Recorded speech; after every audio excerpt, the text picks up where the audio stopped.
Good afternoon, everyone. Kalla here. Welcome to my live stream. Glad you could make it today. So today, some more Phoenix Wright Ace Attorney Trials and Tribulations. Case Bridge to the Turnabout.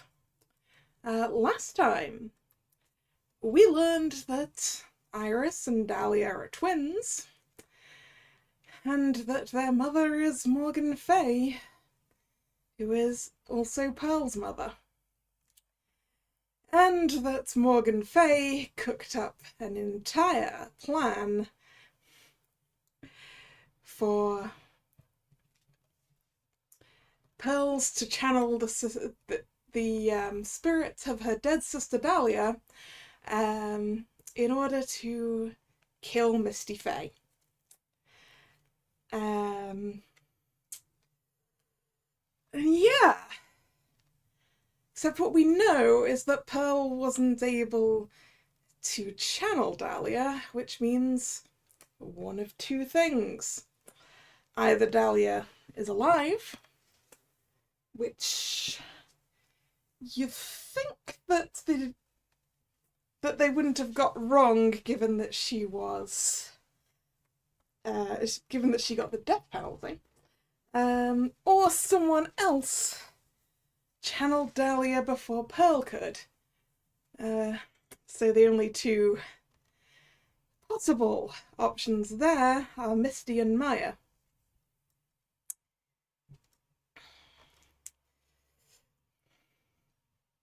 And Iris says she saw the two of them fight. So that's about where we are. Hello, Drag. How are you doing? Let's continue on. All right then. Witness, let's hear your testimony once more. About what, Your Honor? You've admitted that you moved the victim's body. Nevertheless, your prior testimony contained a rather large inconsistency. I'm okay.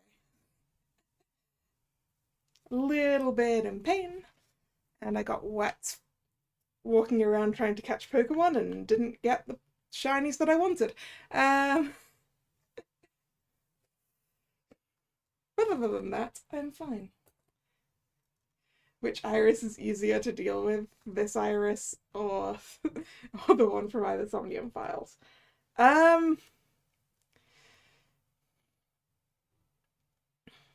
That depends on how much lying this Iris is doing.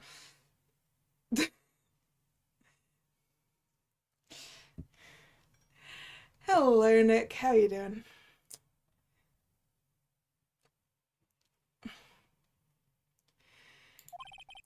Please add an explanation for that to your testimony. Yes, Your Honor.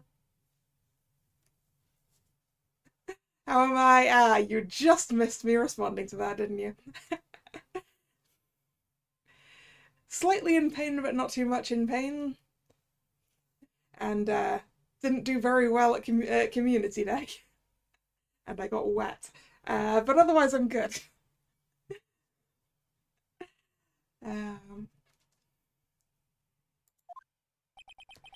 Will this be her final testimony? Ooh. Where's my... There it is. I do in fact still have my tally on how many coffees that Godo has had. Godo is on his 11th coffee. He has 6 more.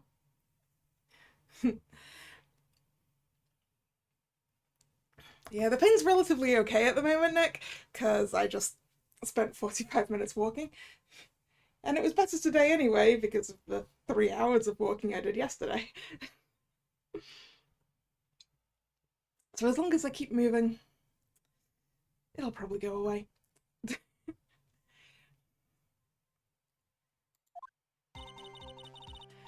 Other than walking over the bridge, there's no way to move the body.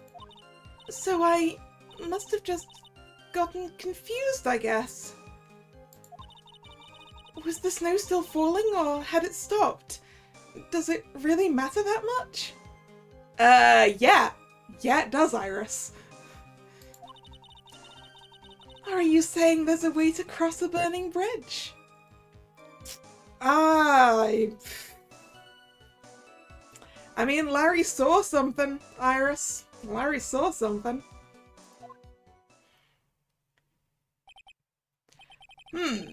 So it was just a misunderstanding, I see. This is a photo of Dusky Bridge after it burned down from the lightning blast. It was taken on the morning after the incident.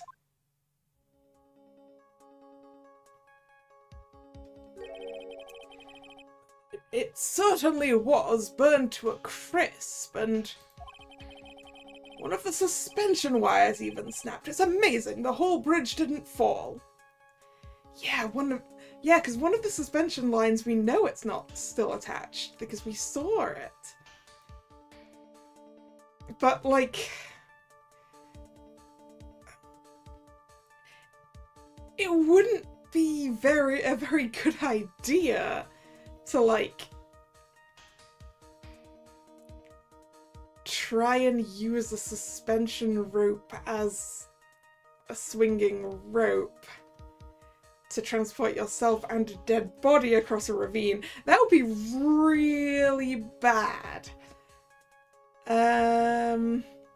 Although I'm pretty sure that's what happened. Because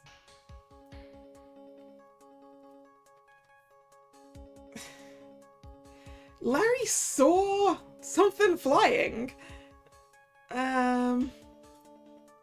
Yeah, Gumshoe did a really good job repairing the bridge.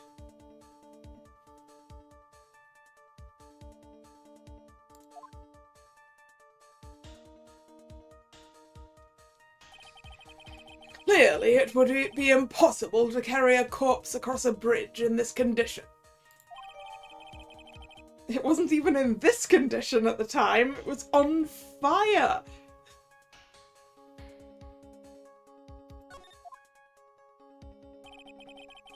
Unless I do something to discredit this testimony, it's going to be deemed as the truth. And Maya will be accused of murder. Try it. I'm only gonna say it one more time. It's only human to err. And only humans can spot the errors of our ways. The more sense he makes, the less sense he makes. All right, Mr. Wright, please begin your final cross-examination.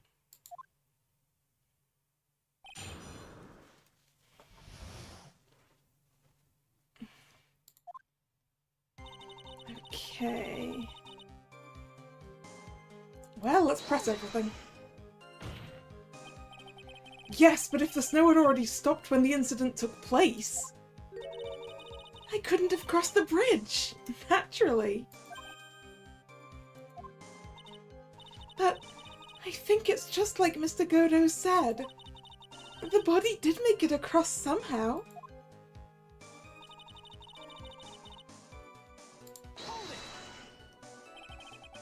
But you seemed to be quite sure of yourself when you gave your testimony. You said you were sure that the snow had already stopped. I'm terribly sorry. I was wrong.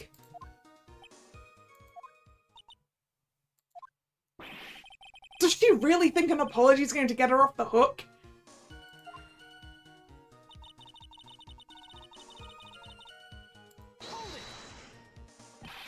This is no joke. You're giving sworn testimony in a court of law. Well, Mr. Wright, let me ask you a question. Do you remember what the weather was like 1 week ago today? Huh? Well, naturally it was, You see? It's not that easy to remember, is it? Iris. The problem with being able to remember with being able to remember what the weather was doing a week ago is that Phoenix probably wasn't doing much of interest a week ago. You were carrying a dead body across a bridge. You think you would remember what the weather was doing.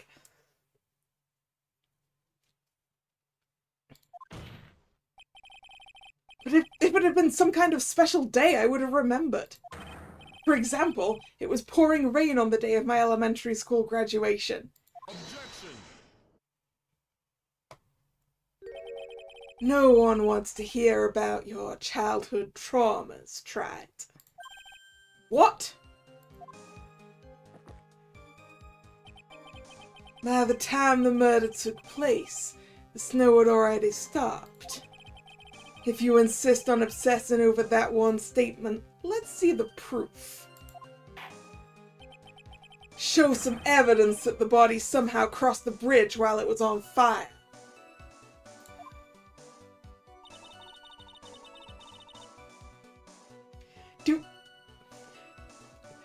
Do I just show Larry's... I'm gonna do it. I'm gonna do it. Where's Larry's picture? There it is. Yeah! Larry's sketch is upside down!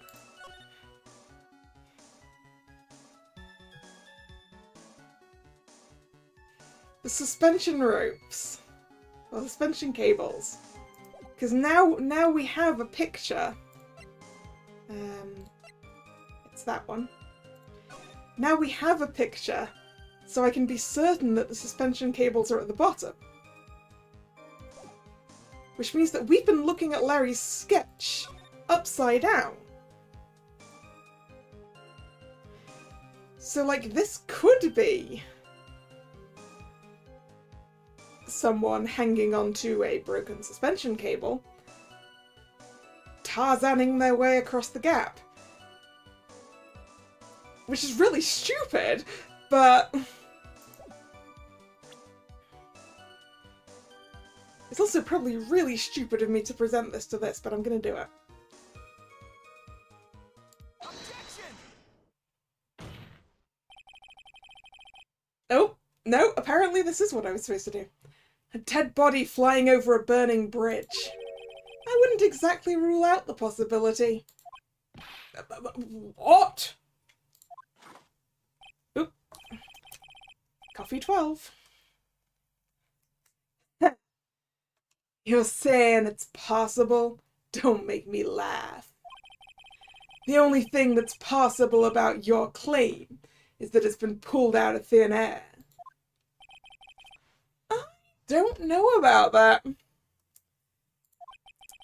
In any case, we have a witness who did see it happen. Preposterous! Who is it? Who is this witness? I can't chicken out here. I've got to keep on the attack and go, go, go. Mazalis Dusnim's brilliant and highly gifted apprentice, Larice Dusnim. Brilliant and highly gifted.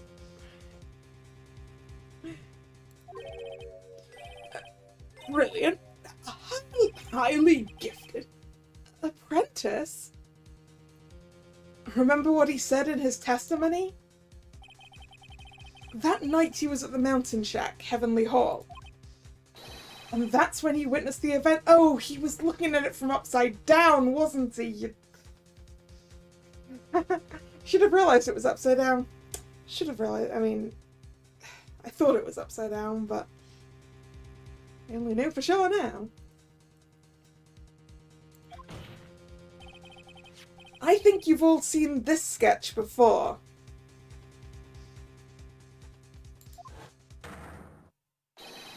It's an exact drawing of what he witnessed that night.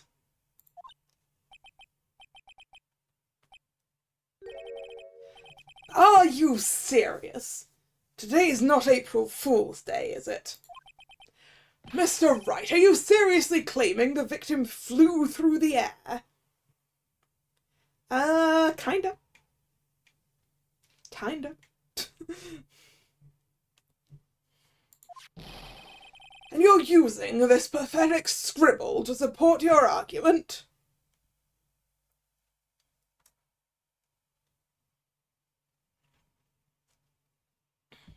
Which makes sense why the flames are on both sides. Mm-hmm.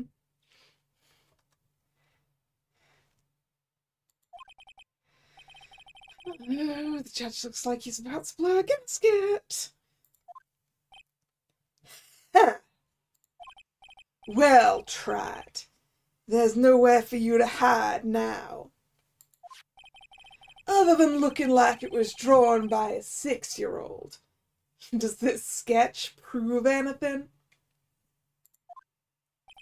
Yes, I'm pretty sure it does, and I'm going to prove it. Listen, I know your tricks. You're trying to turn this whole thing upside down. Yes, and also this image, Godo. If you're so eager to turn this case upside down, why not start with this sketch? Godo, are you being helpful? Because I don't trust that. Upside down? Why did Godo say that?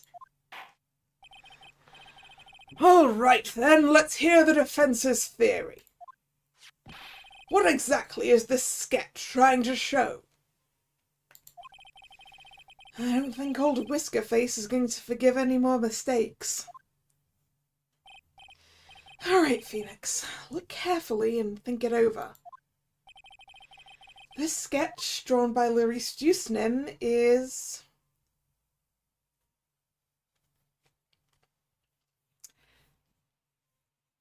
a complete contradiction? Because it's upside down?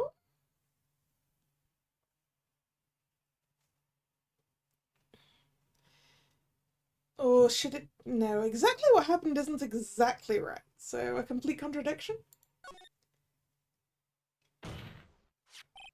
Something is obviously funny about this sketch. I'm no art critic, but even I can see that. No, that's not what I meant, Your Honor.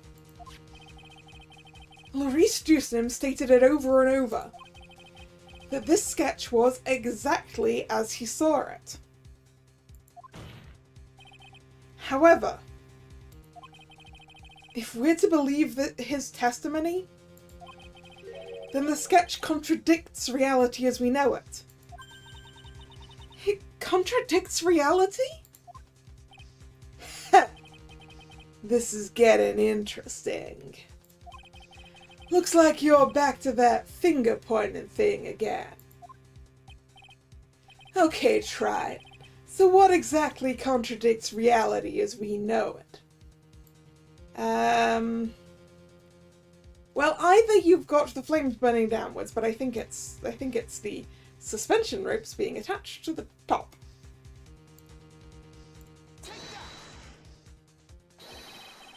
It's this wire connected to the bridge. The wire? Is that the thing that contradicts reality? It is indeed. Then show us the reality it supposedly conflicts with. Show us something that'll point out how the sketch contradicts reality.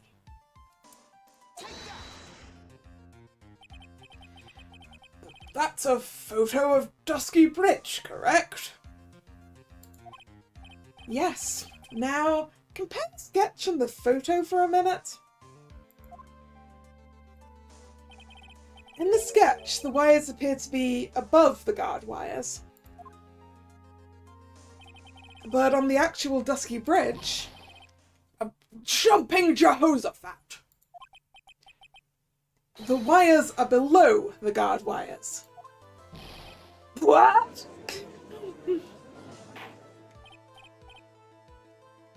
He spat copy number 12 twice now. Order! This sketch is somewhat different from what's depicted in the photo.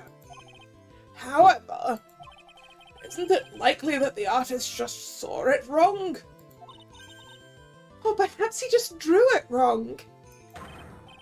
Either way, it sounds like you're just wrong. With someone like Larice, I admit a mistake is a definite possibility. But then that begs the question, why did he make a mistake? What was the reason? Are you saying you know the answer to that? Listen, think back, alright? Remember what Larice was doing when he witnessed this event? He was at Heavenly Hall waiting for a lover that was never going to come. He waited and waited and finally he lay down. But then, lightning shoots from the sky and sets the bridge aflame. Now ponder what sort of position Larice must have been in at the time. He was lying on his back, which is why he remembered the scene the way he did. He was lying on his back? I can't see how it relates.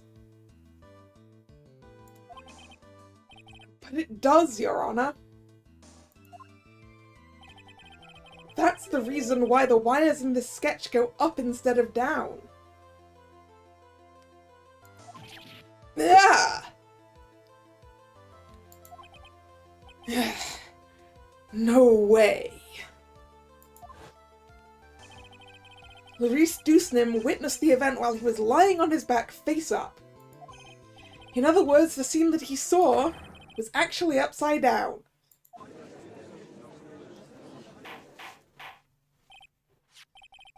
So then, this sketch should actually... I think you finally get it, Your Honor. The correct way to view Larice Dusnim's sketch is like this. This is how it should actually look.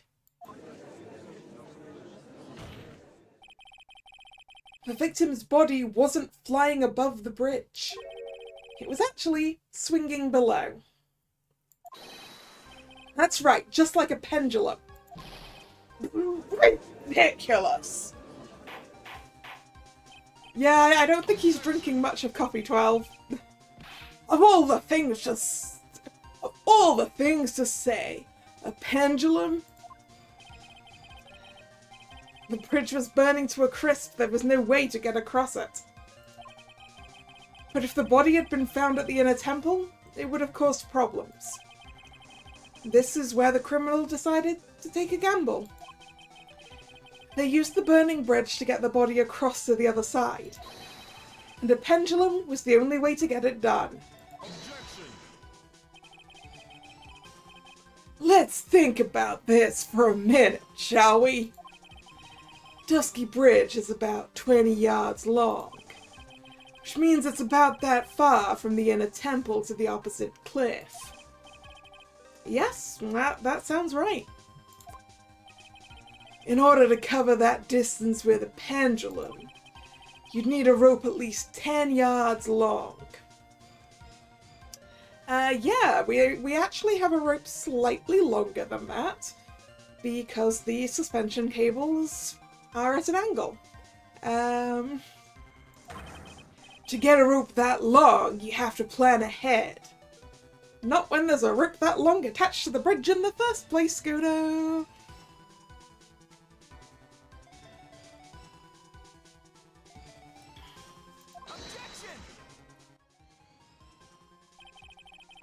Lightning strike that night can only have been an accident. So it doesn't make sense that the culprit would have prepared the rope beforehand. So then... they didn't have to get the rope ready. The rope was already right in front of them. What? I'm saying that it was just a matter of using what was already there. In that case, Mr. Wright, please give us an explanation to support your theory. What makes you think the criminal had the rope on hand to create a pendulum? Photo again. And the meaning of this is... If you want to know where the rope came from, it's hanging right there in front of your glorious beard. Ah! This is one of the wires from the bridge. When the lightning struck the bridge and set it on fire, one of the suspension wires came loose from its anchor. I don't want to say that, Phoenix. Because that... You wouldn't be able to get at it if it was already hanging. I'm pretty sure Iris... Well, it may have only become slightly loose. But Iris must have finished loosening it so that she could use it. Or just, like, cut it or whatever. I guess it's probably too thick to cut. Criminal didn't have any time to waste. So they tied the wire around Elise Dustin's body.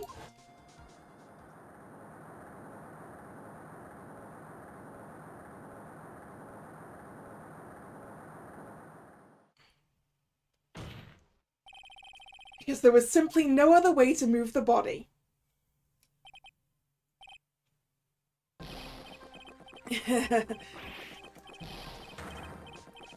Apparently there was still coffee in there. Mr. Godo. It seems that Mr. Godo is more focused on his coffee than answering my question. It seems that the odds of a rope being readily available were very high. So I suppose that it's not an impossibility after all. Objection. How is there still coffee in that cup? Or did we just miss him getting slid another one? Possible or impossible? That's not the question we need to ask. There's only one question. Did that really happen?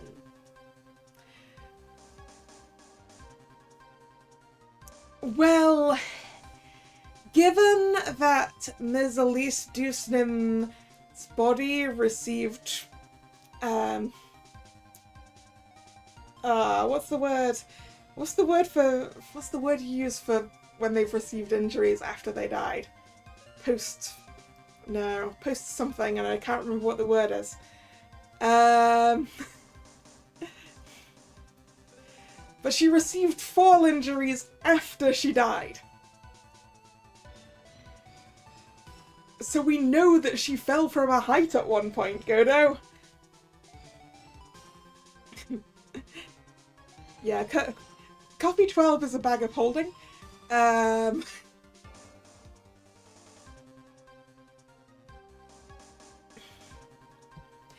Or possibly the drinking horn connected to the ocean. But in this case it's a coffee cup and an ocean of coffee.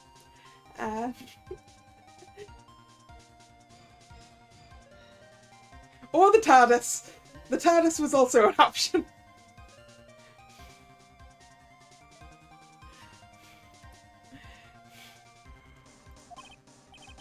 Trat, I wonder if you can prove what happened to us. Do you have any actual evidence that the body was swung over like a pendulum? The autopsy report? She fell 10 feet after she died.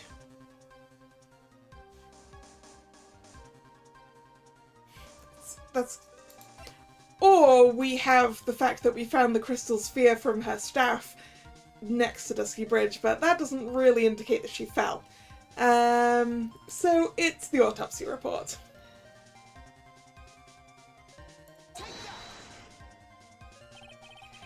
Before I present my evidence, let me review what we know so far.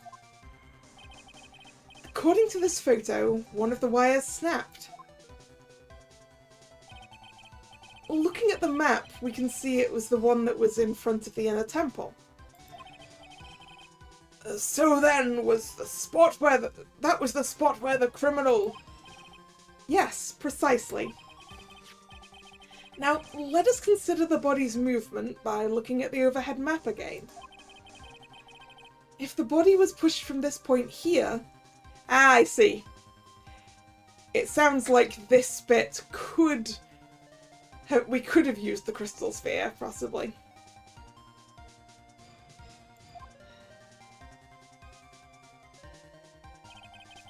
It would drop on the opposite bank at approximately this point. Did you say drop? Well, they must have failed to catch the body on the other bank. What? What makes you think something like that happened? Because I have evidence to suggest her body dropped some distance. What kind of evidence? Take a look at this autopsy report. It says here that her body fell about 10 feet after her death. 10 feet, huh? That's most likely the difference between the two sides. The body overswung due to forward momentum, but then came loose and fell about 10 feet. And then, as a result of the landing impact, this crystal sphere was knocked loose. Yep, okay, it sounds like we could have used either piece of evidence on this one. That's... Yes, this blood-stained amethyst crystal. It's the one that came off of Miss Elise Deucenham's staff. And even more important is the place where this crystal sphere was found. Indeed. I believe it's already marked on this overhead map. The crystal was found... Precisely, Your Honor. In the very spot where the pendulum would arrive if given the right amount of speed. Why did they swing the staff over anyway? Well, I guess they couldn't have left her staff over on the inner temple side, because that would be a clue.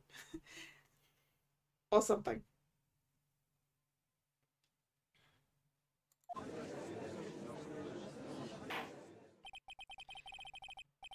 This explains your theory quite well, Mr. Wright.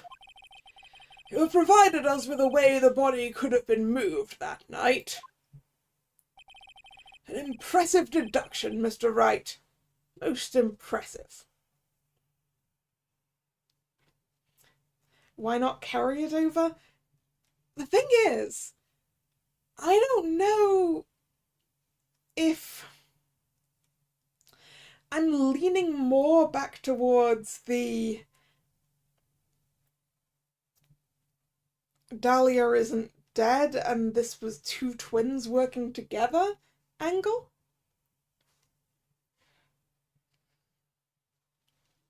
Because I don't think the one that was on the inner temple side could actually have made it back.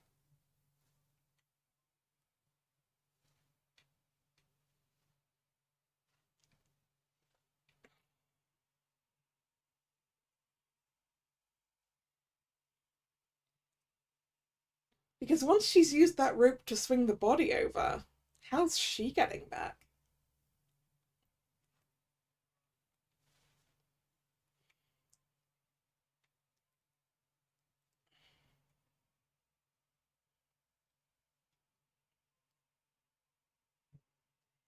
Have I done this line? I don't remember now.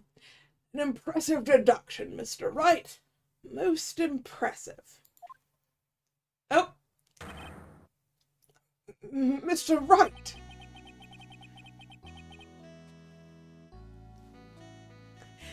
is there still coffee in coffee number 12? I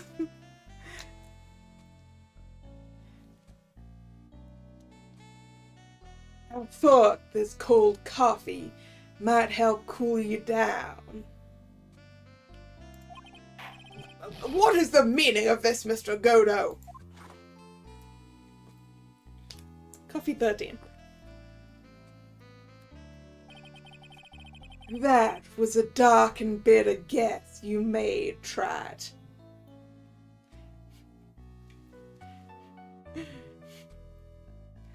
How is coffee number 12 cold? I mean, he's been nursing it for longer than usual. But even so, it shouldn't even still have coffee in it. He spat it out like 3 times. Downed it. And still had enough to throw it in our face. Hello, Hunter. I'm doing okay, how are you?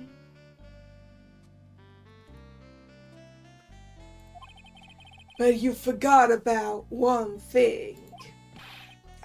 And what would that be? The aroma. Huh? A coffee's most reliable accomplice is its deep and profound aroma.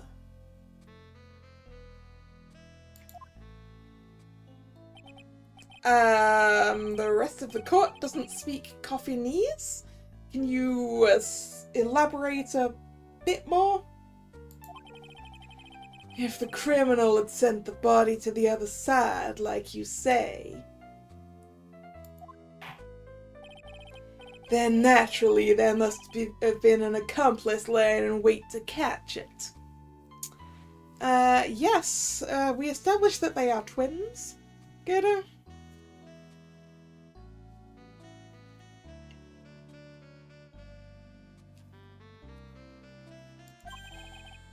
An accomplice? The criminal wasn't able to cross Dusky Bridge. So, who collected the body? What do you have to say about that, Trat?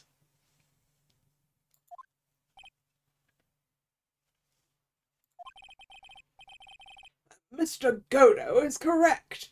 This can't be the work of a single person. Well, Mr. Wright, you know what you must do.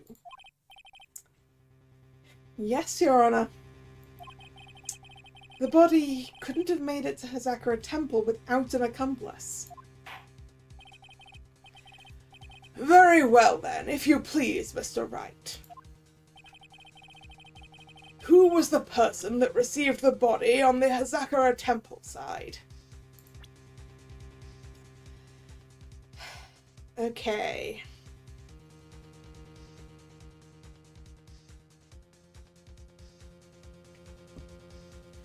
Which way round were they?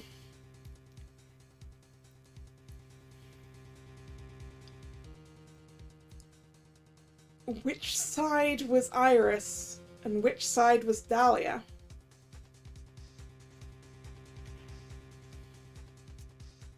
Have I heard of the beekeeper's picnic? No, I haven't, Hunter.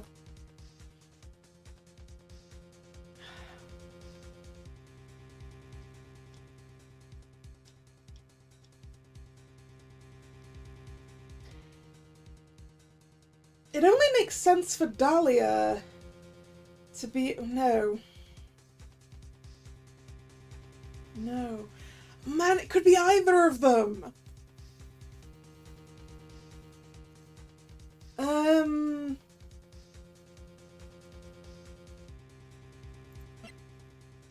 No, because the difference between them is in their hair colour.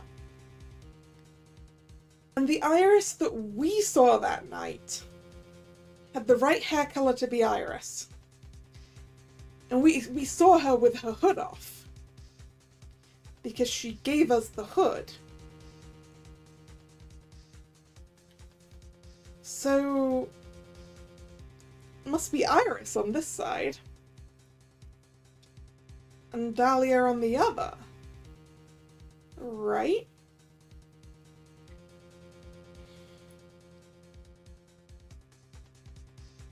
Surely.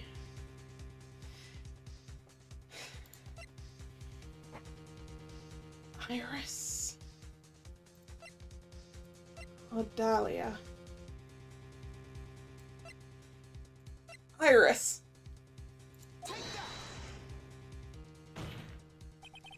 It can only be you, Sister Iris. Huh? But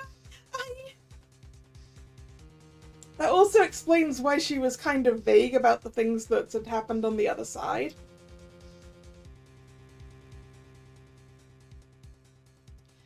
If she didn't actually see them. I don't see why you're so surprised. The only way to transport the body from Dusky Bridge is by snowmobile. But with her bad back, Sister Bikini could never pick up a body like that. You're the only one who could have managed it. Objection. Trad, were you even listening to the witness's testimony?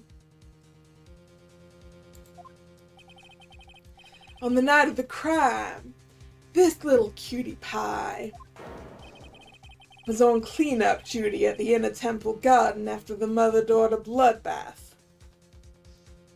Objection. I haven't forgotten, but have you, Mr. Godot?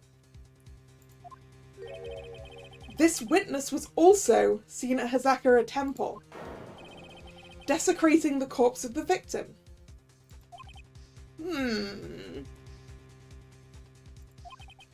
Strange indeed. It's almost as if, on that night, the defendant was in two different places at the same time.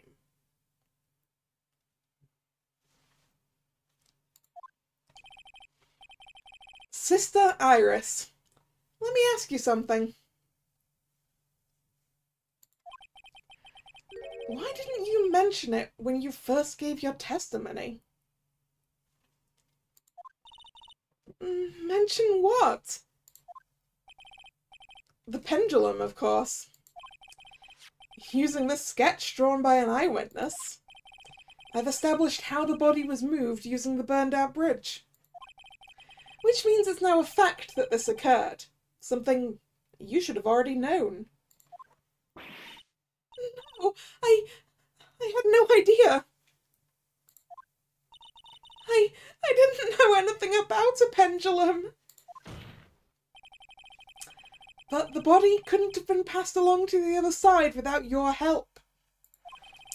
So you should have known about it. In fact, it'd be impossible for you to be clueless about this whole thing. Unless you're not really Iris to begin with. Oh, this one's Dahlia? Yeah, Hunter, twins. What? Yeah, exactly, Drag. Dahlia is correct, and Iris will do anything to help her. How can you say that, Mr. Wright? What? What kind of nonsense is this? You're saying this witness isn't Iris of Hazakura Temple? Objection. Are you serious, Trad? Ah, so the actual Iris has... The actual Iris locked herself into the training room with Maya, didn't she?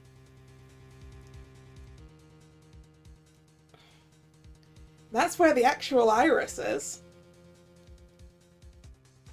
In the place we can't get to.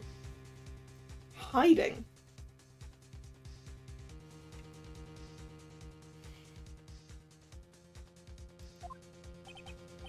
You mean this woman is...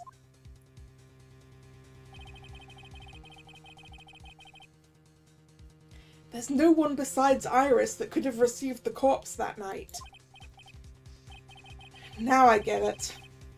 Now I know why I've been sick to my stomach this whole trial. Why her whole demeanor changed so suddenly from yesterday. And why she's trying to pin this murder on Maya. Oh, wait!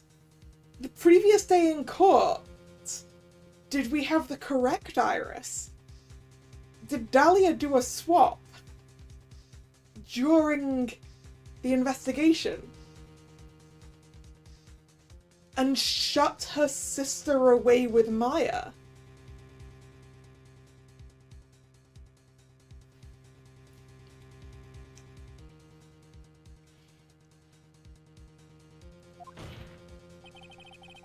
The woman that's standing there at the witness stand. Her real name is Dahlia Hawthorne.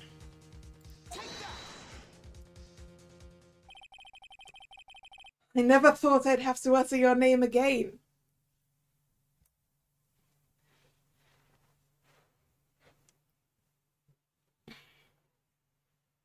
Yeah, during the earthquake, when the lock multiplied, yes. Then, during the earthquake, when she got away from Edgeworth.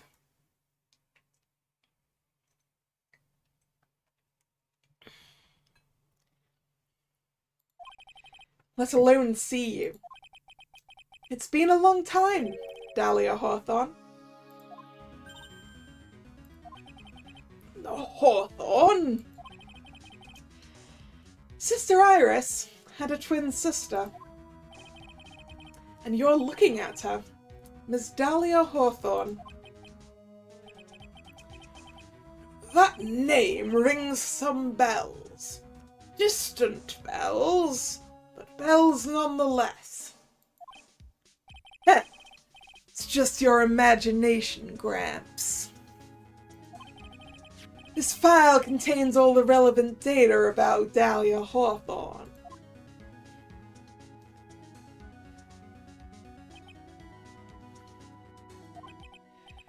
Oh yes, I remember now. That case. 5 years ago. My name is Dahlia Hawthorne. I just want to say it's an honor for me to be here in your noble presence. The honor is all mine. No, the honor is all mine.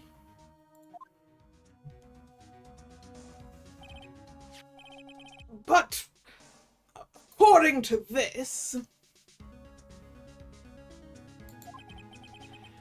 Dahlia Hawthorne is already dead. Well, apparently the executioner made a mistake somehow or got paid off. It says her execution was carried out last month.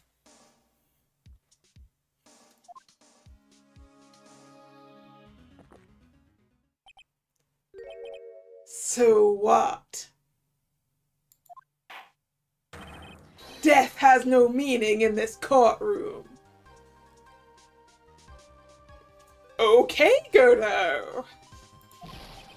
What?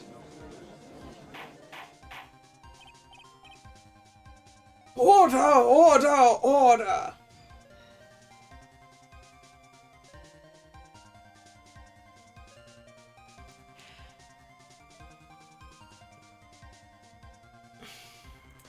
You see, now I feel a need to point out a thing that I've been seeing this whole time, is that Iris looks an awful hell of a lot like Maya from behind.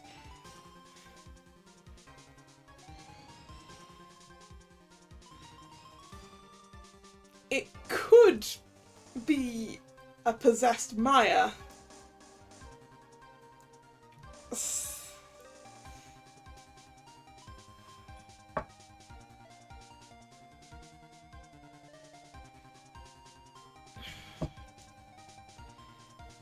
But probably not.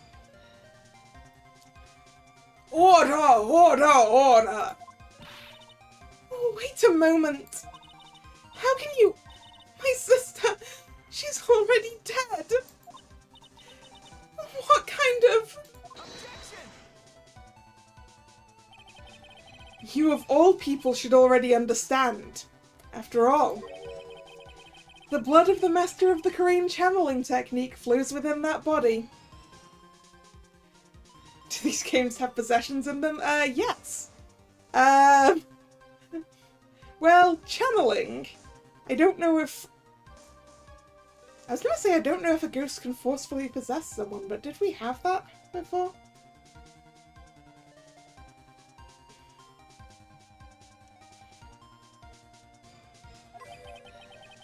A Korean channeling technique? Now where have I heard that? That's right. You're not Dahlia Hawthorne herself. It is Maya! Oh no!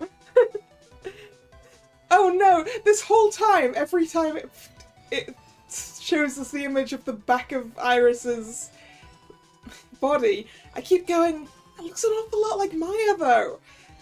And I was writing it off on the basis that they're cousins.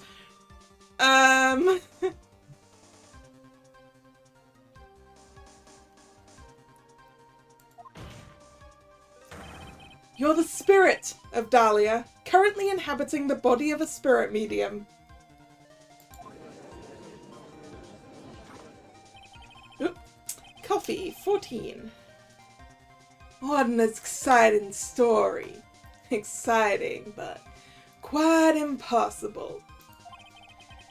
You're asking us to buy that Dahlia Hawthorne just happened to be channeled by someone on the very night of the murder to a temple where her twin sister Iris was.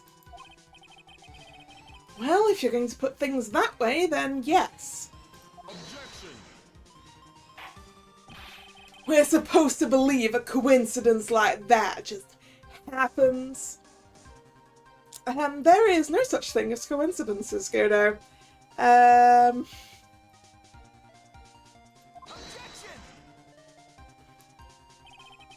Naturally, it was no coincidence.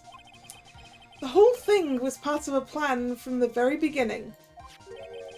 It's all written right here in these instructions. What's that? These instructions were written by your mother, Morgan Fay. And part of the plan called for Dahlia Hawthorne to be channeled. That night, there were 2 Irises at Hazakura Temple. 2 of them. Even the time of the channeling was planned out. As soon as you hear the lights out bell, in other words, 10 p.m. However, Iris was seen before dinner time. That means the Iris that was at dinner was the real Iris. And the Iris who gave me this hood in the main hall was also the real Iris.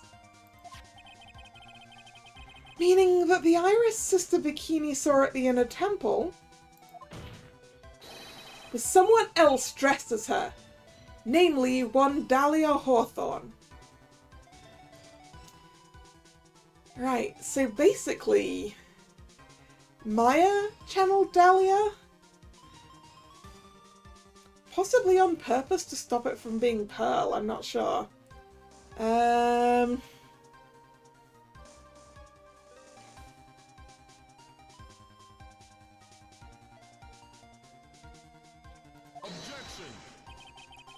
Do you even know what you're saying, Trat?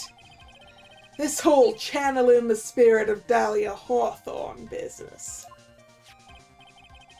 Yes, it's true that you found plans that talk about it. However, there's one thing that's perfectly clear. The witness currently standing in the witness stand is the real Iris.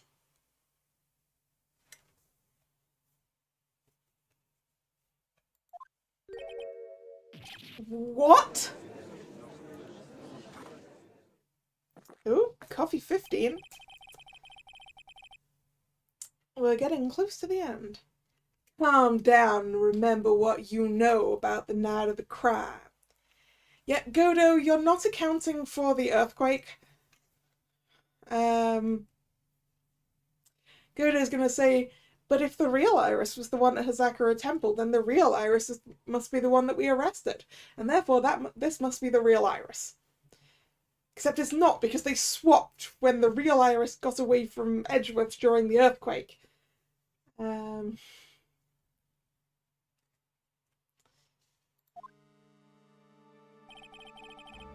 After meeting Sister Bikini, the Dahlia Hawthorne that had been channeled would have been stranded at the inner temple due to the lightning strike.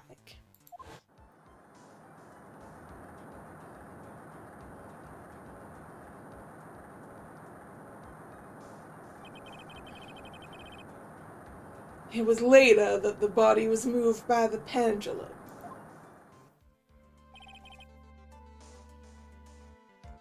That's right. Naturally, that would mean that the Iris that received the body was the real Iris. You with me so far? Yes?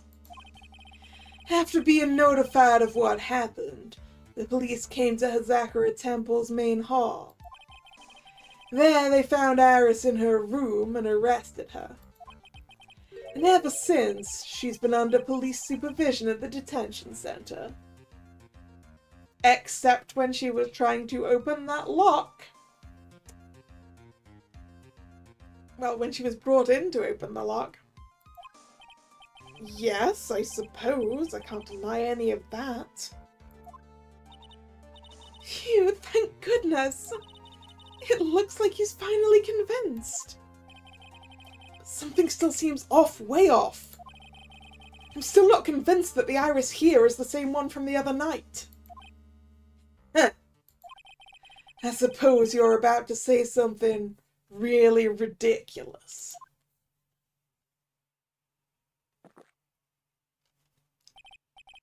Like the real Iris and the spirit of Dahlia somehow switched places. Switched places? That's exactly what happened, Godo.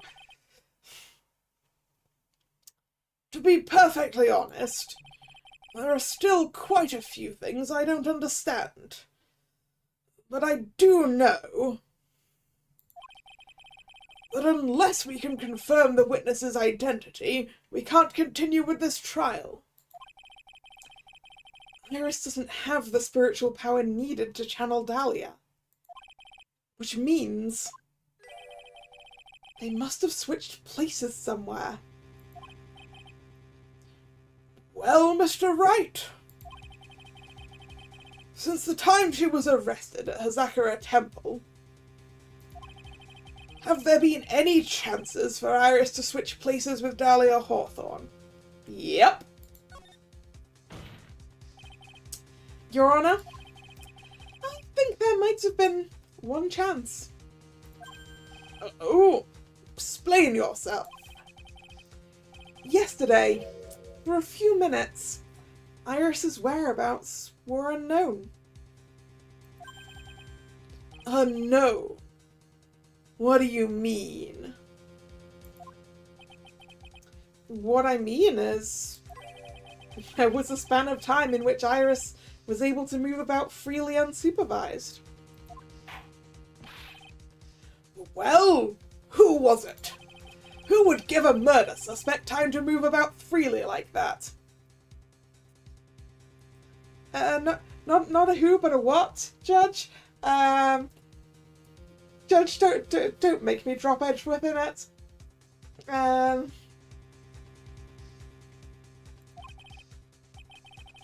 I'm sorry. I know you didn't mean to. It wasn't your fault. Oh man, I hope this doesn't result in bad stuff for Edgeworth. The person who gave Iris the chance to freely move about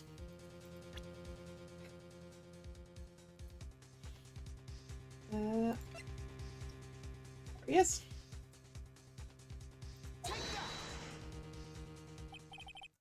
This is Mr. Edgeworth, isn't it? Your Honor, there was a fairly large earthquake yesterday, was there not? An earthquake?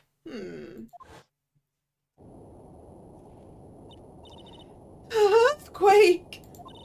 Oh my goodness, the inner temple! This kind of tremor might...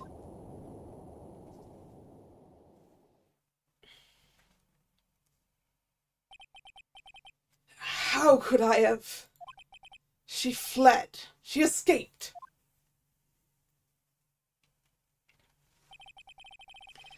We went to the inner temple right away. And it's true, Iris was already there. However, they'd already switched places by that point in time. When I arrived at the training hall, I was met by none other than Dahlia Hawthorne.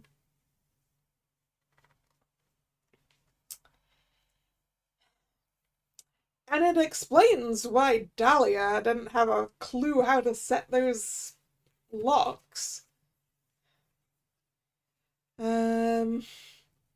She's not Iris.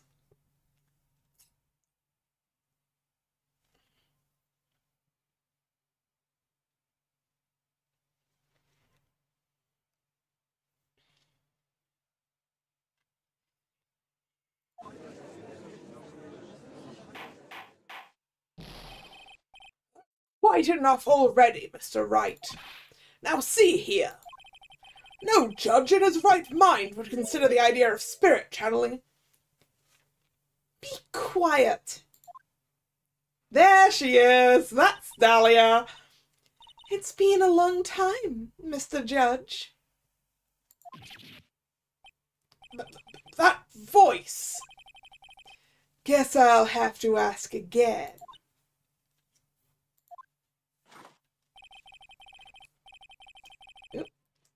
16. Upon meeting a beautiful lady, always ask for her name and profession. That's one of my rules.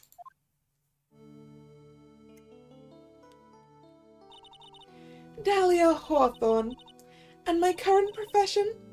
Permanently retired.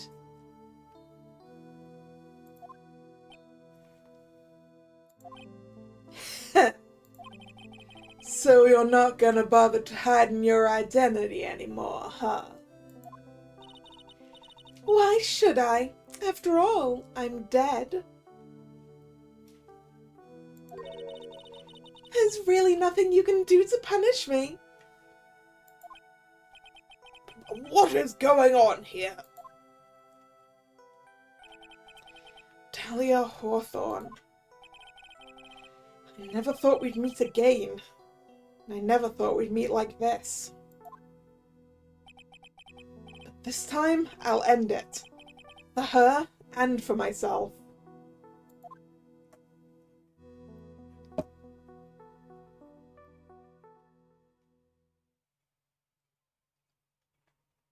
Yeah, I mean, we've got to end it soon. Gerda's only got one more cup of coffee left. The number was 17, right? Because we're on 16 now.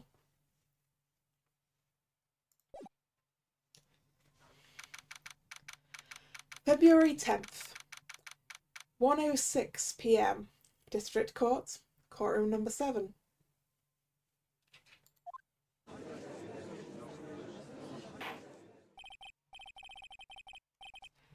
Now, let's continue where we left off, shall we? Well, witness?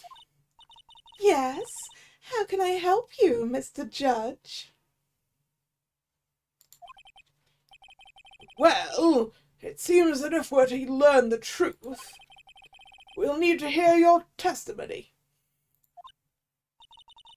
I have no problem with that. But when you've seen what I have, sometimes the truth is better left unknown.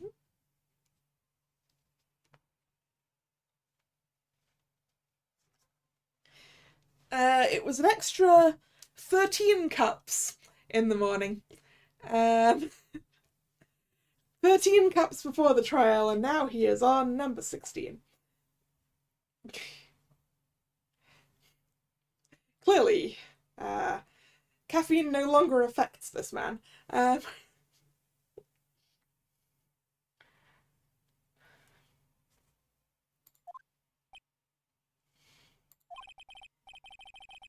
In any case, let's hear your testimony.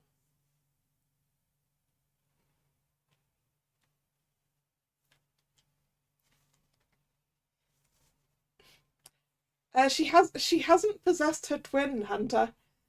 Her twin is still out there. She's possessed Maya.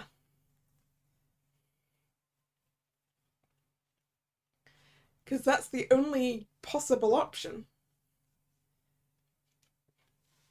Misty's dead. Pearl failed in channeling her, so it has to be Maya.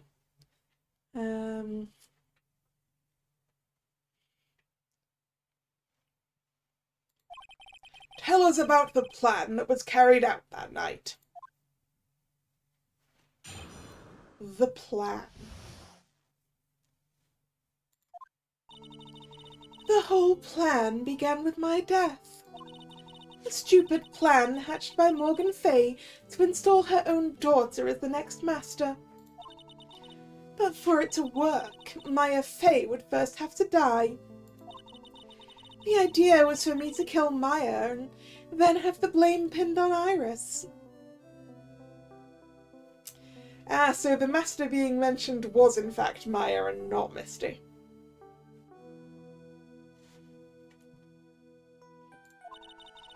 The plan went wrong, and it seems to have succeeded anyway. So that means you really are... Wait a minute. Did you just say the plan was to kill Maya Fay? Yes. You have a problem with that? Don't give us that nonsense. There's no way that... Watch yourself, try it. If you've got a problem, solve it during cross-examination. That's one of my rules. Mr. Godo is correct, and by the way, that's one of my rules as well. To kill Maya? Could it be true?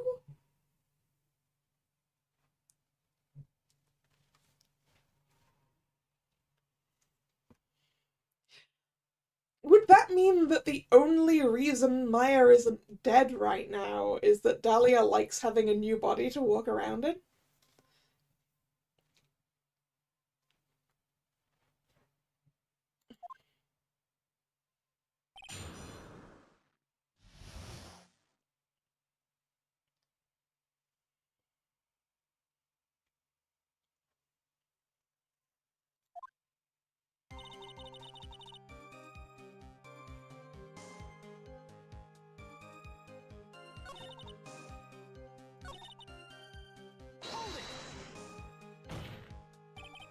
Maya would have to die, but why? Oops. For our bloodline to succeed as the main family, thus making Pearl the new master. The remaining descendants of the current master had to be taken care of. Objection! But Pearls would never agree to a plan like that. She adores Maya. How sad. You still don't get it, do you? What Pearl wanted had nothing to do with it. Morgan didn't care one bit about Pearl. The only thing she cared about was the position of the master. That's all. Yeah, Morgan Fay is a shitty mother.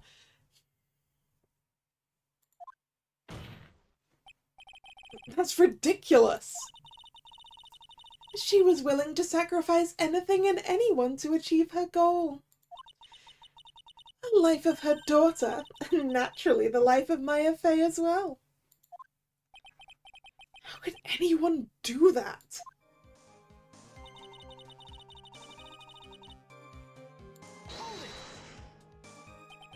You? You were going to kill Maya? Pearl didn't need to know anything about it. All she had to do was follow the instructions in the letter and channel me. Then I would have simply used her body and finished the job. In any case, I'm already dead, and there's nothing any of you can do to me. Ha! So the plan was to blame the crime on your younger twin, on Sister Iris of Hazakura Temple. She and I look absolutely identical. No one can tell us apart. If someone were to witness me killing Maya, naturally they would think it was Iris that had done it. And the witness in this case was the head nun, Sister Bikini. I never would have guessed she was going to return to Hazakura Temple that night. But she wound up seeing Iris's crime anyway. But why did you want to pin the murder on Iris in the first place? She's your twin sister, isn't she? I'm pretty sure that somehow Dahlia resents Iris for the way round their lives are. Like, she resents Iris for the fact that she didn't have to deal with their dad?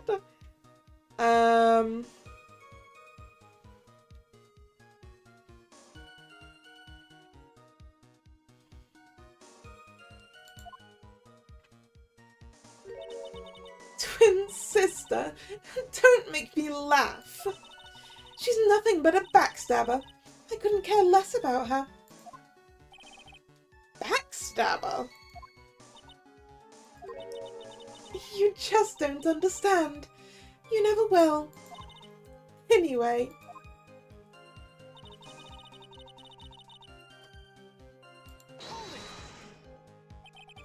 You think the plan was a success? You heard me. And just as that woman had hoped, Maya Fey is dead. Nope, I refuse to believe you. I refuse to believe you. Get out of her body right now.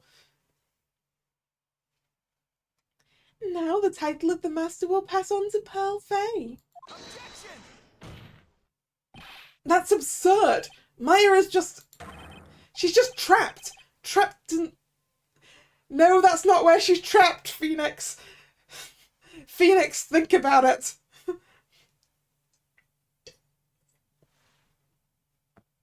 Phoenix, if someone has channeled the Dahlia that's over there, who is it? Think about it, Phoenix.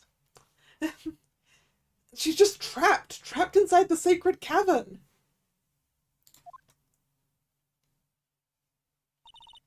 Really? You're as foolishly optimistic as ever, aren't you, my darling Feeny?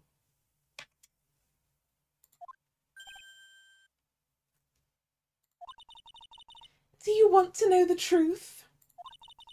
Ever since we met, I've despised you. Your snivelling naivete and your pathetic faith in other people. I can't believe it. She meant to kill Maya? I've got to keep a cool head. And I need to get more information out of her. It's the only way to understand this plan and what she was after as well. Let's press the ones we haven't pressed yet.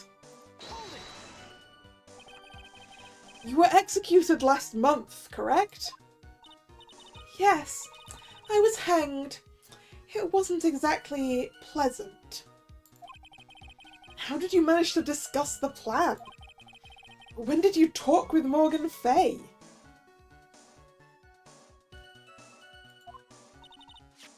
Last year, she was transferred to the same detention center as me. Since I was on death row and she was my mother, it was actually pretty easy to meet with her.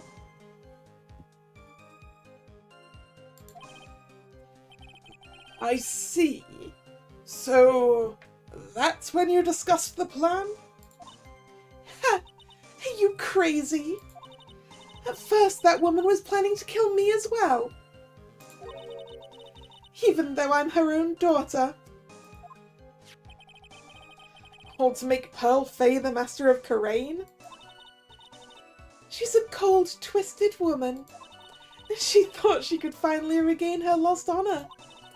The honor she lost when her younger sister Misty took her place as the master. Ever since that day, she's been working on this plan. A plan, huh?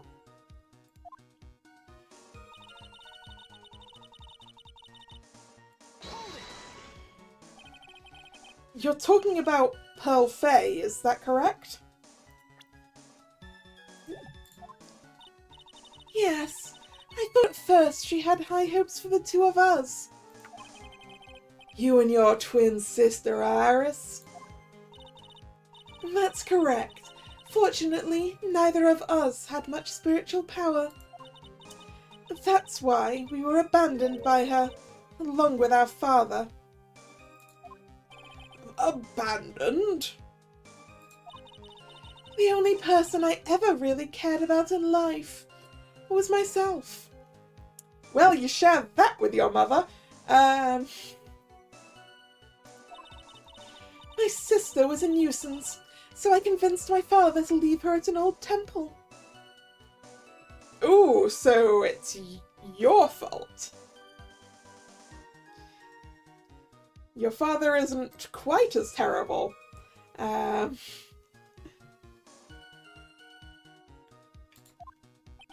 You mean Iris? Yes, my father remarried a woman who also had a daughter. The less children you have, the more money there is to go around, right? And on top of that, my father had absolutely no interest in children in general. Oh, horrible. The really horrible one was that woman. That bitter, vengeful woman. It was her stubbornness that gave birth to that child, Pearl Fay. She was born with an abundance of spiritual power, unfortunately for her. Morgan Fay heaped all of her broken hopes and dreams onto that poor child's back. All because of her pathetic dreams of having her bloodline become the main family. I just want to know one thing. What did you personally think of Morgan Fay's plan?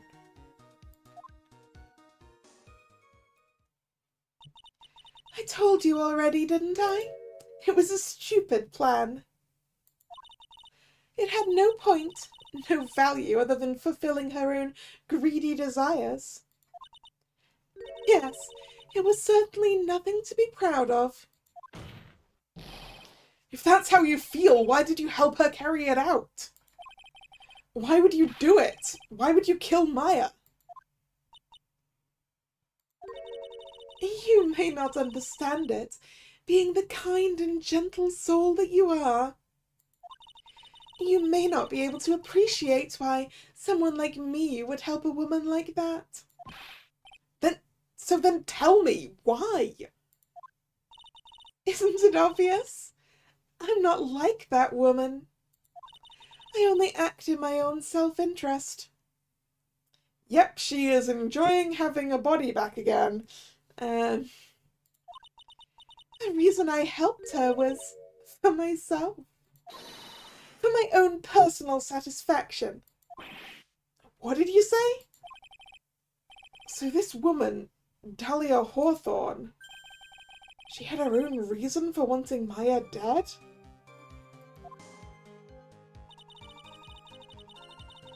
Do you understand why I would kill Maya Fay now? What my goal was? Well, I guess it's either revenge or getting a new body for yourself. And I'm not sure which it is. And if you've actually killed Maya, then I'm going to be extremely sad.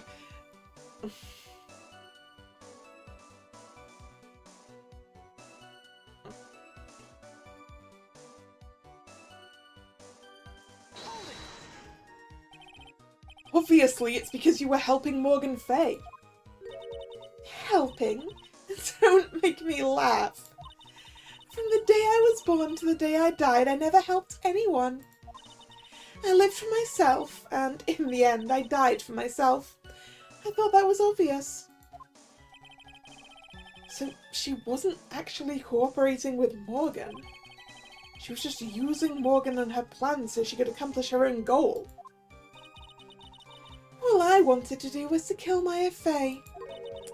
That was the only way I could think of to get revenge.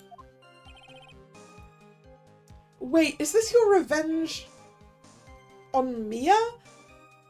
For putting you away for the murders you did? Revenge? Looks like I have no choice but to present that piece of evidence. I can't believe it. She meant to kill Maya. Or to keep a cool head. And, I know, we're going through this bit again. Right. Okay, well... why I would kill Maya Fey and what my goal was. We have some evidence for this. Apparently. Okay, it is not my badge, and probably not the Megatama either. It's not going to be the... I don't think it's going to be the Occult magazine. The Sakura Temple map, no. The Hanging Scroll, probably not. The photo of Elise, no. Iris's hood, no. The weather data, no. The Shito, no. The victim's staff, no. The autopsy report, no. The tracks photo, no. The crime photo, no. Larry's sketch, no. The crystal sphere, no. The Korean Master's talisman, maybe. Burnt letter, no. The dagger, no. Dusky Bridge photo, no. The stone lantern, no. The Korean Master's talisman?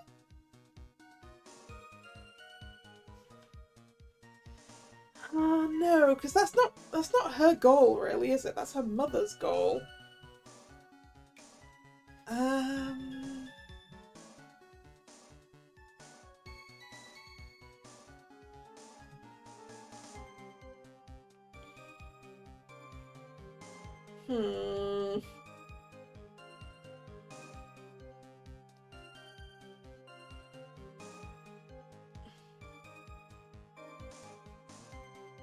I'm gonna go check a guide.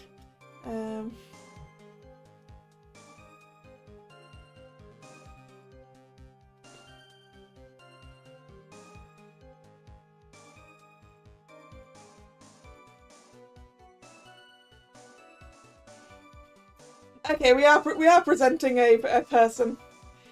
You're right, Strag. It's revenge, and it's revenge on Mia.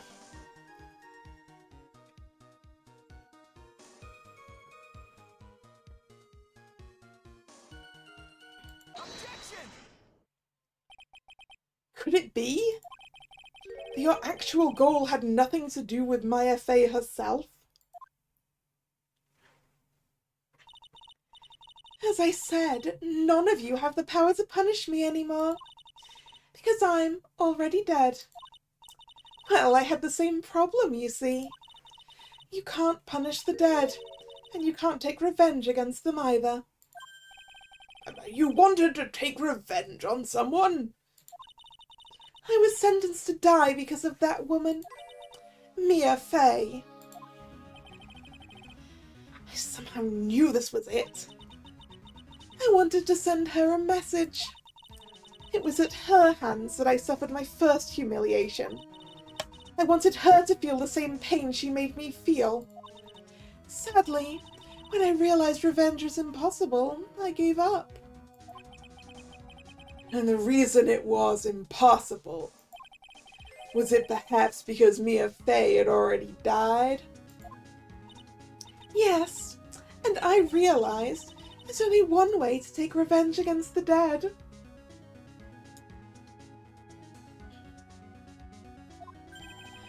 And how do you do that? Even when the body dies, the spirit, the ego, it lives on forever. I wanted to take away the person that Mia Fey loved most. I wanted to kill her with my own hands. That would be the one and only way I could take my revenge against Mia Fey. Take my revenge against Mia Fey. That was the reason I helped out with that woman's plans. Just for that? For that you would kill Maya? Your goal was no different than that of Morgan Fay.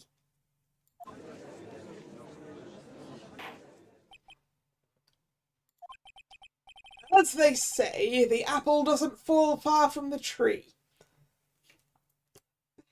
Wow, Nick, you got the judge's line several minutes before you said it.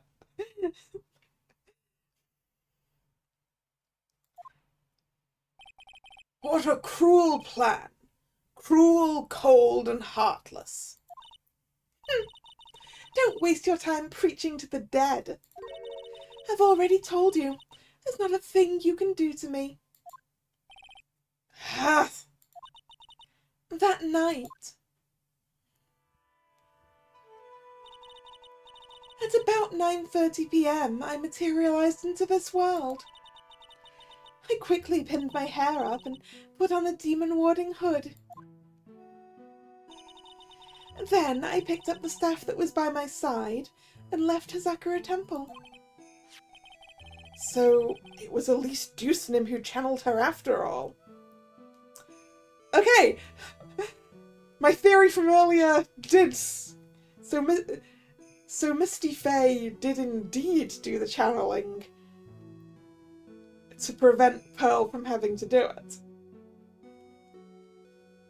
So it was Elise Deucenim who channeled her after all. That ridiculous head nun never noticed a thing. She left Maya Fey at the inner temple and wobbled back, clutching her poor old back. What did you do then? That kid was easier to handle than I'd hoped. I caught up with her in front of the stone lantern. Then I took out the dagger I got from the storeroom and...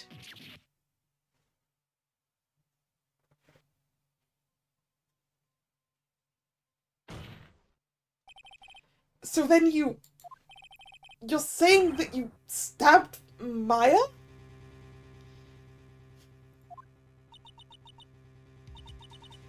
It's strange, but I don't have a clear memory of what happened after that.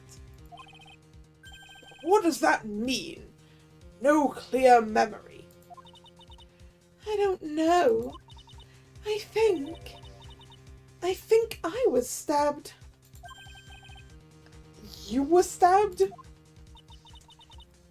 the last minute, Maya Fey must have stabbed me.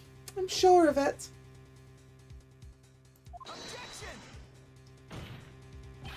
That's not like her at all. Maya wouldn't stab a French fry with a plastic fork. Anyway, I suddenly lost consciousness. But before I did, I scrawled her name on the lantern. Just as I was passing out, I wrote Maya behind my back. I'd hoped it would cast suspicion on her. I can't believe she was thinking of that until the bitter end. Yeah, who does Dahlia think she's in the body of right now?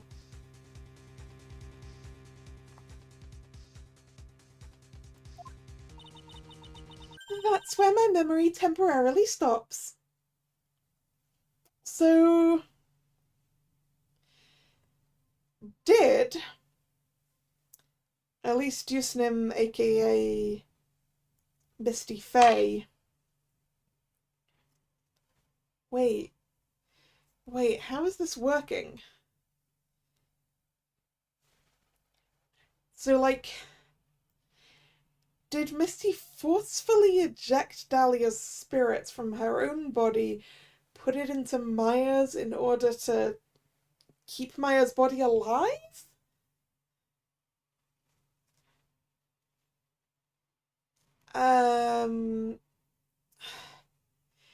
is her memory temporarily stops, and she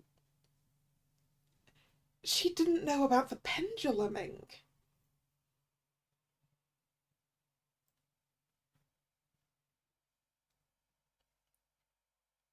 Did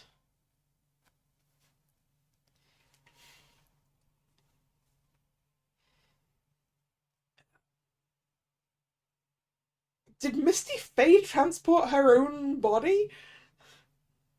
I'm not sure what's going on. It stops? I don't have any memory of actually killing Maya Fey with my own two hands. My very last memory was Maya's terror-filled eyes. When I woke up after that, I was in the sacred cavern surrounded by darkness. You were in the sacred cavern? The entrance was sealed with one of those trick locks. Somehow I'd been trapped in there. Okay, so there's some hijacking going on here. So she doesn't actually remember killing Maya. So is it that Misty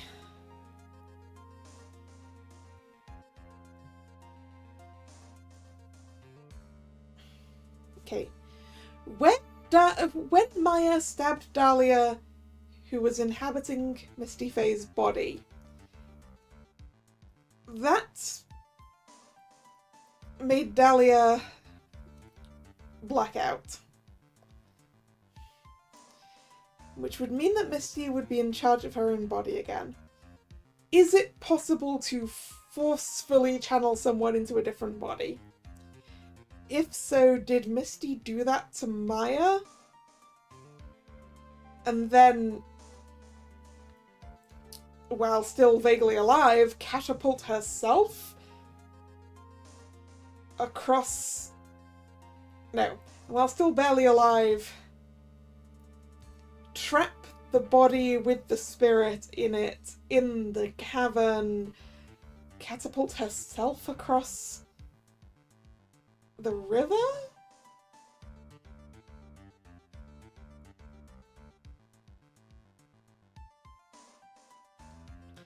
Or did she take over Maya's body to catapult her own body across the river?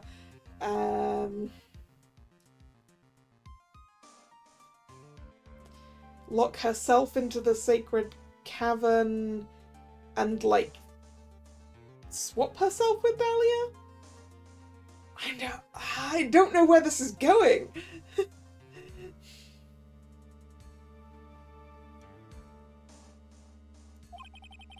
But how did you wind up in there? I'd like to know that myself. Anyway, I was worried. I didn't know whether or not Maya Fey was dead. I swore I wouldn't return to the underworld until I knew I had killed her myself. For a ghost, you're one tough cookie. I wanted to get her out of there and make sure she was dead. But I couldn't do it. I couldn't get out. The trick lock stopped you, huh? I didn't know how to remove it. So then you're saying you were actually confined against your will inside this sacred cavern? Yes, I wanted to get rid of that annoying lock as soon as possible. But it wasn't easy. I kept getting interrupted while I was working on it. Interrupted? It was early in the morning, but someone came into the training hall. What? Who? Could it have been Maya? I thought the same thing, but I couldn't see. Why not? If someone had spotted me, I would have lost my chance to take revenge. And so I made sure to hide myself well at the back of the sacred cavern. That morning, only 2 people could have gone into the training hall. Pearls, yeah. It's definitely Pearls, isn't it, Drag? Maya and Pearls. Pearls went there to cover the hanging scroll in gravy. Still, I finally managed to remove the lock.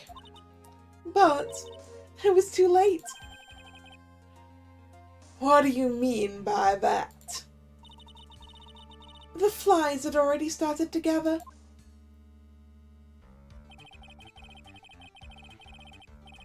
The bridge had been fixed and the police had started their investigation, correct? Naturally, I couldn't go out. So instead, I returned to the cavern and put the lock back on myself. I realized I wouldn't get a chance to see Maya's corpse as I'd hoped. But just then, Lady Luck showed up. Lady Luck? After that big earthquake, she showed up all by herself. The real Iris. She said she'd come to make sure the sacred cavern was alright. Stupid girl. I came out from the sacred cavern and got a feel for the situation.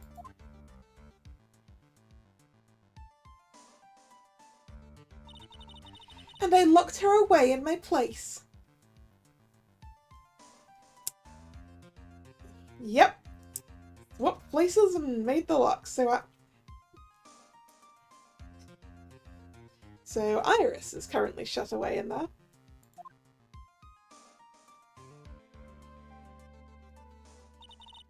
I'd finally learned exactly what had happened. It was then that I learned the plan had actually succeeded. What do you mean your plan had succeeded? I had misunderstood one thing, you see. That night, the one that had summoned me, I'd assumed it was Pearl Fay. Well, of course you would have assumed that. It was written in the instructions.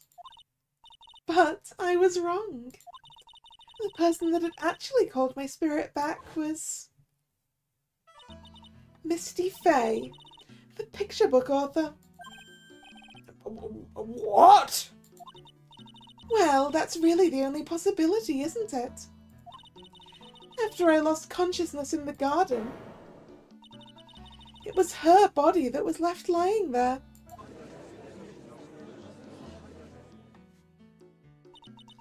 Maya Fay. I wasn't able to kill her with my own hands after all. But even so, I made her commit the most vile sin a human can commit. And that is? Matricide. The sin of killing her own mother. She had absolutely no way of knowing that that was who it was either. No way! Order! Order in the court! What is the meaning of this? It's true that I was the one who attacked Maya Fay. But even so, the murderer who actually snuffed out Misty Fay's life was none other than your darling little Maya. Objection! Ridiculous! That's nonsense! Are you sure about that? Just think about it. There's even evidence supporting these facts, isn't there? What? What do you mean? What is this so-called evidence? The fact that Maya Fay has disappeared is evidence enough, isn't it? Huh? The idea that she's still in the sacred cavern is just ridiculous. Yeah, Phoenix hadn't got quite as far as we had, huh? She wasn't able to escape from the inner temple. That much is obvious. In that case, there's only one place she could be. Where? Do I have to spell it out? The bottom of the Eagle River, where else?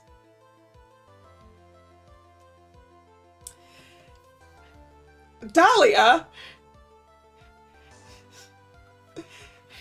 No, Dahlia is also still dumb. Dahlia, how the fuck are you still in this world? Yeah, who does Dahlia think she's in the body of? How the fuck does Dahlia think she's still here?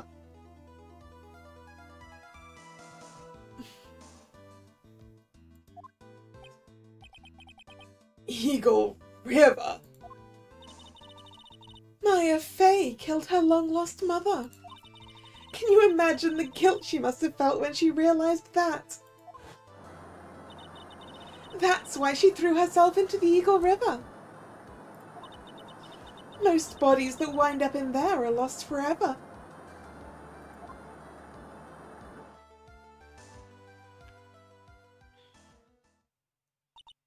So, what do you have to say now, Feeny? Unless Dahlia hasn't seen Pearl since then and thinks it's Pearl. Yeah. That's also possible.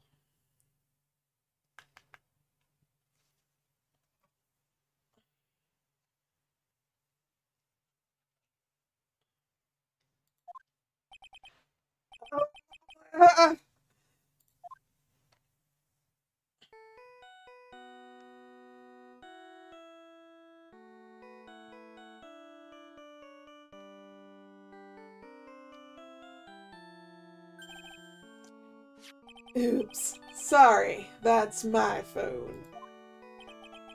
What kind of ringtone is that?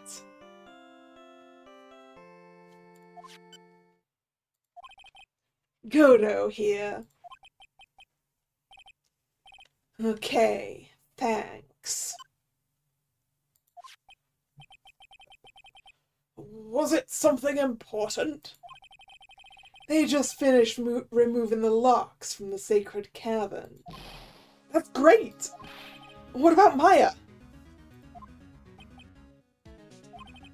There was a woman in the cave.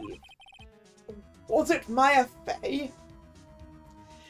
No one in this room can put two and two together. It was the accused, Sister Iris. Huh? Don't look so surprised. I locked her in there yesterday. I just finished telling you that. So, what about Maya? Where is she? On the witness stand, Mr. Wright. There was no one else found inside the sacred cavern. No, it can't be. I told you, didn't I? She's dead. No. No! Yeah, not a logical deduction in the entire room. Phoenix Wright can figure out that the defendant is a ghost. Cannot figure out who she's possessing in order to have a physical form in this world. It seems that this case has come to an end. A tragic end. Sadly, it appears the killer of Elise Dusnim, also known as Misty Fey, was her own daughter, Maya Fey. Overcome with guilt for what she had done, Maya Fey jumped to her death into the raging waters of the Eagle River.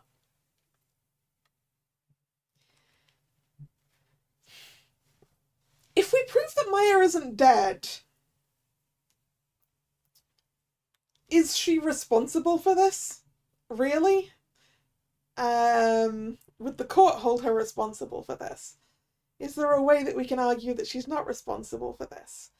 I mean, I guess the way we can do that is we need this to be finished analyzing. Because the thing is,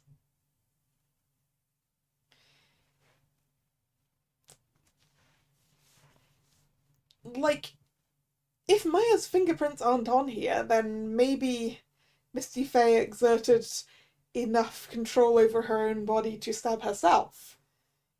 Which then makes this a suicide, so... It can't be.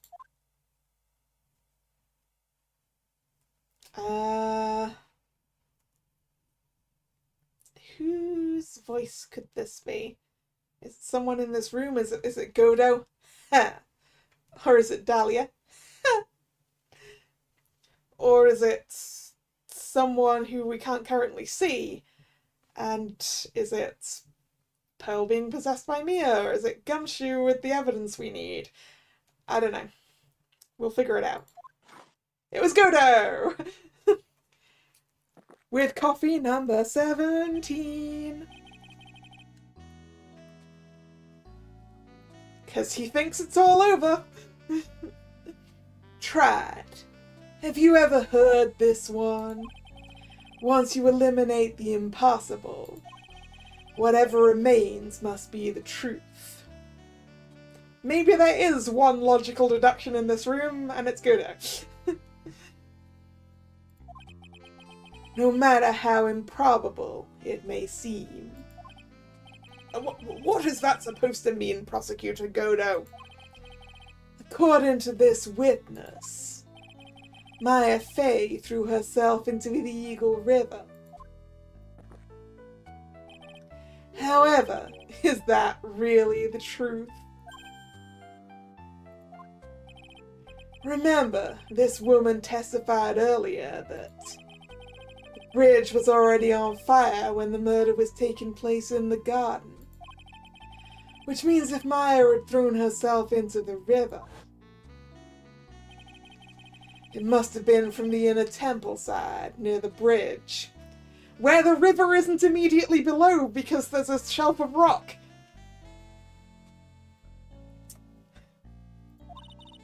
That's right. That's where she jumped from. But that's impossible. It's impossible to jump into the river from there. What? Don't get your panties all twisted up, try it. Just relax and think through the whole thing again. So it's impossible? Maya couldn't have thrown herself into Eagle River? Yeah, unless she swung with Misty's body, yeah. Well, Mr. Wright, Miss Hawthorne claims Miss Fey threw herself into the river from the inner temple side.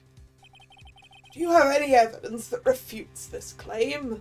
Where's my map? There it is. Yeah.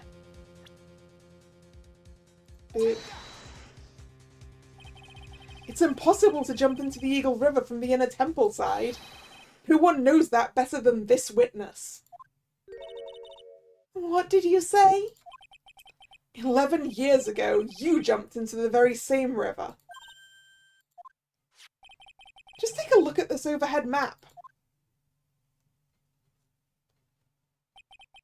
As you can see, below the cliff on the inner temple side is a big rock shelf. Oh, you're right. She wouldn't have reached the river if she jumped off from there. In other words, if she had jumped, we would be able to see her body in this photo. Ah! Heh. So you finally figured it out. You... No! Order! Order! You're just playing with me. My face body isn't bottom of the Eagle River. There's nowhere else she could possibly be hiding.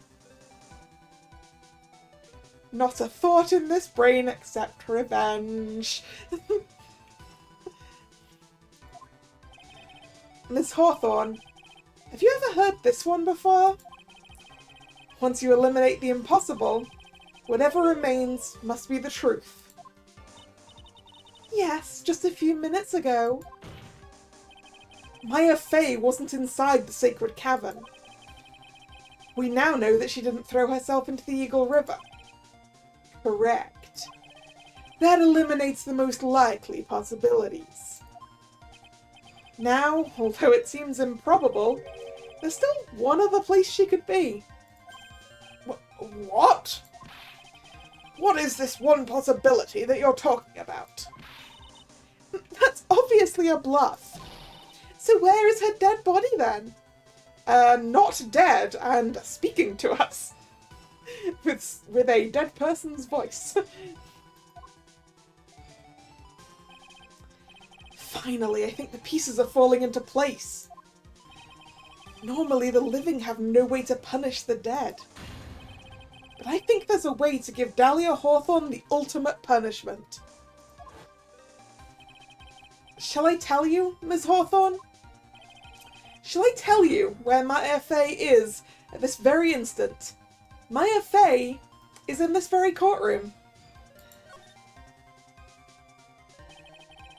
There's only one possibility left. Namely, she's right here in this very courtroom. What? Maya Fey is here? No, sorry. Maya Fey is here.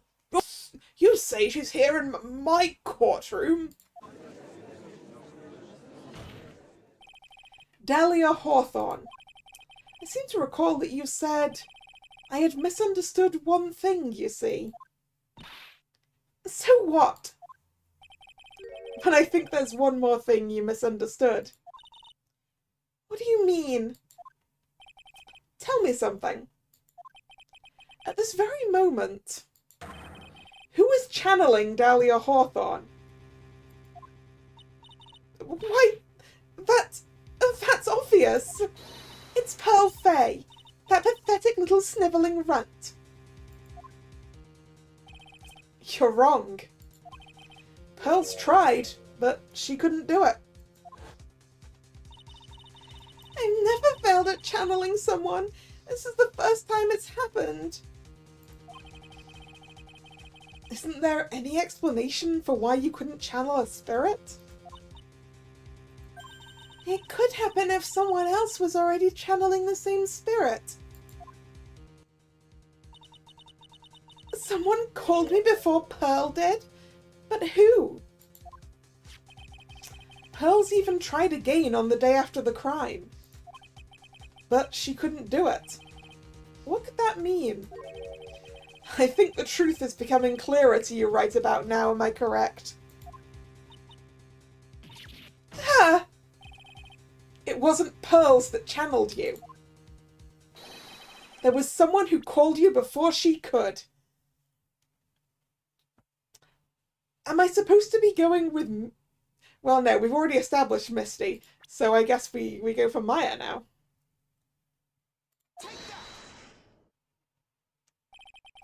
This is an easy one. Pearls couldn't do it, and Misty Fey is gone. There's only one possibility left. Pearls is a nickname, Hunter, so all of us who like Pearls call her Pearls.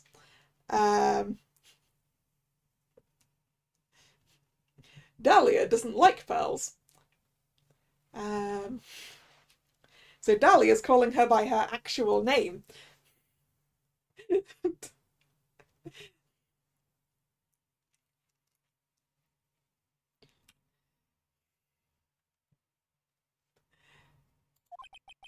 Come on already! I can't stand the tension! Dahlia Hawthorne. The person channeling you right now must be Maya Fey. What? What? But how could that be?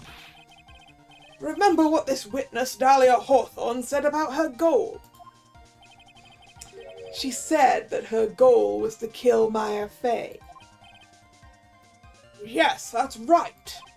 But if Maya channeled the spirit of someone who was trying to kill her... Huh. Well, Gramps, what would happen? Could it be? It looks like you finally understand, Your Honor. Yeah, because I guess the person being channeled has no idea who they're being channeled by, do they? So... yeah.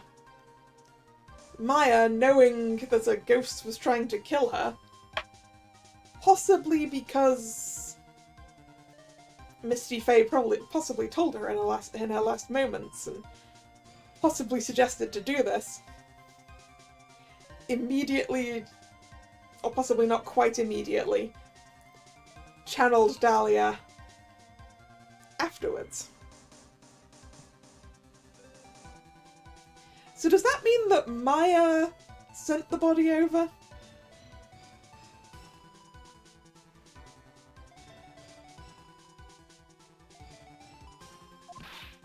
Well, I don't! What are you going on about?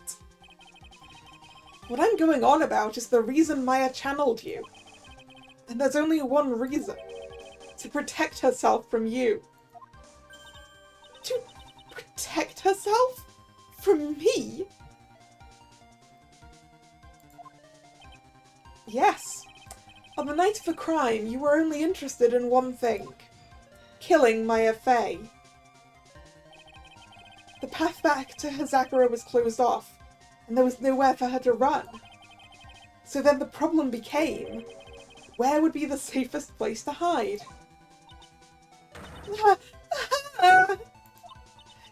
You mean that's when she channeled me? All this time you thought you'd been channeled by pearls. That's why it never occurred to you. But Maya's hiding place was you. No! Don't say that! You're saying that Dahlia Hawthorne, was played for a fool by that little whelp. Also, can we get security over here? Because I suspect that, if I was Dahlia at this point, and I had just been informed that I was possessing the body of the person I was trying to kill, I think I would try to kill her. And I think we may need to restrain Ms. Dahlia, so that she doesn't attempt to, dash her brains out on the witness stand.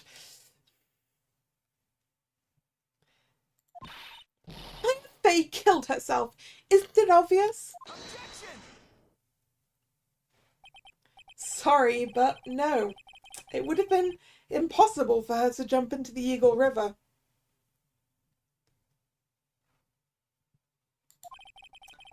This was the only avenue of escape open to Maya.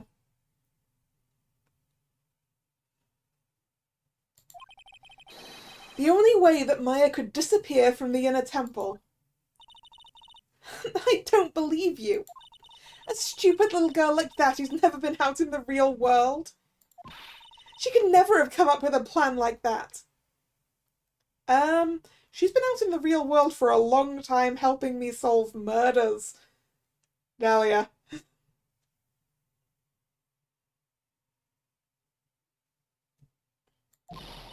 could have ever given her such a brilliant idea? Well, me, of course. Mia! Hey, it's Pearls bringing Mia in. Well, Mia bringing herself in because we're well aware that Mia just comes and goes as she wishes. Mia, Faye. It's been a long time, Dahlia Hawthorne. I think you broke Godo, Mia. So it's true. It was you. Yes. You're something else. But what are you doing here? Ha! It's pearls, right? Tell me something, Dahlia. I want you to think back to that night one more time. You had just cornered Maya in the inner temple's garden. And then, in the final moments of the fight, you lost consciousness. Wait! Did Mia take over the body? Oh no! Mia, did you kill your own mother?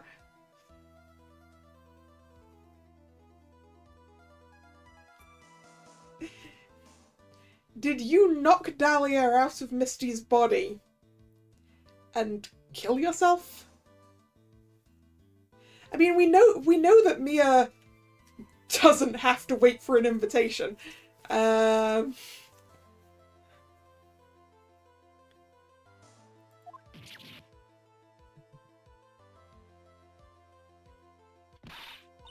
I was stabbed by Maya Fey. Actually, Maya lost consciousness at the same time as you. Oh no, Mia took over Maya's body and killed the body that you were using.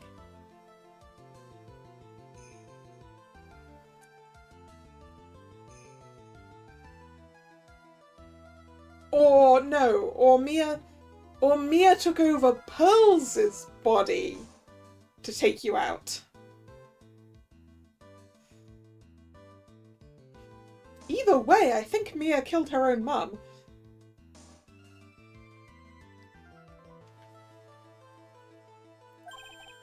She did. Not terribly surprising, since she was about to be killed. When she woke up, she was in the training hall. That's when Maya decided she needed help, so she channeled me. She explained in a memo the situation she was in. She asked me what I thought she should do.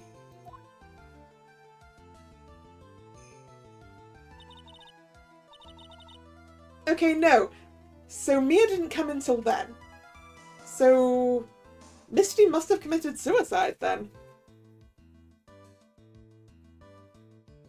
I mean, she is a very strong spirit medium.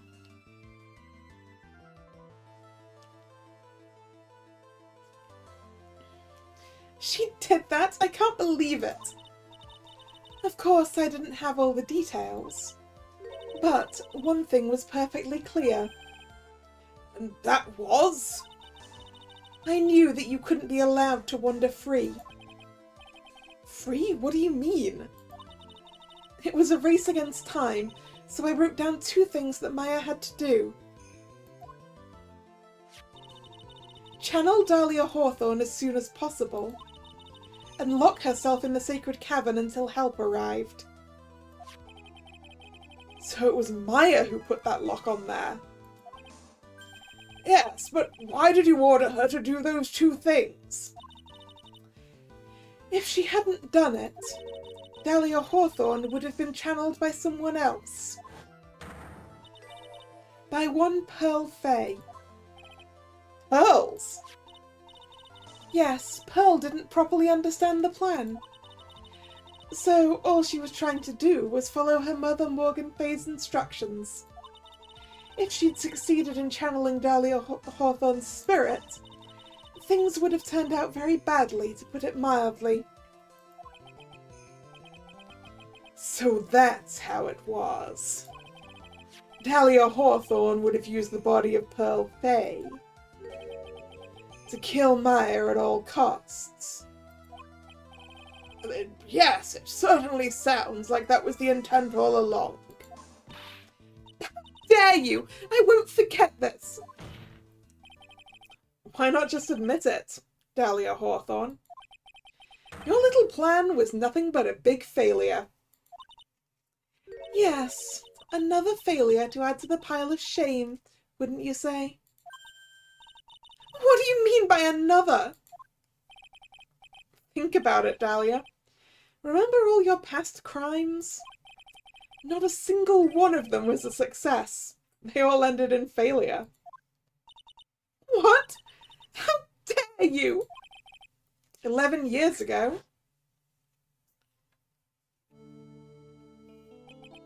The fake kidnapping, your very first crime.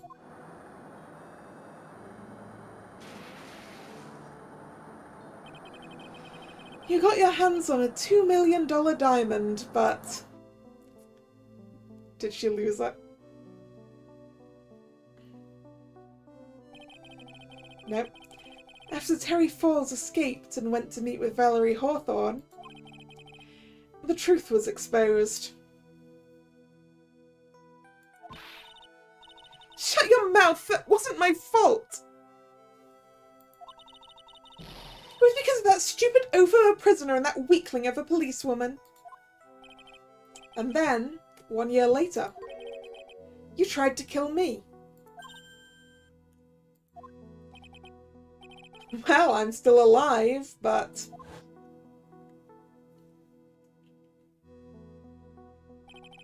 You wound up killing someone else.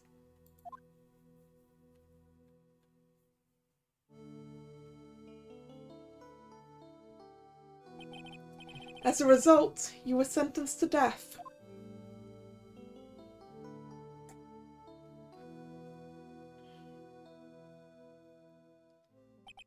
It's one stupid move after another for you. But it's no longer funny. You! Wipe that smug, happy-go-lucky smile off your face! And now this. You've messed up again. You let Maya Fey escape. Even though she was right there in front of you.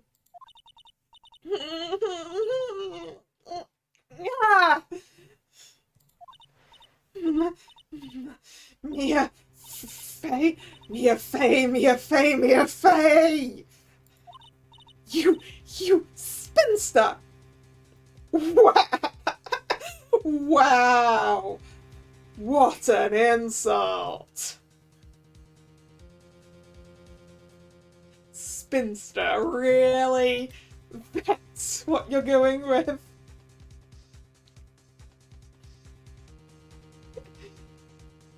I was supposed to kill Maya Fey like I swore I would. And if only you had gotten this spiky-haired jerk the guilty verdict, I wouldn't have been hanged to death. True. But I think you finally understand, Dahlia Hawthorne. You will never defeat me. What? What did you say? Whether you're alive, dead, or somewhere in between, you will never defeat me. As long as I'm around, you're destined to lose for all of eternity. I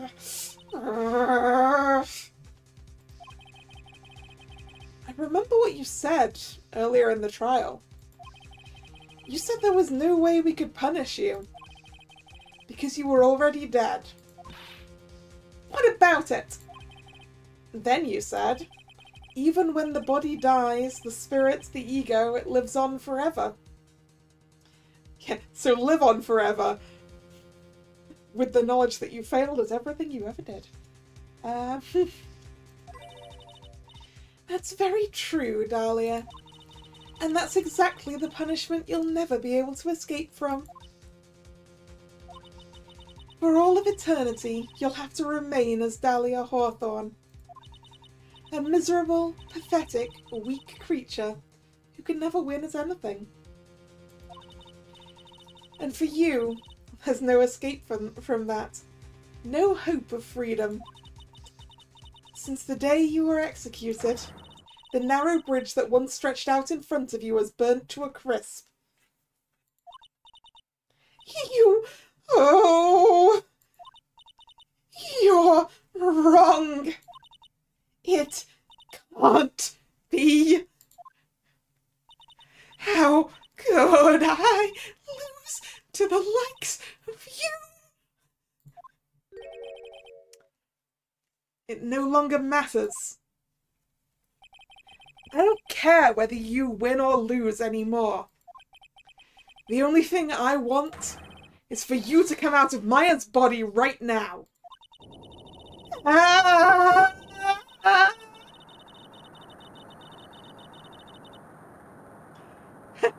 My microphone got upset at that one, huh?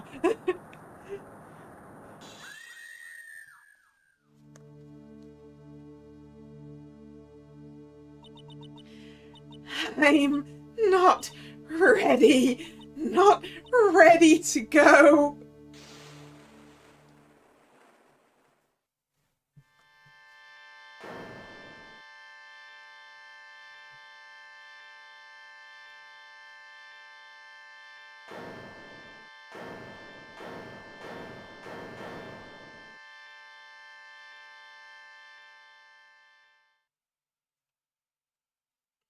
Maya, you're back and you're okay. Nick, sis? Oop. Maybe not okay, but back.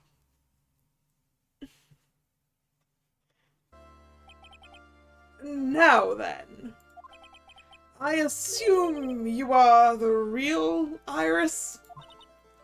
Yes, I was just rescued from the sacred cavern.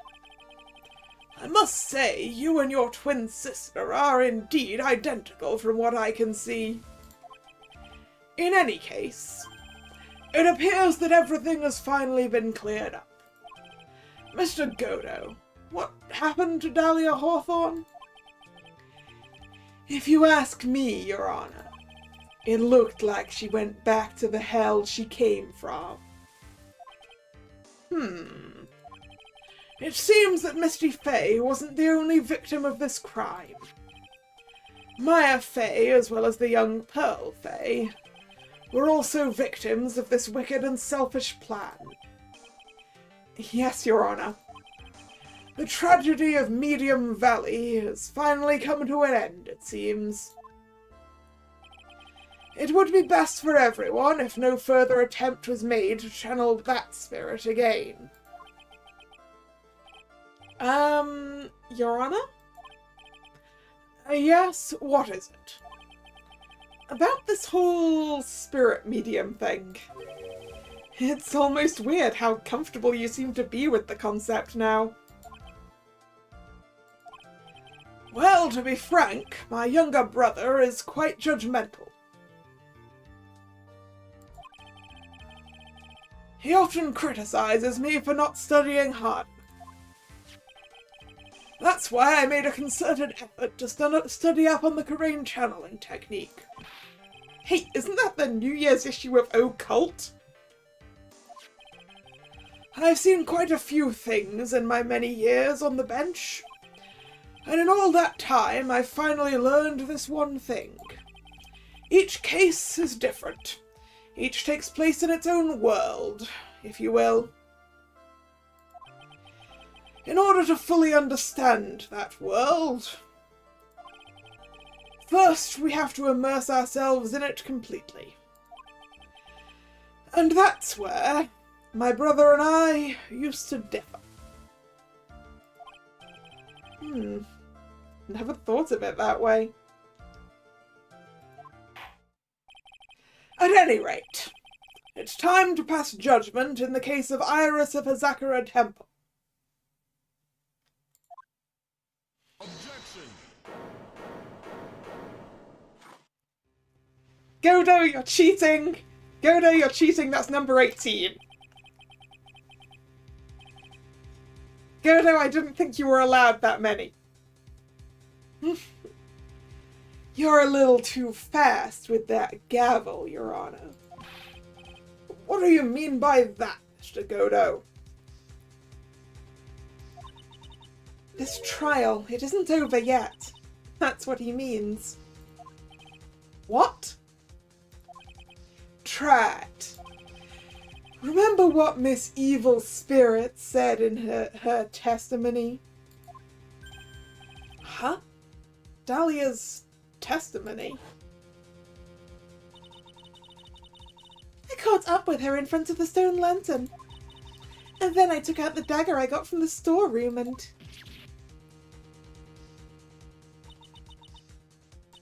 It's strange, but I don't have a clear memory of what happened after that.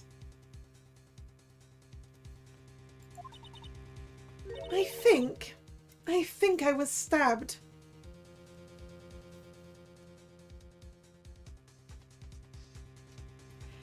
Did Iris stab her own sister and also aunt? But then how would she get back across? Yeah, we do need to explain how the body got back across. Can we just channel Misty Faye and ask? I mean, we've been channeling everyone else.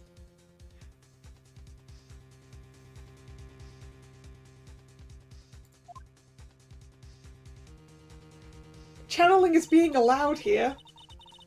Can we just have Misty Faye here to explain how she died?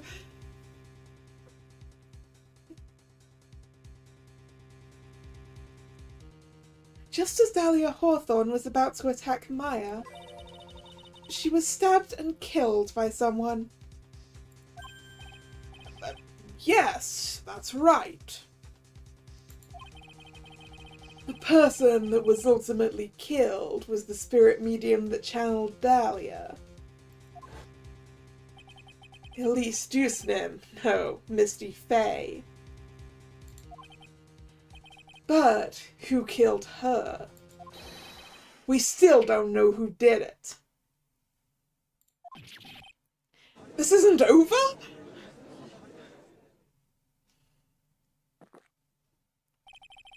Unless someone else is found guilty, the accused is still on trial.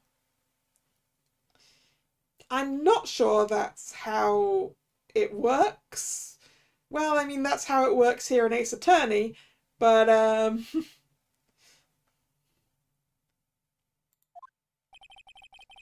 we can't let her walk until there's evidence that proves her innocence. No way! But this court isn't prepared for any further testimony. The prosecution is ready to call our final witness. Final witness? This one will clear up the whole mystery. The mystery of who killed Misty Faye. Indeed. Is it really all right, Mr. Prosecutor? Have I ever thought of being in theatre? I get massive stage fright, Hunter.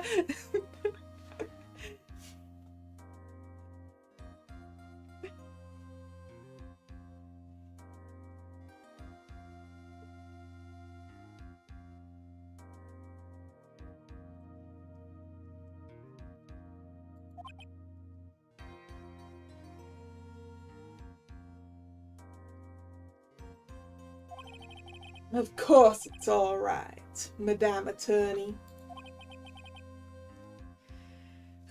Very well, then. Who is this final witness? Heh, isn't it obvious? There's one person who saw the whole event and will put the final dagger in this case. Someone who saw the murder take place? The very person who saw her mother killed in front of her own eyes. You mean Maya? She can't testify after what she's just been through. We need to find the truth. The prosecution calls Maya Faye to the witness stand.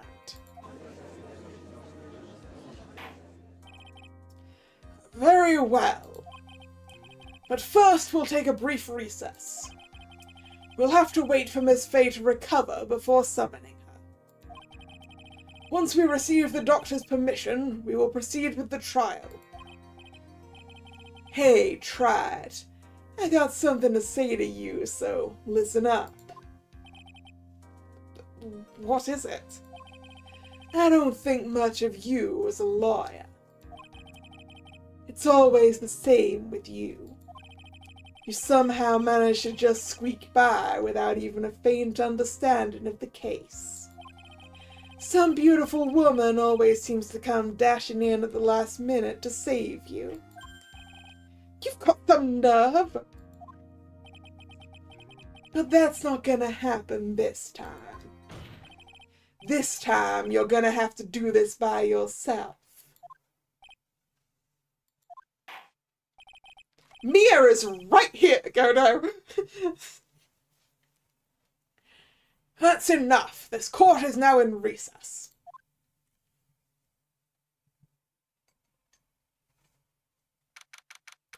February 10th, 2:56 p.m., District Court Defendant Lobby Number 1. I'm truly sorry about everything. You were working so hard to defend me. But I was missing all day, and we didn't even have a chance to talk. She's right. When I met Iris at the training hall yesterday,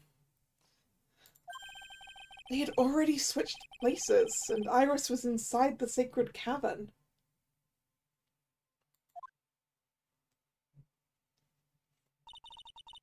I wanted to at least be in the defendant's box today to root you on. Well, it wasn't your fault. You were locked up this whole time. There's something more important than that, though. I have to ask you. Why did you help your sister out as much as you did? Huh? If you tried to get help at the secret cavern yesterday, you wouldn't have spent an entire day locked up in there.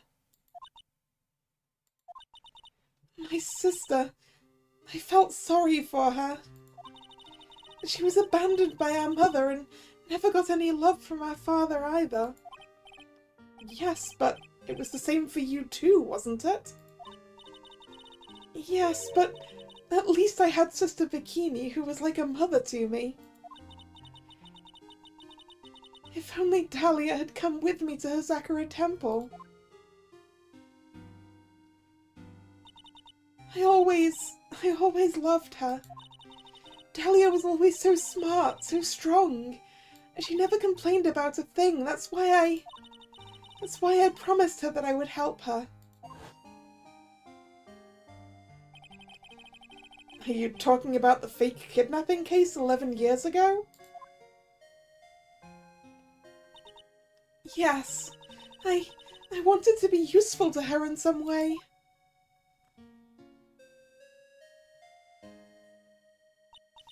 But, as usual, I was too cowardly. At the last minute I ran away. Because of that, Dahlia's stepsister Valerie ended up.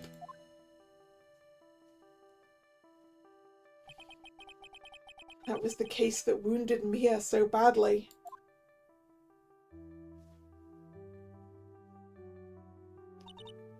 But things didn't end there, of course.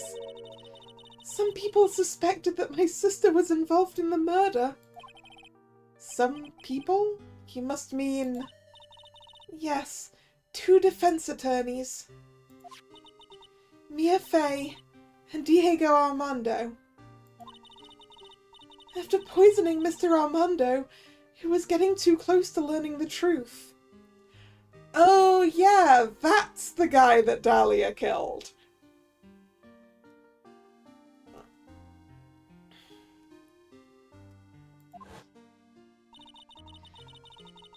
Dahlia even tried to kill the person who had unknowingly hid the poison for her. You. That's right. Iris. There's one more thing that I have to ask you.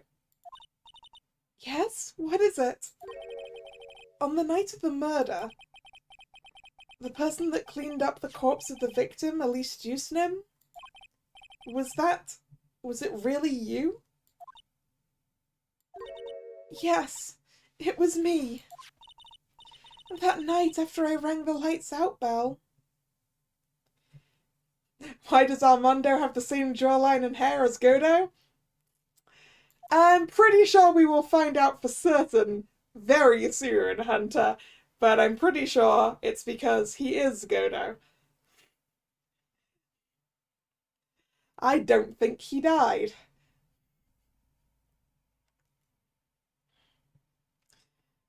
I went back to my room. It's around 10:30. I received a call on my cell phone.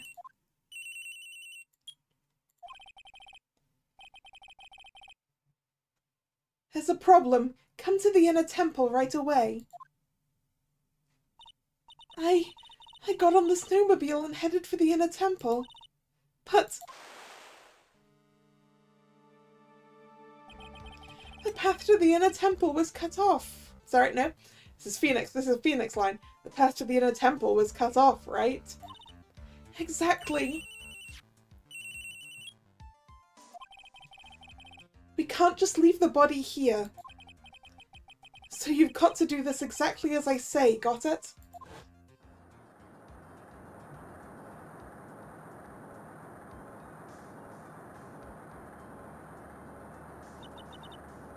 It was me. I was the one that received her body. The murder weapon had been left in her body so she wouldn't bleed too much. So the murder weapon was the sword stick.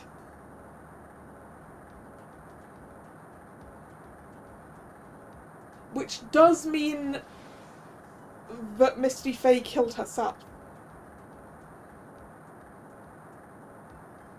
Because no one else knew that was a sword. The staff that Mr. Elise always held. I knew it. So the actual murder weapon was the staff.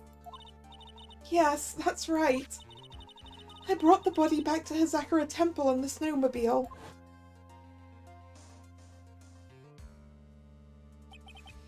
But why did you alter the body? I didn't want anyone to know that the staff was the murder weapon. I didn't want to leave anything that would lead back to Misty Faye. So I dressed her in a robe and stabbed her with the Shichishito.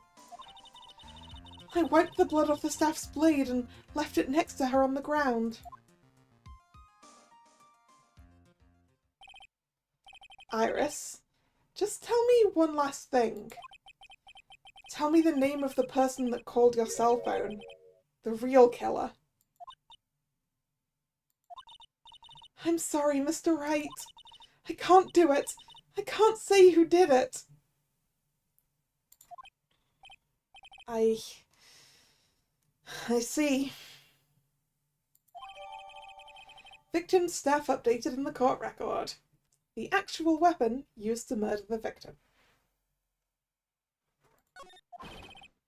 Defendant. Yes? The judge is calling you. He wants to see you in his chambers. He has some questions about Dahlia Hawthorne. All right. Well then, I'll see you later. There's something I want to tell you. Oh, okay. Something she wants to tell me.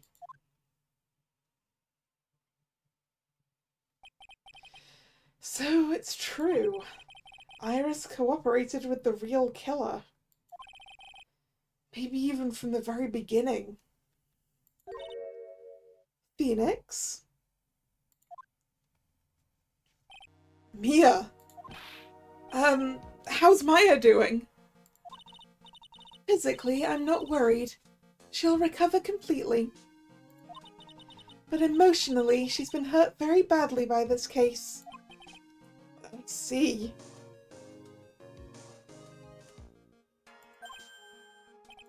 You don't mean she's learned who Elise Deucenim really was? Yes.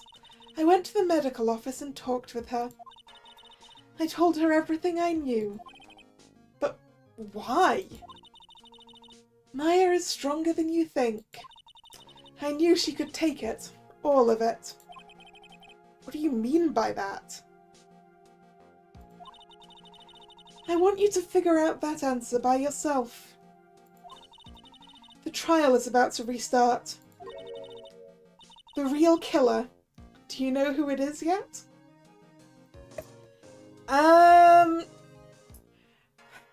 Well,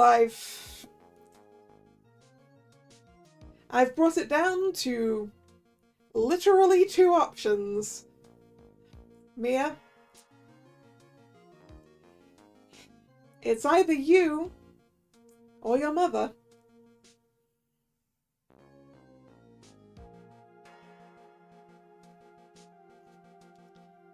Because I don't think there's any other options unless it's Maya and I refuse. Also because you said that Maya passed out. So Maya can't have been the one who did those bits. So I think it's kind of got to be you. Or your own mother. The question is, Mia, did you know that that staff was a sword?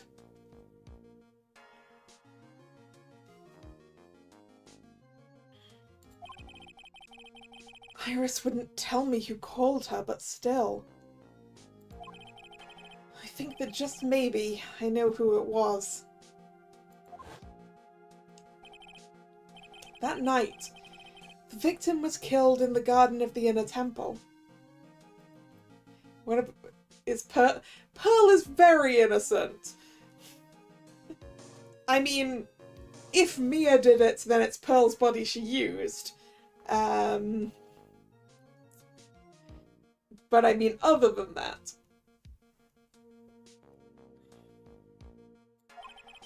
And the criminal wasn't just there by accident. Which means that the killer knew of Dahlia's plan from the very beginning. And one more thing. The victim was moved to the Hazakura Temple side by pendulum. In other words, the criminal couldn't cross the bridge. That means they were stuck on the Inner Temple side for almost an entire day. Exactly. So the culprit was someone that wasn't in Hazakura Temple the following day. That's as much help as I can give you. I mean, it could be Pearl's, actually. It could be Pearl's in protection of Maya.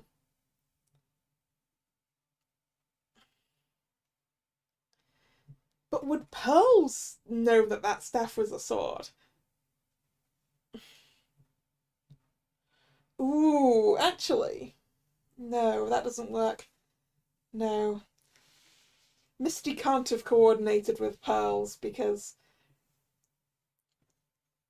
Pearls had no idea why she couldn't channel Dahlia. The rest of the battle is yours to win. Or lose. Okay, I've got it. Thank you, Mia. Finally. It's almost time to bring this case to an end.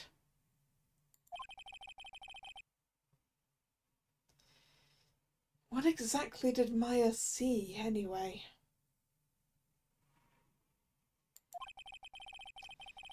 And who was it that actually killed Misty Faye? Whoever it was, I have to prove it. Me. All by myself.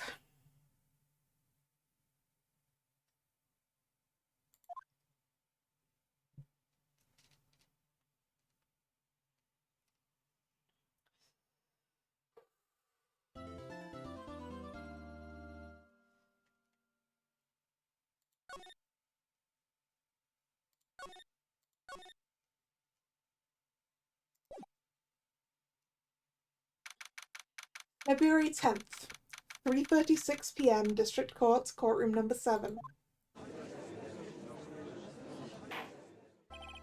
Now then, before we proceed any further, I'm going to announce the results of the tests we had performed earlier. Tests? Yes, tests. On the bloody dagger that was found stuck in the pine tree. Oh yeah, that! I totally forgot about it. I didn't, Phoenix. That's the weapon that Maya Fey used when she fought the victim. So what are the results? Was it the victim's blood or... Due to time constraints, a full test wasn't possible. However, there's one thing we can say with certainty. The blood that was on this dagger is not the victim's blood. That is all. Now then, let's restart this trial.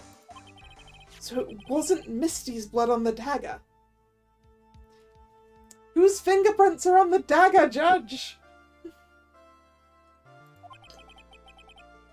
Then whose was it? Dagger updated in the court record. The blood doesn't match the victim's.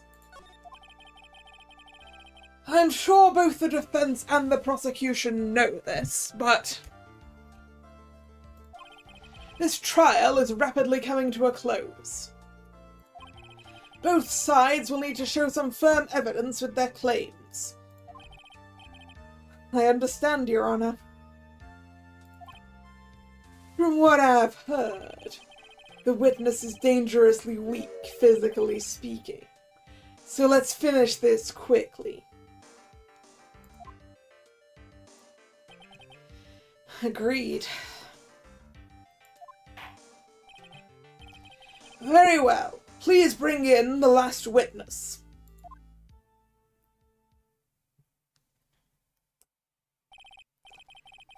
Witness, please tell us your name and profession. Maya Fey. My profession is, I'm the assistant manager at the Wright & Co. law offices. Maya. According to the magazine I have here, you're a spirit medium of the Korean channeling technique. I'm frightened. The Fae Clan. I don't want any more to do with it. Oh, Maya. The pain the Fae bloodline causes must be unbearable. Very well. Now then, Miss Fey. When the event occurred, you were in the garden of the inner temple. And you witnessed the moment of Miss Elise Dusnim's murder. Is that correct? I didn't see anything. Straighten up this instant, young lady. Huh? Pick your head up and speak clearly. There's always time for crying later. But Your mother was killed in front of your eyes. There's nothing you can do to change that fact. But there's something you can do. You can finish this. You've been watching the whole thing, right? You've seen the witnesses come out, and you've seen us squeeze the truth out of them. Now it's your turn. Let's hear your testimony.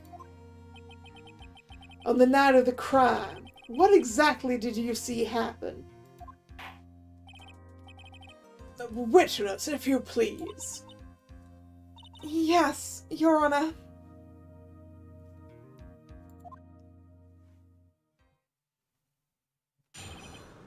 At the inner temple.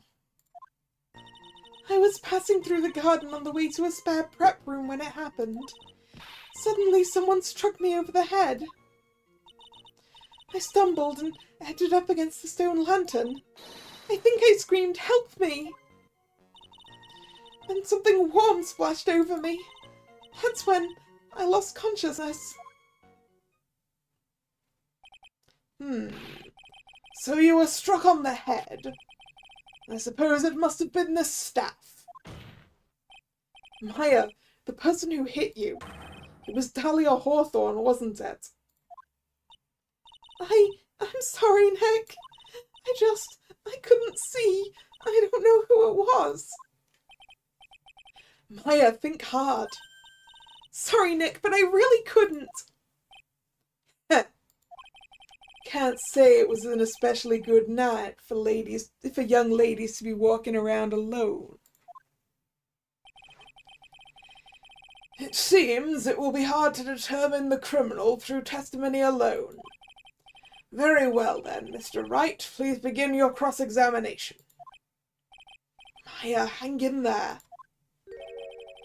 She doesn't look well at all.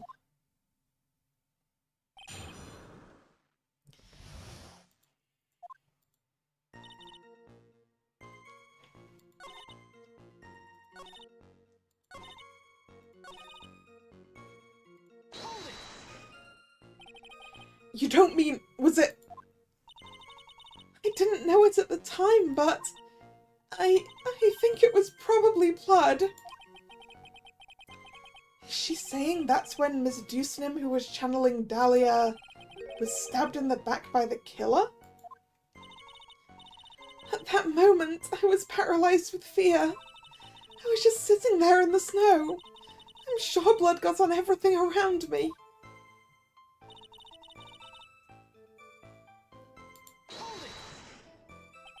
So what happened next? I don't remember. How were you saved? You don't even remember that? No. I haven't got any idea.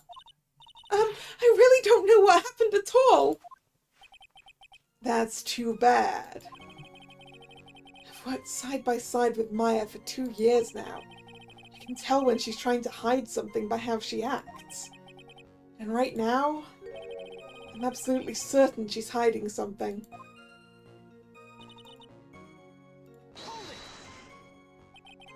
Who else was on the inner temple side that night? Well, Sister Bikini, of course. But I remember her saying that Iris would be coming later as well.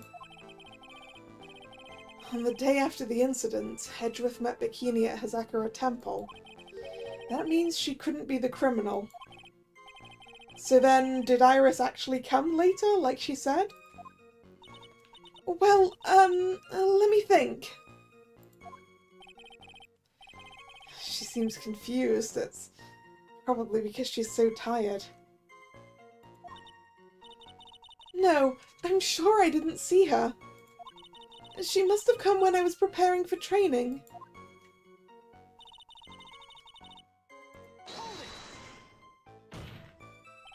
Who did it? Who hit you?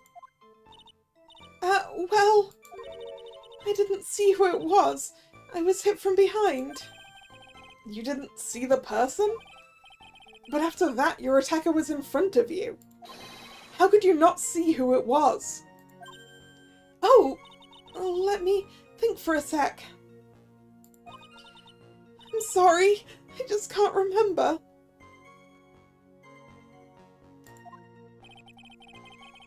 Maya's really having a hard time. What should I do? Press her harder is probably what we gotta do.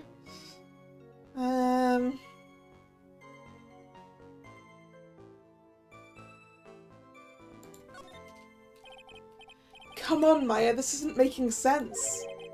Why didn't you see this person? Well, let me think. It was, oh yeah, that's right. It was dark, that's it.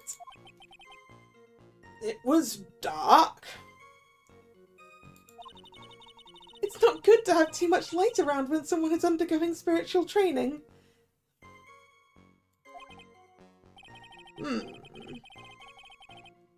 Come to think of it, there was earlier testimony to that effect as well. So it was dark in the garden on the night of the crime. Which is why she didn't see her attacker. I thought maybe she was trying to hide something, but I guess not. Judging by the testimony thus far, the identity of the attacker was most likely the spirit that was channeled by Elise Deucenim, Dahlia Hawthorne. Very well, please continue with your testimony. What happened after you were struck on the head?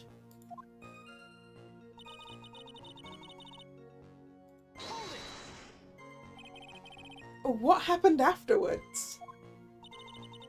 My attacker was in front of me, blocking off my escape, I think. You think? After getting hit like that, I was in a state of panic. There were only two things rolling around in my mind at the time. Well now, this is beginning to get interesting. So, what were the two things rolling around in your mind? My name is Maya Fey. 1 + 1 = 2. You see, for some crazy reason, I was afraid I was going to lose my memory. I know it's odd considering my life was in danger, but that's how it was. That's not odd at all. Your actions are understandable given the circumstances. So, what did you do then?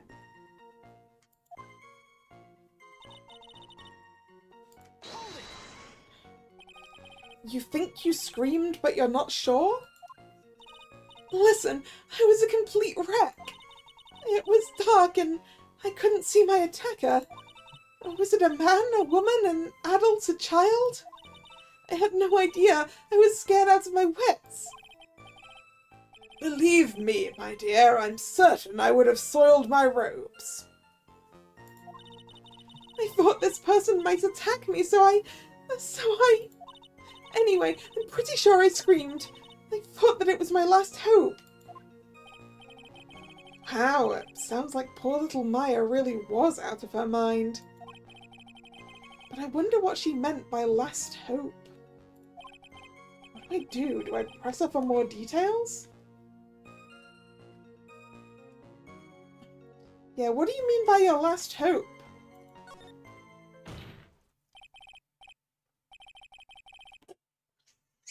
Wait a minute, Maya. What's this my last hope stuff? What?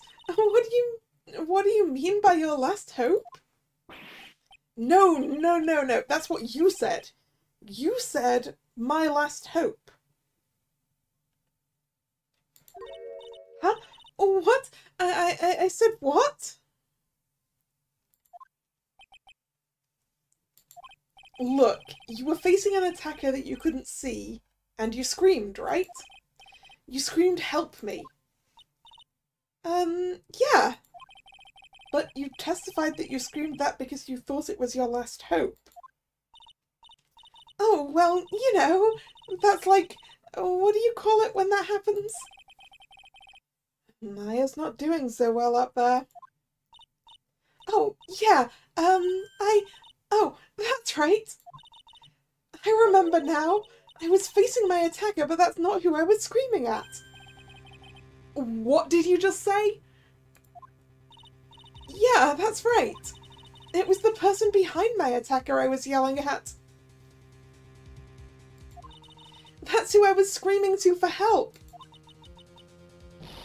Ah! Oh, what is it now? I messed up.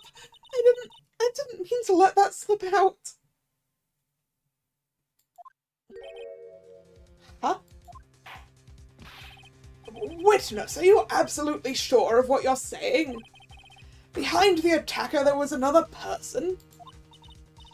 I am. Well, I meant to keep that part a secret. What have I done?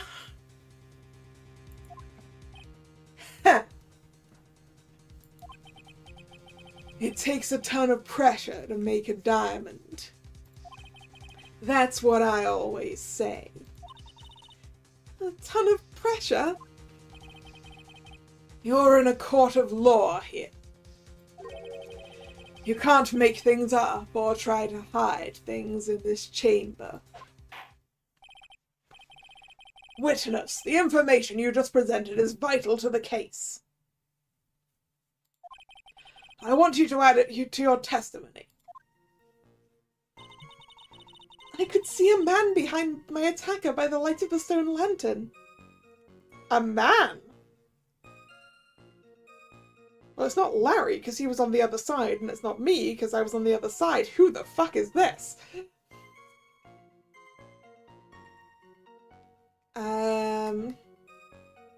I thought it was dark.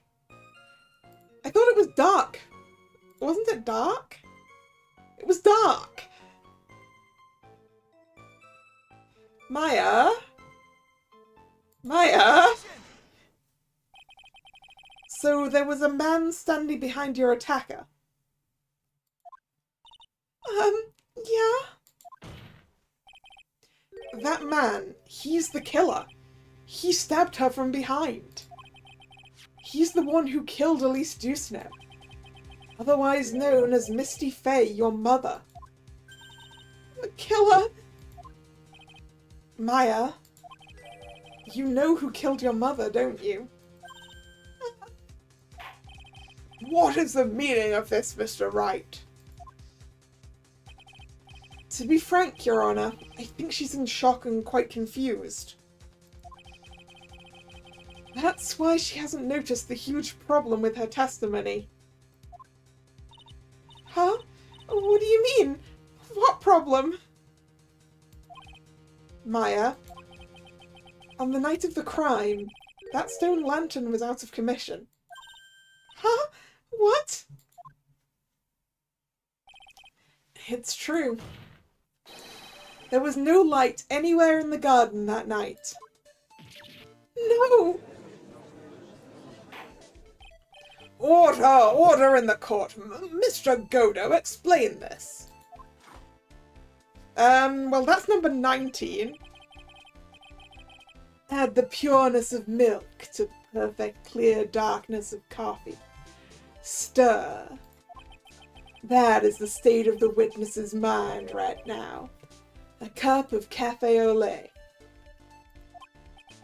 A cafe au lait? Is that even legal? Mr. Tright's words are the milk, and you are the spoon, Your Honor.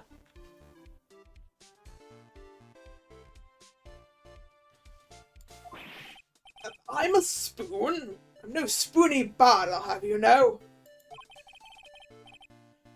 You must have noticed it. You must have noticed it too, Tright. This witness's mental state is highly unstable right now. It's not hard to understand why she would make a little mistake like that. Objection! Sorry, but that's not going to cut it. What did you say? If there truly was no light in the garden, then there's a fatal contradiction in the witness's last bit of testimony. Nick? May I? Recall the witness's statements about her attacker. She said that she didn't know if it was a man or a woman, an adult or a child. But she was confident that the person behind them was a man. Which means she recognized him. And the thing about murder mysteries, all of them, including Ace Attorney here, you're never going to get someone to be the murderer who you haven't seen the entire case. It's never going to be a mystery person. It's always going to be someone we've met. And the thing is that there's only one man we've met in this that it could be. Right? Because it can't be Phoenix. And it can't be Larry. And it's not going to be Gumshoe. And it's not going to be Edgeworth.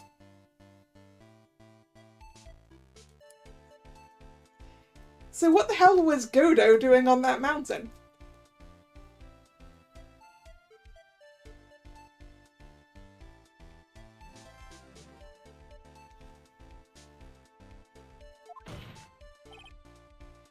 And yet, the witness could describe a person that was standing behind her attacker. And she quite clearly described him as a man. Yeah, especially because you would be able to identify Godo in the dark. Godo's the only man that you would be able to identify in the pitch dark, right? Because he's got his own light source. Godo, why are you prosecuting a murder that you committed?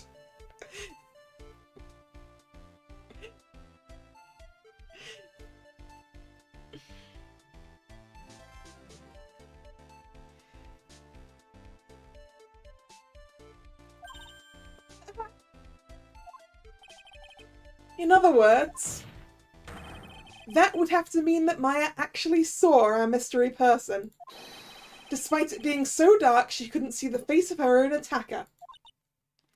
No!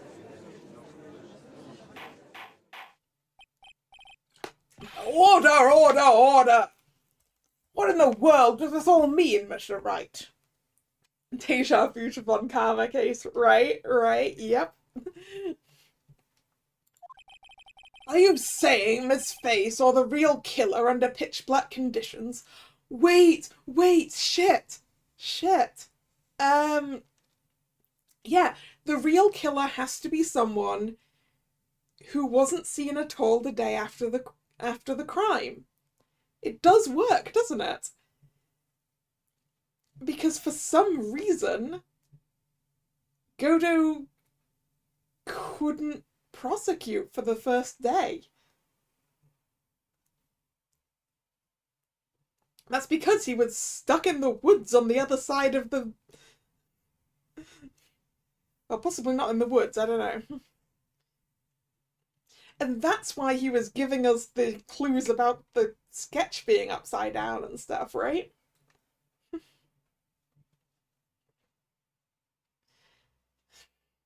Objection! Tried. Do you have any idea what you're proposing? How could she have seen in the dark? There was no other light source at the scene. Objection! There are some things that you can only see in the dark, Mr. Godo. Maya, you did see who the killer was in the dark. And now, you're trying to cover for him. Cover? The man that killed her mother? There's only one conclusion I can draw from this.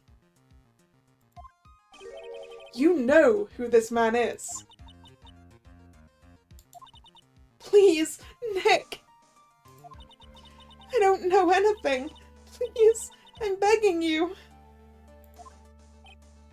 Heh. You talk a good game, Trite, but let's see if you can walk the walk. It was pitch black, so what could the witness see? I'm calling your bluff. No, Nick, don't! Please, stop! Maya is dead set on protecting this guy. A man who murdered Maya's long-lost mother. But I can't let him get away with it. I'm a lawyer, an officer of the court. I'm here to find the truth.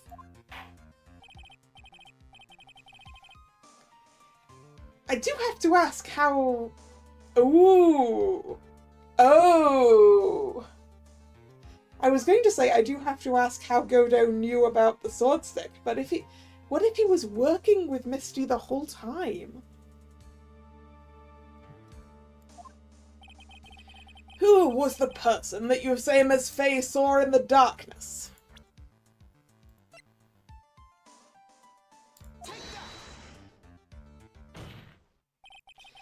Because it was pitch black, Miss Fey was able to recognize the killer easily. I'm sure the court would like to see for itself how this is possible, yes? What? But how do you propose to show us something like that? It's easy. We just need to recreate the conditions of that night. Conditions? Your Honor, the defense officially requests that all the lights in this courtroom be turned off. Yep, exactly, Drag.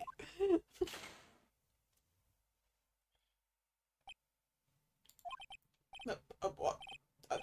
This is... But it can't be. Huh.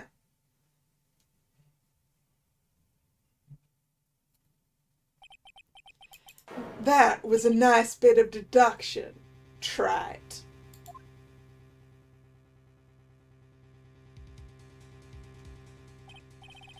Well, everyone, this is the man that Maya saw on the night of the murder.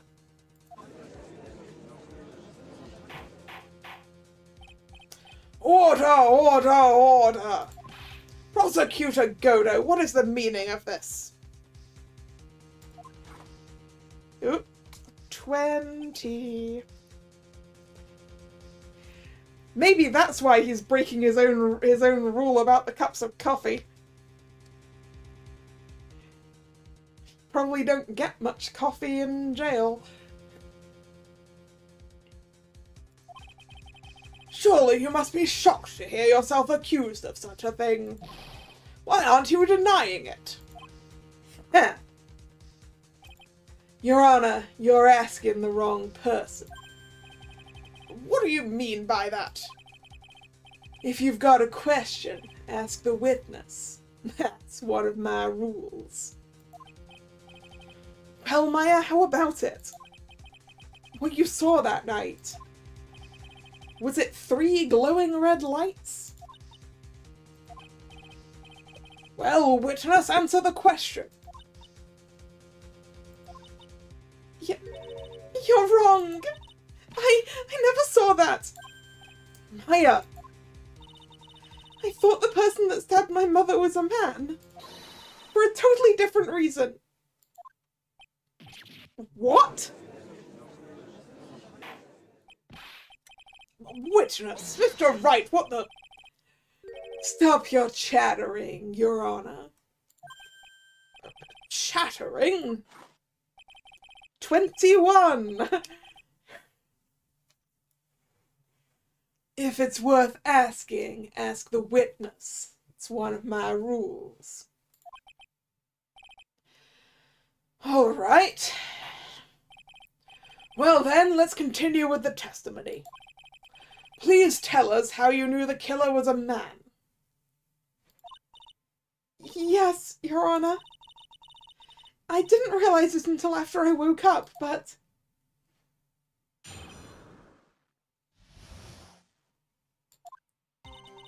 When I came to, I was just lying there on the training room floor. Sorry, on the training hall floor. And by the time I got back to the garden, the place had totally changed. The torches were lit and the body was gone. And all of the snow around the stone lantern had been carefully cleaned up too. Since the person did all of that work alone, I just assumed it was a man.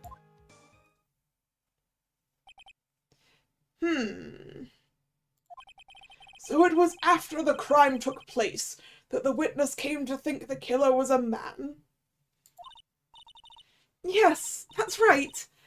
I'm sorry, Your Honor, No need to apologize. It's as Mr. Godo said, you're utterly exhausted. It's only natural that you would be a little confused. Also, if you consider the situation you described, it doesn't seem too much of a stretch to assume the culprit was a man. Mr. Wright, proceed with your cross-examination.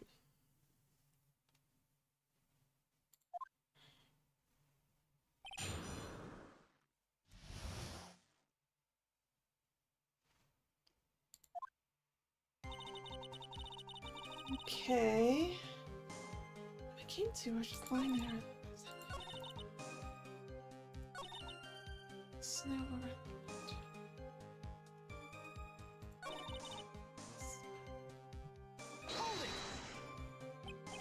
So, you're saying that you never saw the killer, right? Yes. But earlier you very clearly stated that you saw a man behind your attacker. Nick, I'm sorry. The killer certainly went through a lot of trouble. Moving the body by pendulum, manipulating the crime scene. For what purpose? Why do all that? I mean, we can't blame Sister Bikini for it, because Sister Bikini has a bad back and can't possibly do all of those things.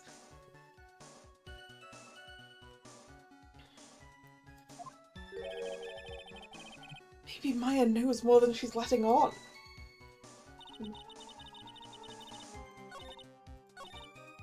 Yeah, why did the torches get lit? The torches were lit. Yes, that's how I noticed the whole scene had changed. I'm going to say it was the killer who lit the torches. I mean, who else could it be? The killer probably lit them since it would be impossible to do any cover-up work in the dark. However, if that's true, there's one thing that still bothers me. Why did the killer go to the effort of moving the body? It's true. It's hard to see how that would be of any advantage to the killer. The only one who would gain anything from that would be the only person that was at the inner temple, Maya.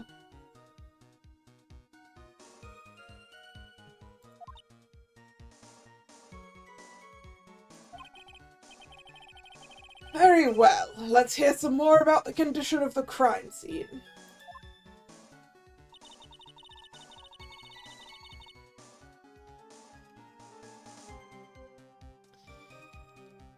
You see, the thing is that the person doing all of this crime scene clear up has to be Godo. Because we've already established he can't see the colour red. So he wouldn't have seen the writing in blood.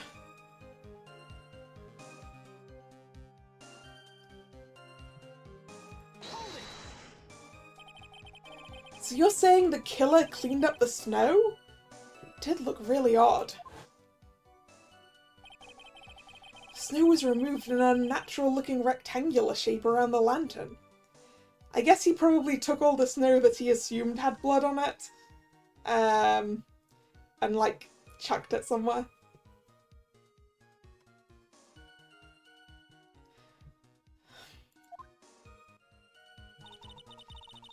There were a lot of shovels around the inner temple, but they're all really heavy, way too heavy for me to use. An odd fellow indeed, this killer. Why on earth would anyone want to take snow away? Well, there's one thing I can think of. Didn't you say that a lot of the victim's blood sprayed onto the snow? Yeah. The area I collapsed in ended up being splattered. In other words, the killer's purpose was to hide the bloody snow. I think that's the most reasonable explanation. Perhaps. However, there is something that's bothering me. If the killer just wanted to hide the snow with blood on it, there was no need to remove that amount. Yeah, because he can't see the colour red!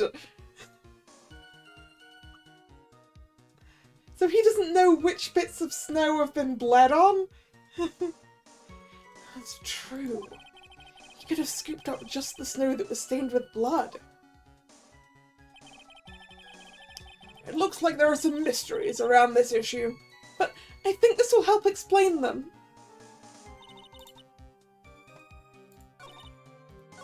Okay, maybe this one?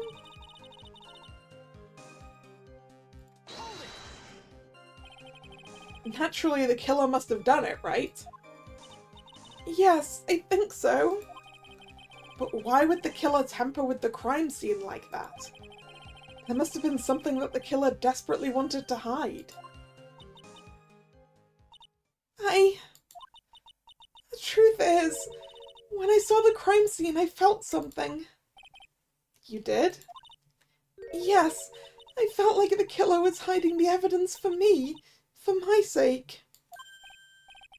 What? Hiding it for you? Everyone knew that I was the only one at the inner temple that night. If Sister Bikini had come back and looked at the garden, she may have thought you'd done it. No, she definitely would have thought so.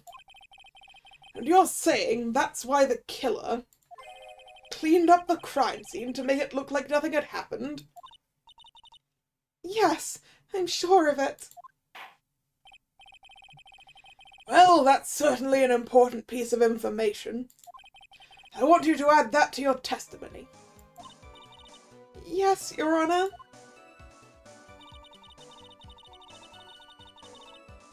Yeah, you think it was for your sake, but, he missed a spot. He missed a spot that proves who it was who did it, Maya. Objection! The body of Elise Dusanin was carried all the way to Hazakura Temple's courtyard. Then at the garden, the real scene of the crime, the snow that we suspect was covered in blood was scooped up and removed. It's reasonable to believe this was all done in an attempt to hide the true crime scene. However, there's still one matter that seems somewhat odd. Oh, and what would that be? You must have figured it out by now, Mr. Godo. It's the message written in blood on the lantern. It was written very clearly on the white stone lantern. Maya. If the killer was so motivated to protect Maya from suspicion, then why didn't they wipe the writing off the lantern? Yeah, you're right. Order! But, Mr. Wright, isn't it a fact that the killer was trying to cover up the crime scene? Indeed, but it doesn't make much sense to move the body and remove the bloody snow, and then not wipe off the most incriminating thing of all, the bloody writing. Objection! Oops. 22. But if that's the case, do you have an explanation for the killer's mysterious behavior? Why would this killer move the body and remove all that snow, but then leave the bloody writing on the lantern? Because it's you and you couldn't see it, you idiot!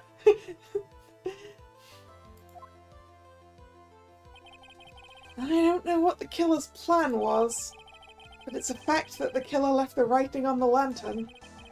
There must be a reason for it. Well then, Mr. Wright, let's hear your opinion. Why did the killer leave the message written in blood on the lantern? Because they didn't see it.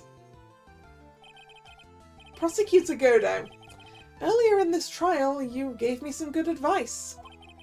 Once you eliminate the impossible, whatever remains must be the truth. Maybe you're not as dumb as I thought. The real killer wanted to disguise the fact that a crime had occurred there.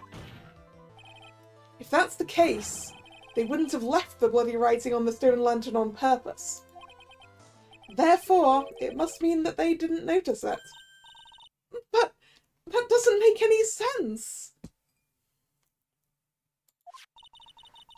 And the torches were all lit and everything. There's no way any normal person would miss something as glaring as that. Well, yeah, he's not very normal. Have you seen him? You're right. There's no way any normal person would. What? What are you trying to say, Mr. Wright? There's only one person involved in this incident who could have missed seeing the bloody writing altogether. Who would that be? Who is the person that could have failed to notice the bloody writing? The person who failed to notice the bloody writing before! Mr. Godo, this is what you said yesterday. My eyesight is pretty messed up. Even with these huge goggles on my head, I still can't see everything. You can't see everything? Is that correct, Mr. Godo? This lantern was submitted as evidence today. I would like the court to think back to the moment it was first presented. This lantern, there's something written on it. Why? It's written in blood. Nonsense. This lantern is as clean as a whistle.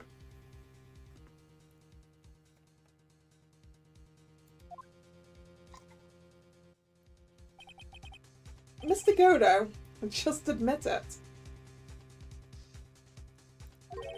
There are certain colours you can't see, correct? You can't see red on a white background, can you? That's right. We went through this once before. During the poisoning case at Tribulations. This is the apron the delightful Miss Bird was wearing at the time. And somehow spilled coffee on. Oh yeah, we knew he couldn't see blood. There is something still bothering me, Mr. Godo. Why have you not explained the bloodstain to the court?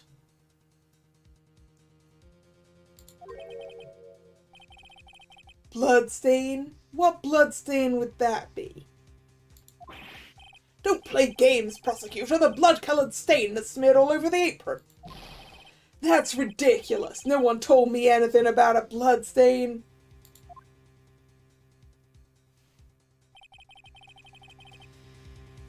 You could see the coffee on the white apron, but you couldn't see the ketchup because it was red. 23. Let's hear it for coffee 23. Ha! It's strange. In a black and white photo, those letters would have appeared black to me. I wonder, why am I the only one that can't see them? So then, Mr. Godo, are you admitting it? Are you admitting that you can't see the red writing on the lantern? He also couldn't, I guess he also couldn't see the seal of the master that was left there too, because that was also red and in the snow.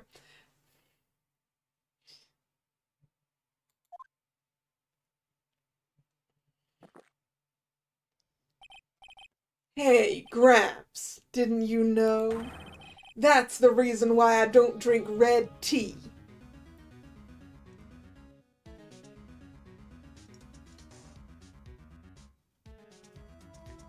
Not that red bush is particularly red when you've brewed it, Godo.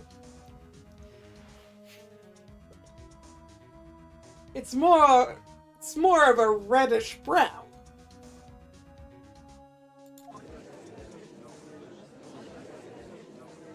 I mean, some fruit teas are definitely red.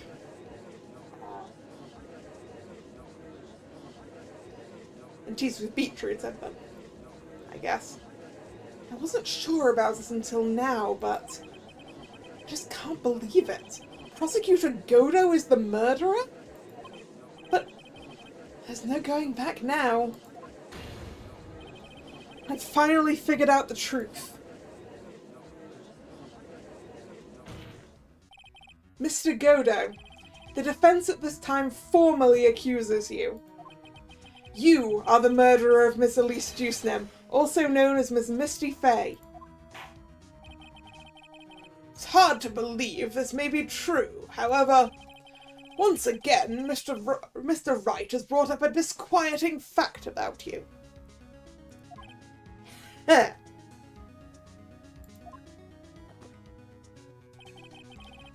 Just make sure you don't fill out the indictment in red ink, Gramps. Come on, how does a little graffiti make me into the killer? Besides, it's not like that's my name that's written there. Objection! I'm certain that the killer wasn't able to see the color red. This is rich. Do go on, Trat. The answer was right there at the crime scene.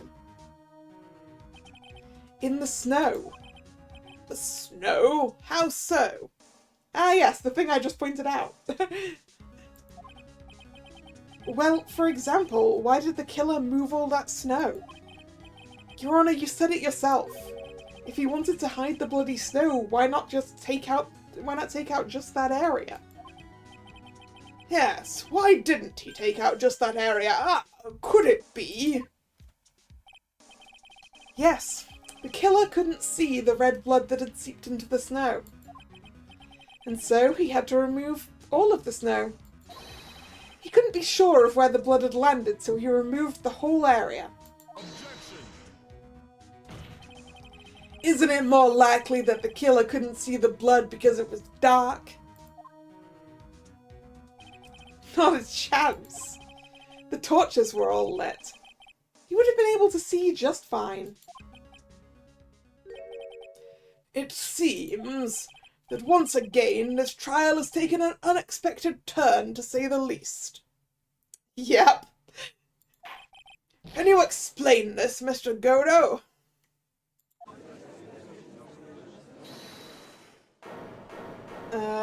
Maya's hold it! Wait just a minute! Maya. What is it, witness?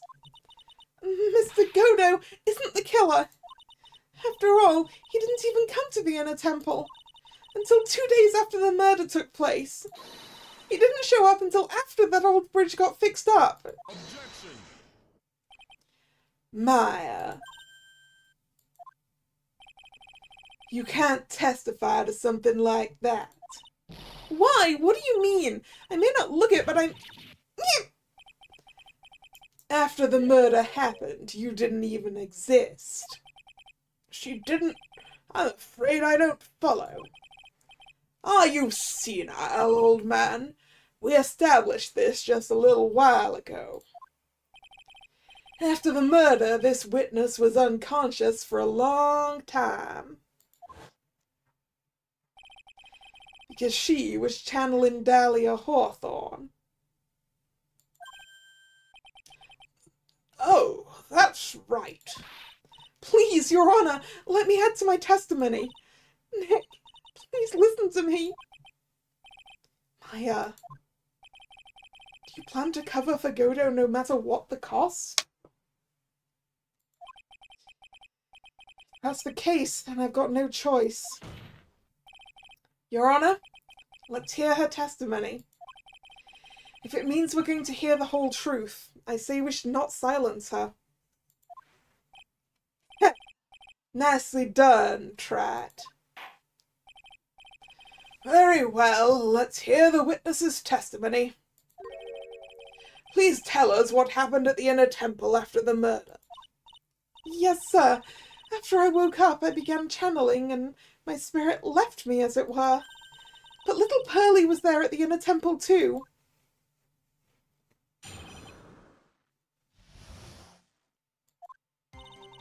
Pearlie was also stuck on the Inner Temple side that night. The next morning, she looked around, but couldn't find anyone. The next day, when the bridge was finally fixed, she was in the spare prep room. And that's when Mr. Godo arrived at the Inner Temple for the first time. He found Pearlie first and cheered her right up.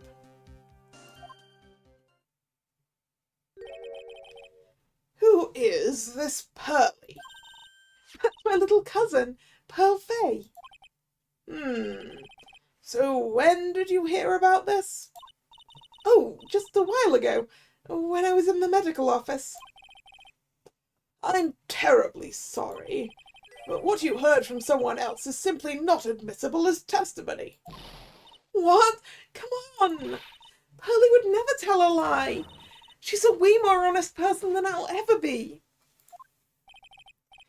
Real smart, Maya. You always know the best things to say when you're under oath. The prosecution has no objection. We believe the witness.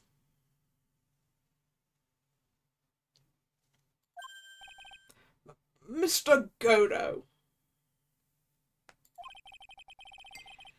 Let's just move on to the cross-examination, if the defense has no objections. This is highly unusual, but, well, Mr. Wright, let's get this cross-examination started.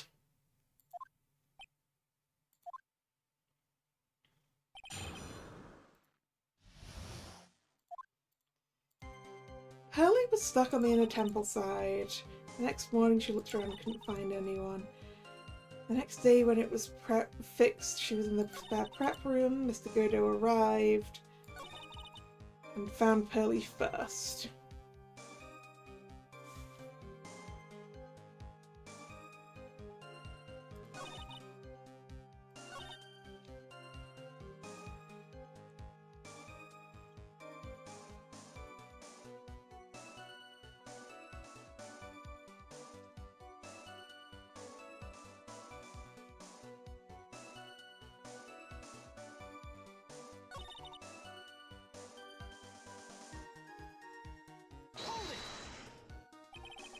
She searched the entire inner temple side end to end?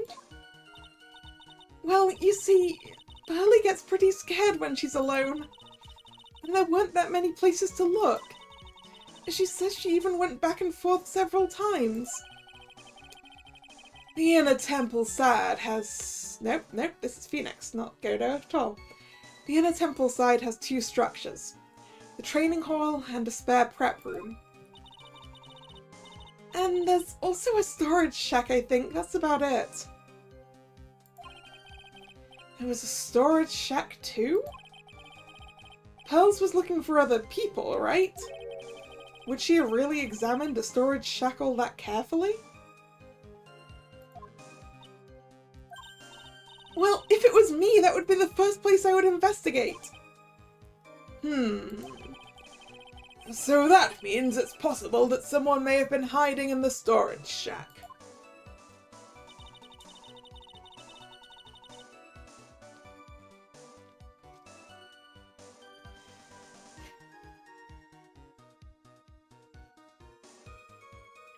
Man, am I gonna be able to finish this today? Might have to push up.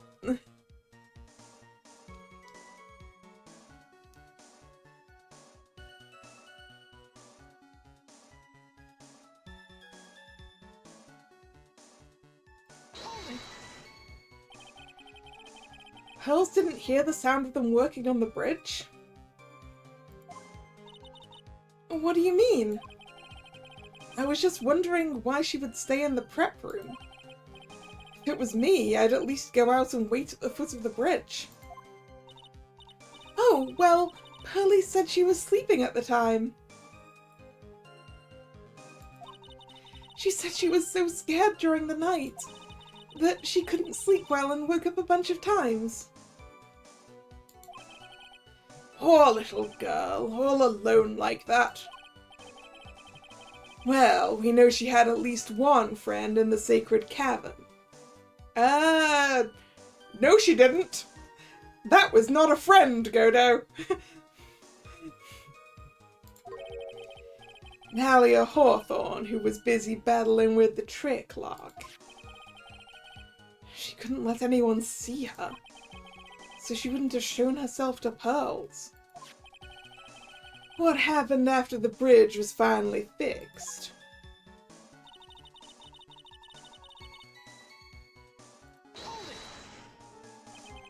So it was your first time at the inner temple, on the inner temple side, Mr. Godo?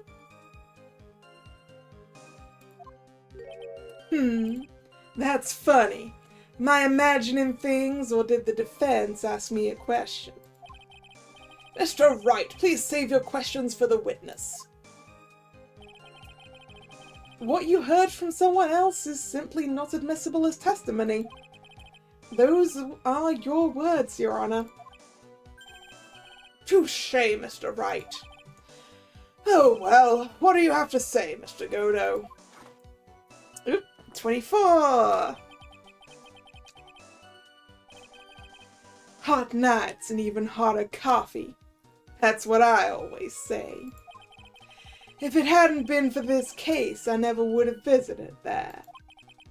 A freezing cold temple in the mountains? I think I'll pass. So he had never visited Tazakura Temple or the Inner Temple, huh? Heh. You want to say something, Trat? In any case, I have to find a crack in Godo's armor. While I cross-examine Maya, that is. Very well. Please go on with your testimony. After fixing the bridge, the policeman came over to the inner temple side, right? Yes. Then, Mr. Godo. Before I carry on with this, I'm actually going to go and get some more water. I've needed it for a while. We'll be back.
Alright, I'm back.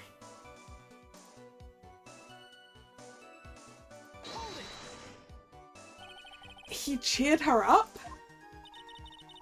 And that's what Pearly said. She said he was a very nice older gentleman. Thank you for looking after my cousin, Mr. Godo. And here I was, thinking you were nothing more than a coffee addict.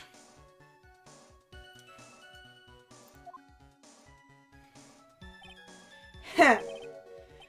cut it out. You're making me blush. This guy is really beginning to get on my nerves. In more ways than one. The truth is, there aren't that many places to look on the inner temple side. The policemen were all busy going over the garden with fine-tooth combs. So I decided to carry out an investigation in my own way, Godo style. Godo style, huh? I'm the same way. I like to hand down verdicts in my own way, judge style. Maybe I should ask some questions, Phoenix style? What were you investigating, Godo? You said that you conducted an investigation of your own. Did you find anything? It looks like my investigation went about as well as yours tried. After all, I did miss the bloody writing on the lantern. Well, I didn't miss it, so speak for yourself, Goggles. The only odd thing I discovered was the beauty in the training hall. Beauty? Misty Faye, naturally. Clad in her stunning Japanese garb, surrounded by the hue and aroma of Western tastes. Western tastes? Could he find a stranger way to describe gravy?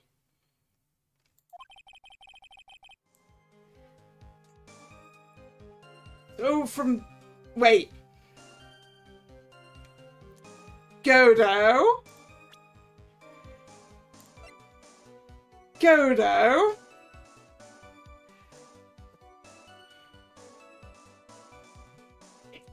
How the hell did you get what the person in this was wearing? Godo? How could you guess who it was? And what they were wearing?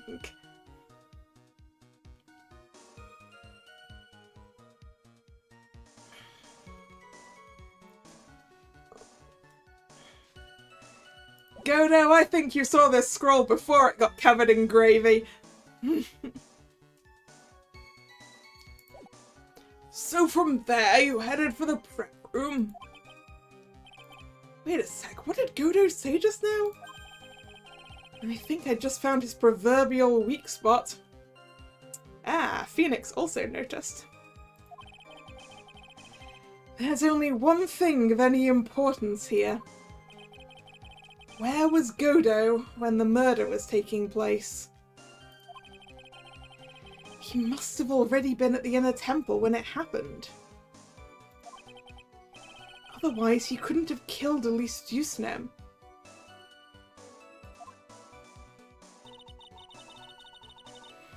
Right.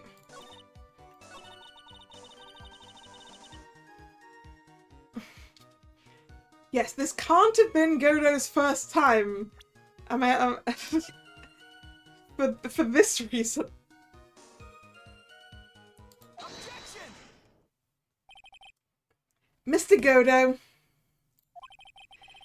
the first time you crossed Dusky Bridge and went into the inner temple was long before the murder took place.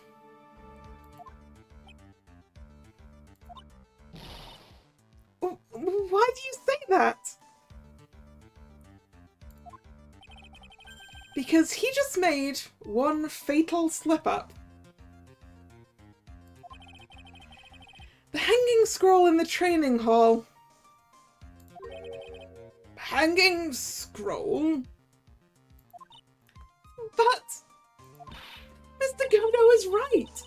That scroll shows a picture of my mother.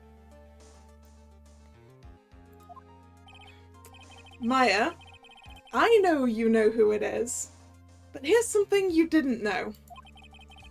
By the time the bridge had been repaired, 2 days after the murder, the hanging scroll in the training hall looked like this. What's that wonderfully delicious smell? Gravy, and surely it should be smelling less delicious at this point. The morning after the crime, someone covered it with gravy. Gravy? But why gravy, Nick? Because pearls can't read. Because gravy was much more than a condiment to the culprit.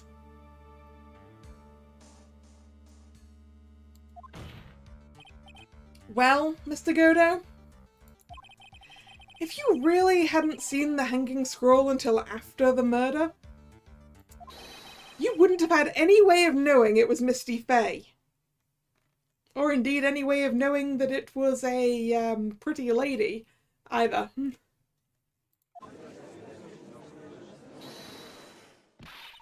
Wait a minute, Nick! Yes? Take another look at the hanging scroll. Look, at the top. There's a crest there. Ah, that. It's the mark of the master, correct? Exactly!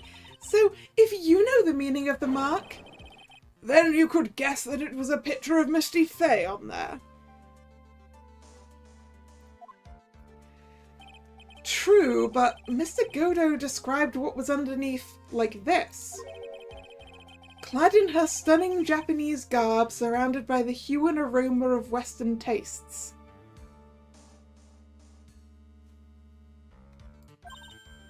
Oh.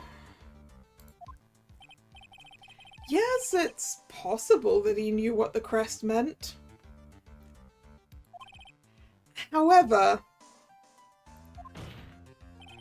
he couldn't have known that she was wearing Japanese clothing. Mr. Godo, on the day of the murder,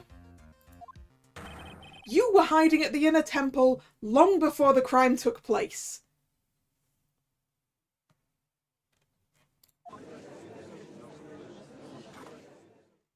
Oop. 25. I heard that sliding, Godo. Can I ask you just one little thing, Trad? What is it? This whole theory of yours. It all rests upon a certain assumption. That I knew beforehand that a crime was going to be committed. That's right! Otherwise, there's no reason for him to sneak onto the crime scene.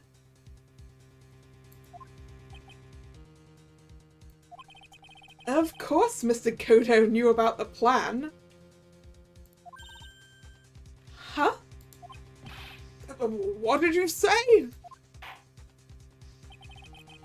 Is it really possible that another person knew of that plan?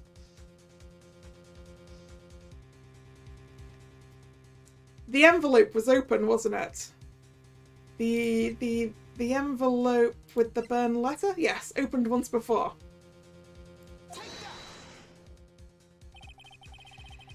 This crime was actually planned over a year ago. Morgan Fay authored the plan for her daughter's future.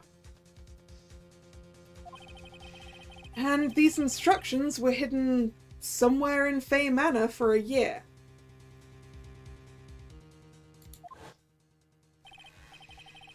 However, by the time little Pearls found these instructions, they'd already been unsealed.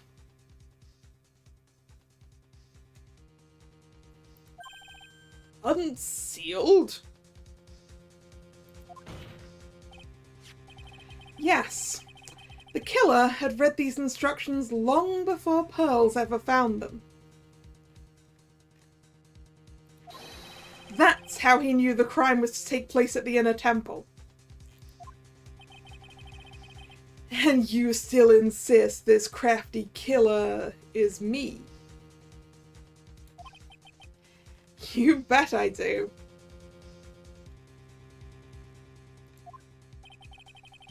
But you just said the instructions were hidden. That's right! Mr. Godo couldn't have known where the instructions were hidden.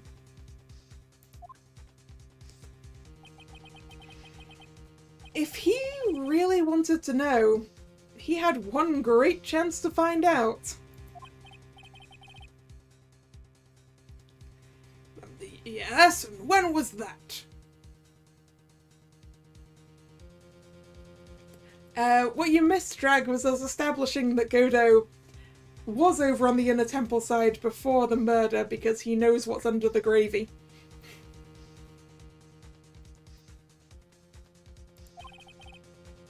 During a visit. A visit?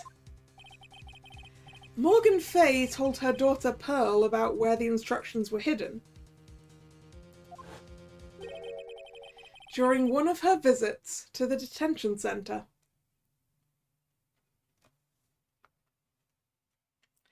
Oh, because Godo was in jail, right?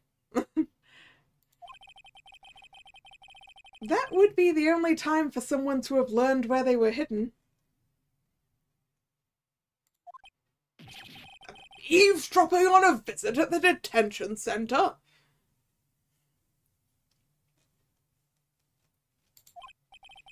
Yes, it could be arranged if you were someone with easy access in and out of there. Like, for example, a prosecutor such as Mr. Godo.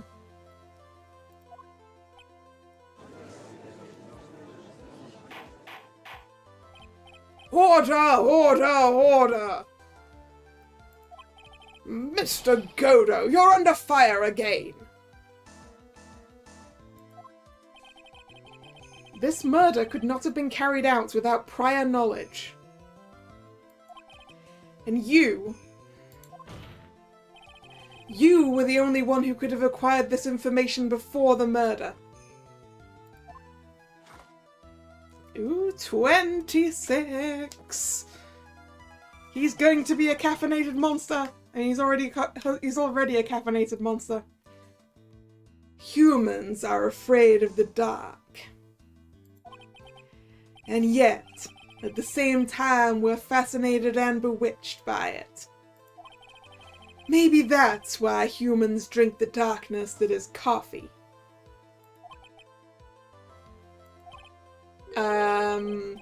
Sorry for always asking, but what does that mean? It means there's a reason for everything.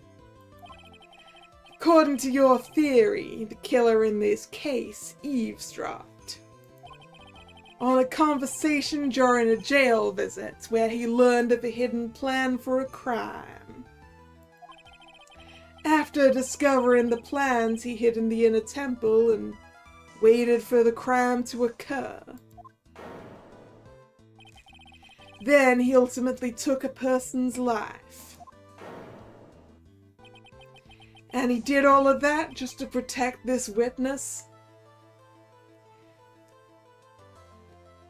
Well, Godo, you did like Mia a lot. And you blame me for Mia's death and everything like that, and I guess you wanted to protect Maya because she's the only one left. That's right. If you're accusing me of this crime, I have to ask you, why would I do this? This girl is nothing but a stranger to me. I got no reason to go through that kind of trouble to protect her. I am what you see. I'm certainly not the type to rescue the damsel in distress. I mean, equally this could be because Dahlia tried to kill you. It clearly didn't take. The killer's behavior is certainly extreme, for lack of a better word. Even considering that the killer wanted to protect this witness's life, his behavior is still a little too unnatural. Objection! However, you had a good reason, didn't you, Mr. Godo? An unshakable reason that forced you to protect this witness at all costs. I knew it! You figured it out, haven't you, Nick?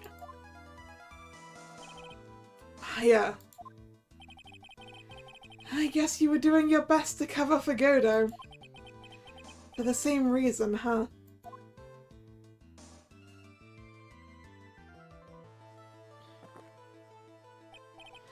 Okay, Trad, I'm all ears. Let's hear it. It's very simple. Maya Fey is a lot more than just a stranger to you. What's this? There's one person who lies at the very center of this whole story. One person that ties you and Maya Fey together inextricably, and that is Mia Fey.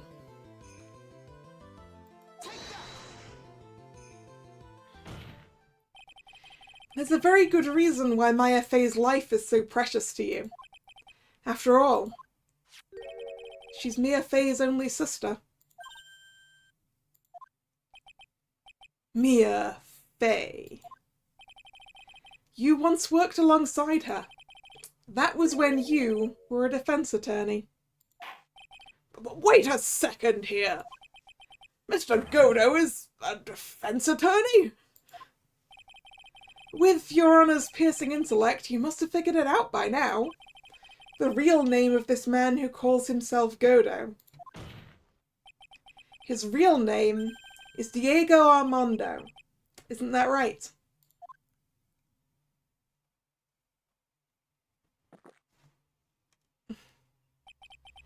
The last time someone called me by that name was over 6 years ago.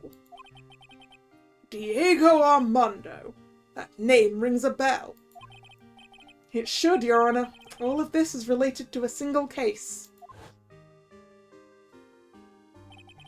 A case in which a convict named Terry Falls killed himself. Mia Fey's first time in court. The tragic outcome left a deep wound in her heart. She knew that behind it all was a heartless, scheming demoness in disguise. But in the end, Mia couldn't tear off that disguise. However, there was one man who reached out to help her. Diego Armando, a senior defense attorney at the office where Mia worked. It's my fault! It's all my fault that Mr. Falls killed himself! Mia, you can't cry yet.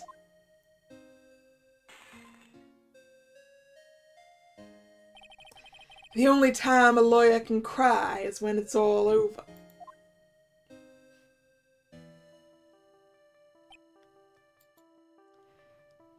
I was moved by her.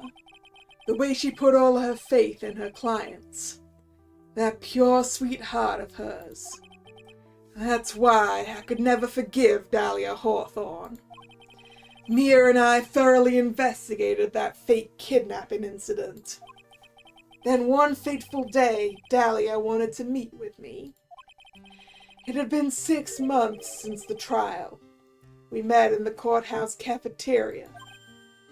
I just remembered. 6 years ago, right in this courthouse, you were poisoned. Oop, 27? Even I didn't see it coming. Dahlia Hawthorne slipped some poison into my coffee. Some newspapers at the time called it a murder, but very little information about the case was released to the press.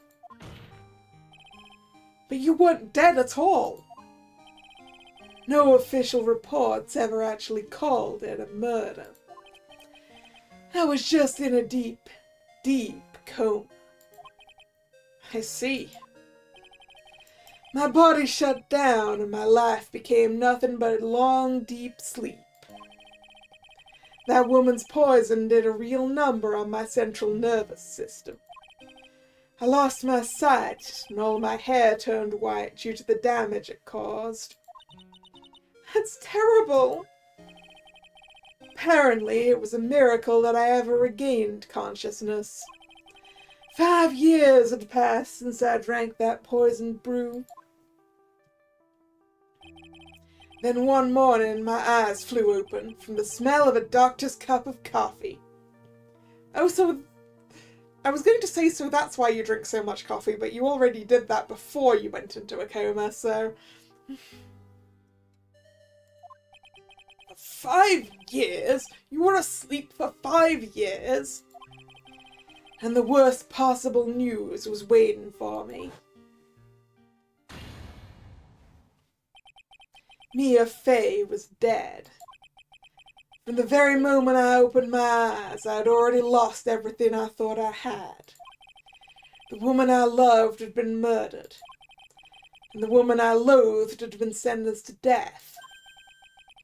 The woman you loathed? The woman who had spiked my scalding hot coffee, Dahlia Hawthorne.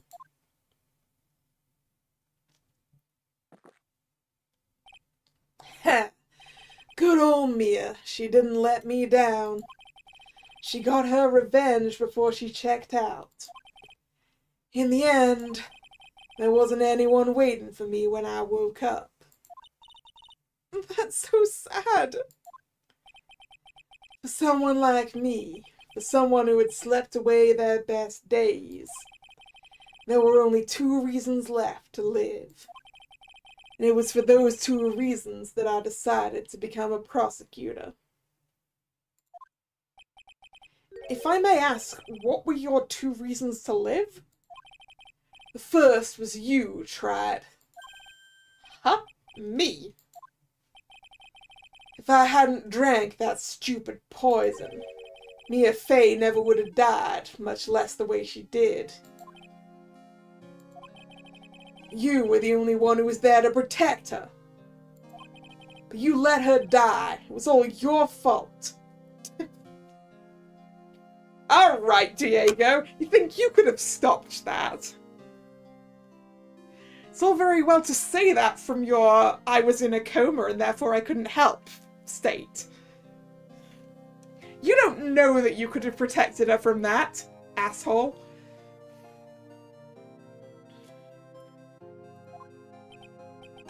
It wasn't like that. I wanted to see for myself what kind of a man you really were.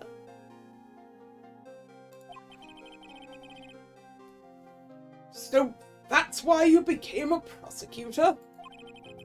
My other reason for living, she goes by the name of Mia Fey. Huh? You mean me? You were the only way I could make up for the sin of not saving Mia. 1 year ago, when the Karain village incident was resolved, it was obvious that Morgan Fey was planning something. Whatever her evil plan was, I was determined to stop it.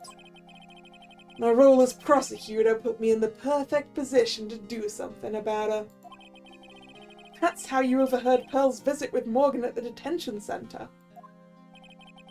And I knew that the time was drawing near. Since I knew the plan, I thought I could foil it. My goal was to outwit the plan. I thought if I could do that, I could keep that girl from being caught up in it. That makes sense. If Pearls had known that the actual purpose of the plan was to kill Maya, she never would have helped out. Finally, the day of the plan was drawing near. I contacted both of my accomplices. So, Misty Fey was assisting you, I assume, then? Accomplices? Iris of Azakara Temple and Misty Fey. Ah, Iris and Misty. I especially needed the help of Iris. She was to take the fall in my backup plan in case we couldn't control Pearl Fey. But how did you contact my mother? She'd been missing for almost 20 years. Officially, yes. What? What do you mean officially? 28. You've heard about it, haven't you? About the strong ties between the main family and the government? Now that you mention it, Bikini did say something to that effect. Wait, did they put Misty Fey in witness protection?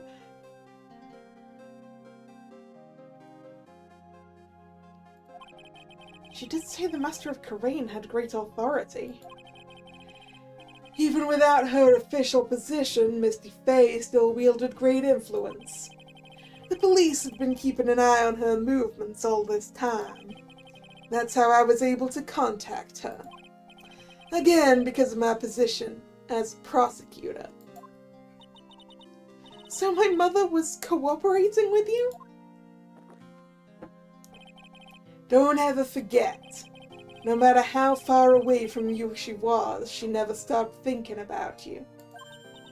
She was always... That's why I knew she would do anything to protect you. If you want to know how strong her resolve to protect you was, look at her staff. The one with the sword in it. The day the plan was to be carried out arrived soon enough. We met for the first time at Hazakura Temple. That's when your mother showed me her special staff. I realized it then, just how far she was willing to go. She was ready to use that sword to protect you from Morgan Fey if necessary. Yes, even if it meant paying the ultimate price. Mother! That night, the night of the crime, there was just one way to stop Morgan's evil plan. You mean pearls, don't you? We had to make sure she didn't channel Dahlia Hawthorne. Well, Pearl, what are you going to do tonight? Well, if you'd like, you can come to my room. Perhaps we can read some books together. We thought we could prevent her from playing her part in Morgan's plan. But she never showed up. She was worried and followed me to the inner temple. That was the thing we were most afraid of. And that's why Misty Fey had to do the channeling herself. She channeled Dahlia Hawthorne into her own body. What? What do you mean? If she channeled the spirit first, then Pearls wouldn't be able to do it herself.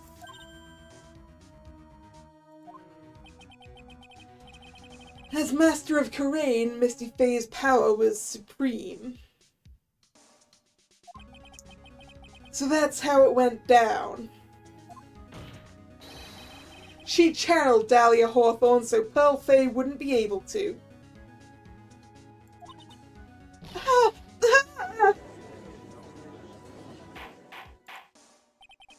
What? Is this true?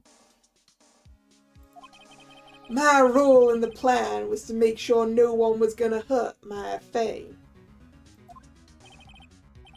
That's why I hid myself at the inner temple. Just in case you needed to be saved from Dahlia Hawthorne. Kudo. Anyway, that's all I'm gonna admit to, Trat. Huh? There's no doubt about it. You're a great defense attorney. But You're gonna have to do the rest yourself.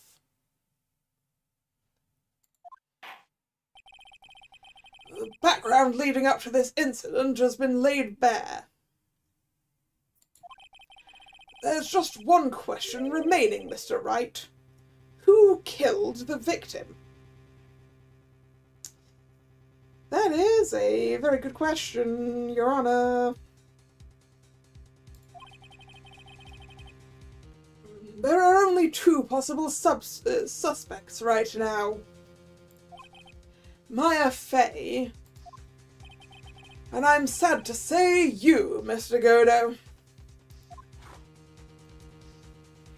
29. Well, Trat, if you're the real deal, then finish this thing once and for all. Show us beyond a shadow of a doubt you can finish this on your own. No, Nick, please don't. Maya, I heard the whole thing from my sister in the medical office. That's why I have to protect Mr. Godo.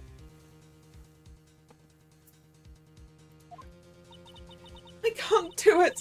I can't testify against him. After all, he's the man who put his life on the line to protect Mia, and me too. Maya, I know that. Nick. But even so, it doesn't absolve him of his crime. Please, Maya, testify. Ms. Fey, your testimony, please. This is the final testimony. Don't bother trying to hide anything because I'll know. Excuse me a second.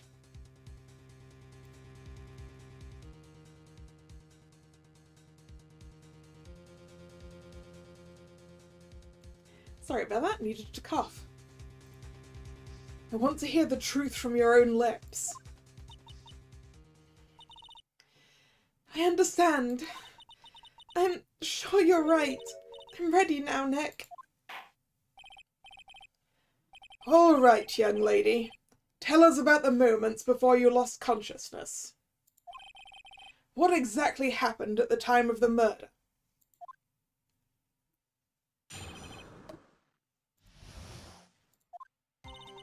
Just before it happened, I think I saw some red lights. 3 of them.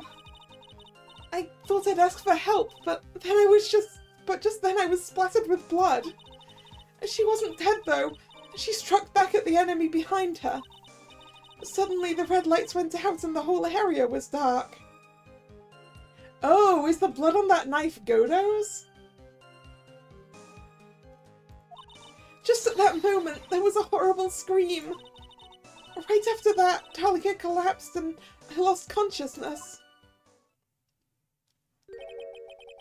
These red lights, I thought you said you don't remember seeing them. I'm sorry. I thought I saw them, but then they disappeared all of a sudden. Heh. Things break, Trat. Even the best of theories. Who was it that stabbed Misty Fey? And looks like you still can't prove it. Myra's telling the truth this time, I know it. The rest is up to me. Well then, Mr. Wright, proceed with your final cross-examination of the witness.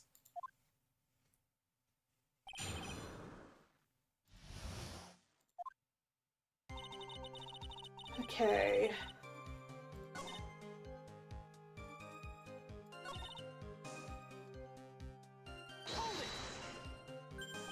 Struck back? How do you know that?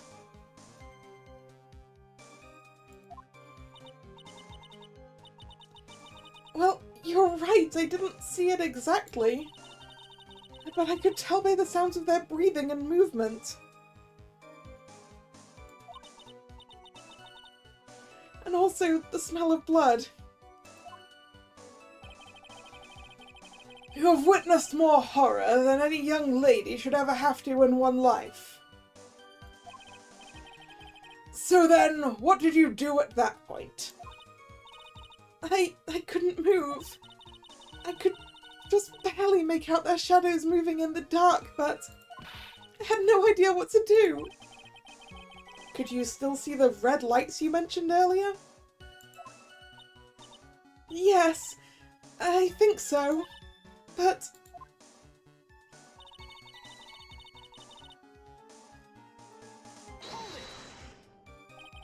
They went out?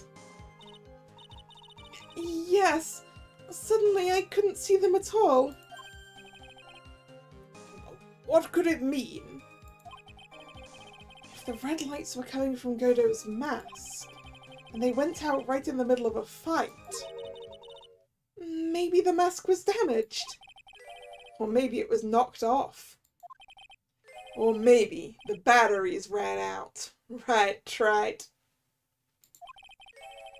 Or maybe those little red pinhead-looking lights just stopped working. Could have really happened then.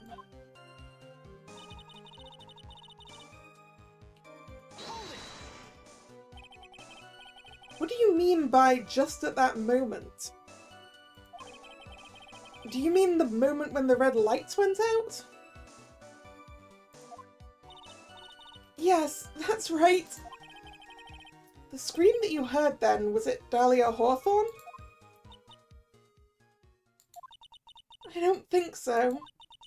I'm pretty sure it was a man's voice. What? So then the scream came from the killer? That's got to be it. I think Dahlia Hawthorne must have taken the blade and attacked the killer with it. And then the killer let out a scream of pain, After that, the killer stole the blade back and delivered the final blow, I guess. Yeah, but you already got covered in blood, Maya. Where did that blood come from? I'm pretty sure that at least Yusunin was only stabbed once, right? Well, Mr. Wright, it seems to make sense to me. Sounds like a reasonable deduction, but I still kind of wonder. Yeah, there's a contradiction because you'd already got blood on you.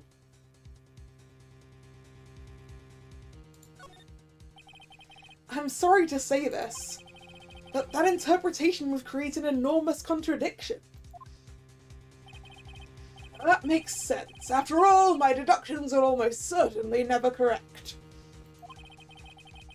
Remember the testimony she just gave?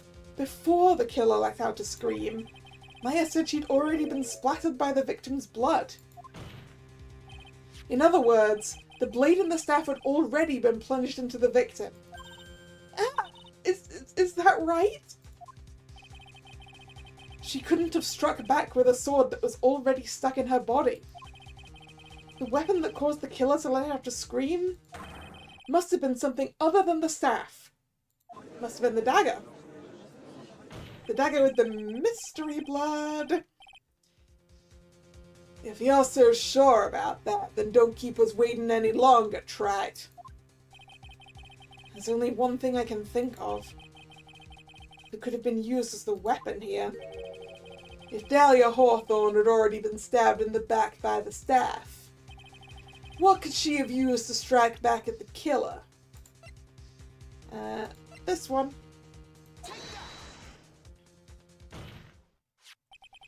Naturally, the dagger the killer brought to the scene of the crime. Wait, Dahlia didn't pick this up? Oh, that's right, I forgot about that. This dagger was found at the crime scene, stuck into a pine tree. Yes, the detective found that this morning and brought it to me. Dahlia Hawthorne struck back at the killer with this. And she managed to wound him as well. Yeah, I was just meaning Phoenix misstated it then, because she said that the killer brought to the scene. When technically Dahlia is the victim here.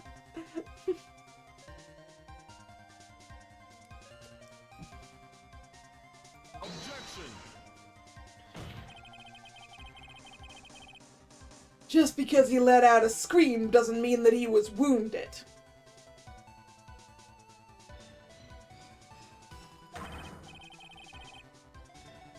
For all we know, the blood on that dagger could have been from the victim. We establish it's not. Godo, did you forget? Objection.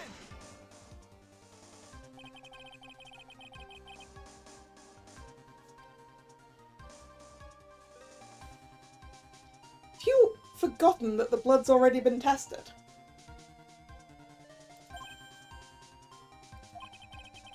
Since we learned it wasn't the victim's blood, it must have been the killer's blood.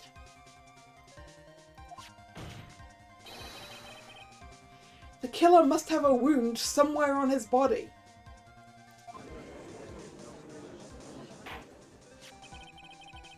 So you're saying the blood on this dagger belongs to the killer? Exactly. DNA analysis of the blood would prove it beyond a shadow of a doubt. And yes, Mr. Godo, it would prove that it's your blood. Oop. We're at an even 30. Nice theory, tried.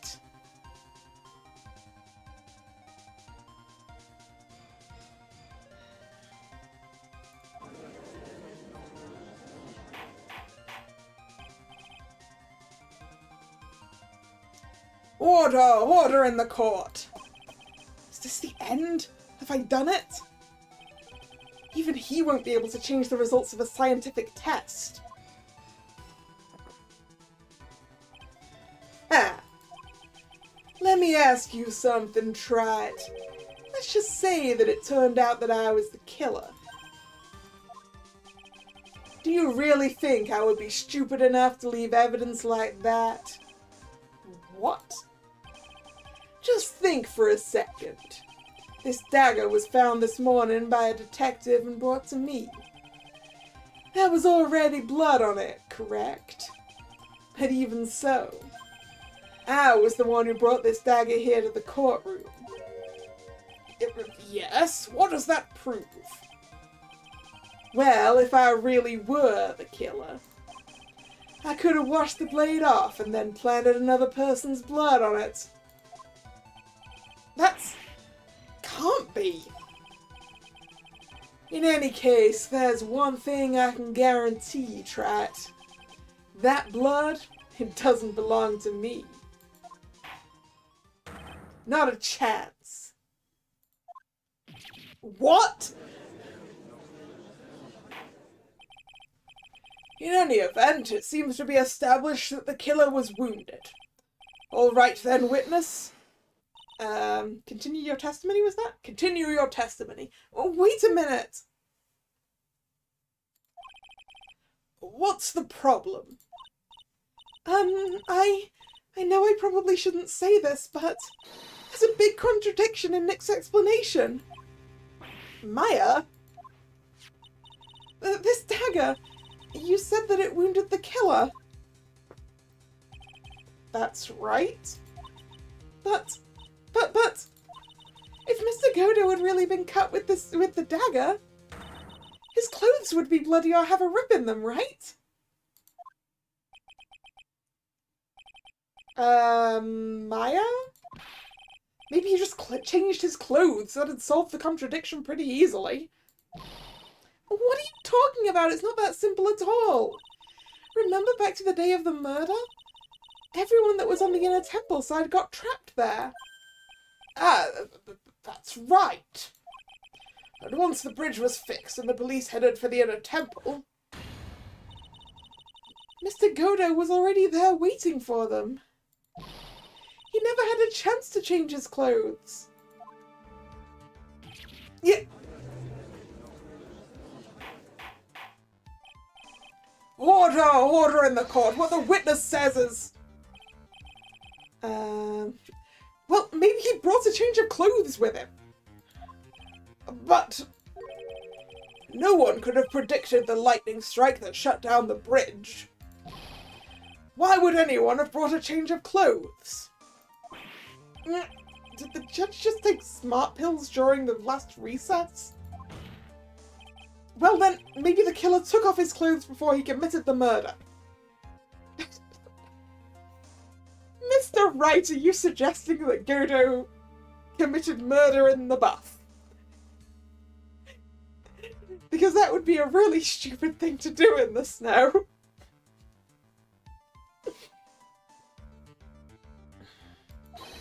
That way he wouldn't get any blood on them.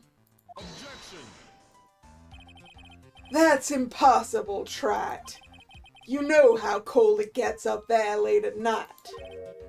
Yeah. After a few minutes with no clothes on, you'd be frozen solid. Yeah.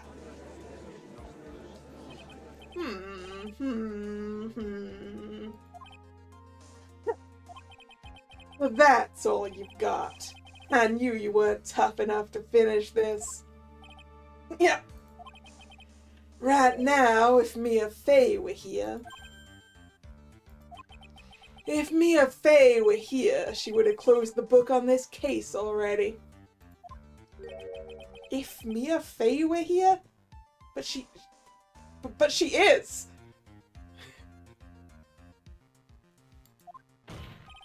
So come on, Trat, can you do it or not?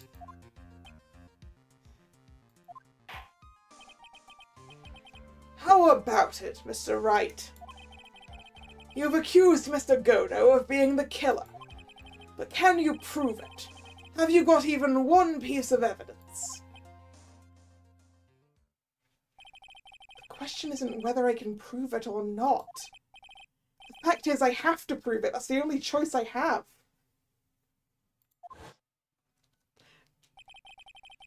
I was taught that it's one of the rules of being a lawyer.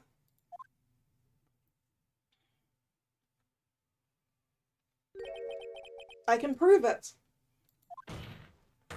I'm going to bring your magnificent vengeance to fruition just as you want it.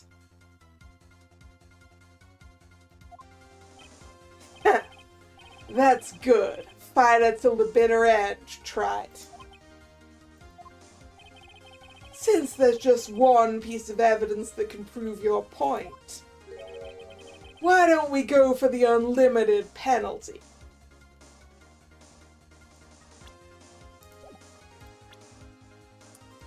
Save, save, save, save, save, save, save, save, save, save, save, save, save.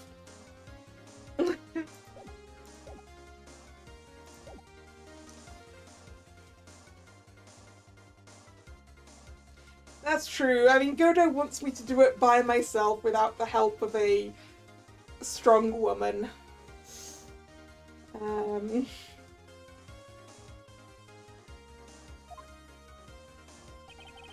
you trying to pressure me, Mr. Godo?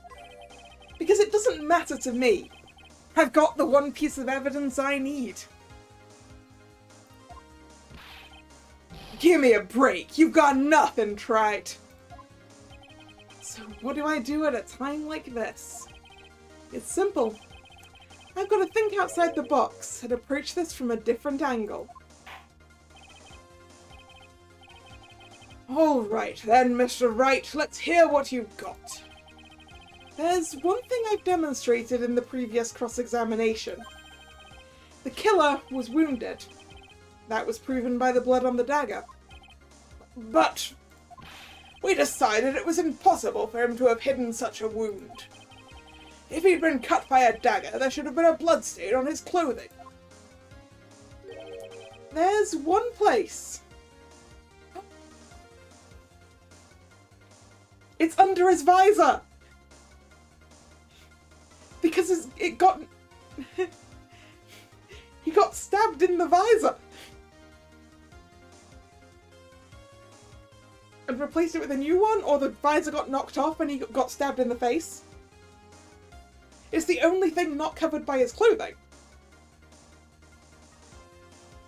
There's one place the killer could have hidden his wound.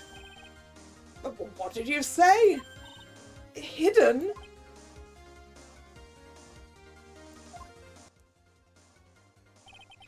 This is it. My last stand. I need to think about this from a different angle.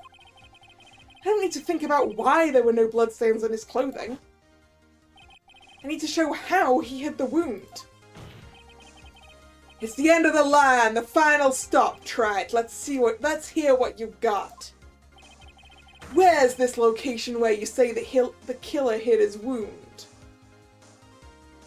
Can I just throw your profile? I hope I can just throw your profile.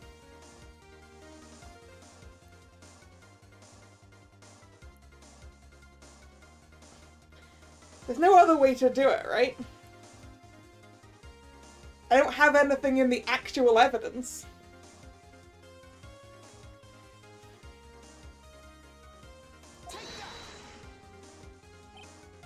Huh. I don't know what you're talking about.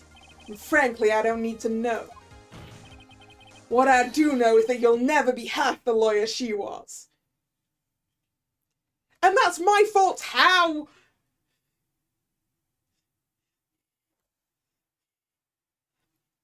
I didn't get enough time training under her, Godo.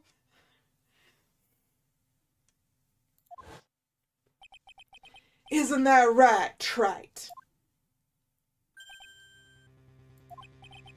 What was that just now? Mia? It can't be. You're living on through him? Even as we speak, you're still hiding the wound.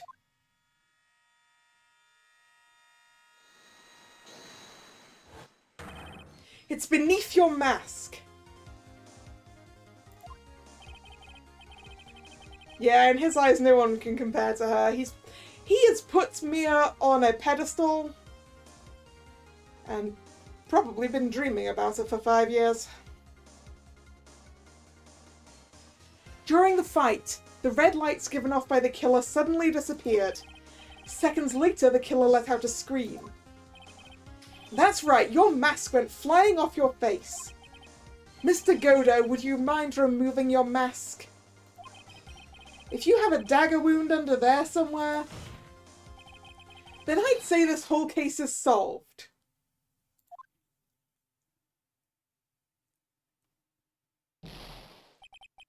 Yeah! Oop, he exploded.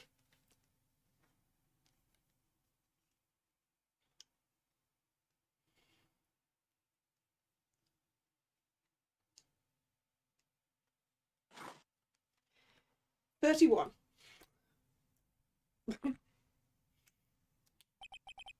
Just now, I saw her spirit in you. I never liked you. 6 years ago. You helped the woman who put me to sleep by hiding her bottle of poison. And then, while I was sleeping, you let Mia die. But you didn't care. You just kept living your pathetic, happy-go-lucky life. You even had the nerve to follow in her footsteps as a lawyer. I could never forgive you, that's what I thought. Mr. Godo. But I was wrong about you. I knew it from the very beginning. The truth is, the only person I could never find it in my heart to forgive was me. You yourself? I was the one who failed to protect Mia. Me and no one else. I tried to avert my eyes from the truth, to escape from the harshness of reality. I just couldn't face Mia's death head on, so I ran.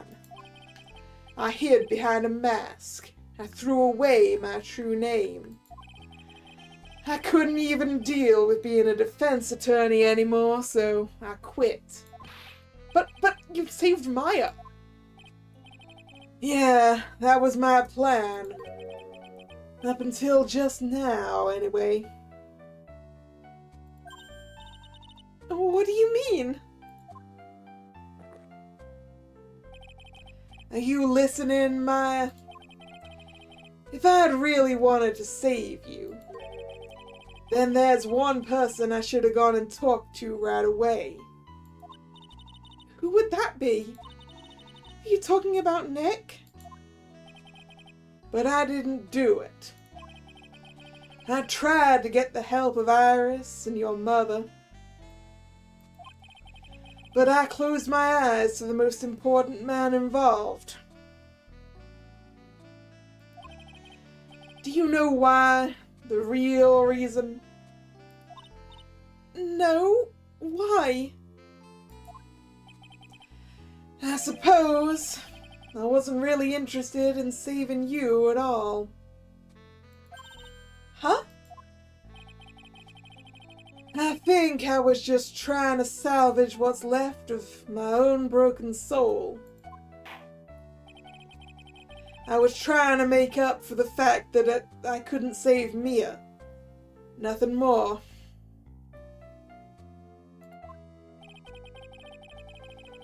That's why I let you walk into a situation that I knew was dangerous. Forgive me.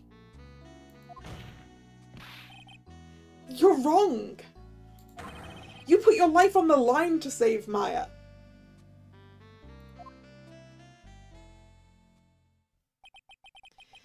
Was it really for Maya's sake? Even I'm not really sure.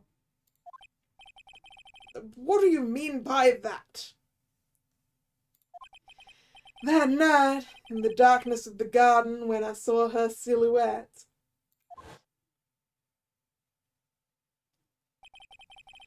a part of me must have known the truth. The truth that it wasn't really Dahlia Hawthorne standing there in front of me. It could have been Misty Faye, or even that little girl. But I still picked up the blade. It was like I was dreaming.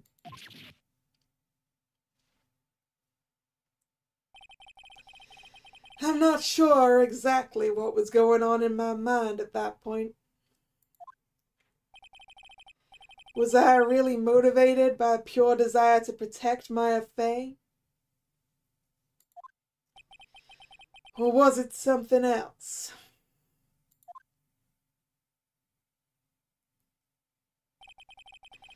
Was it my hatred for a woman who'd stolen everything from me 6 years earlier?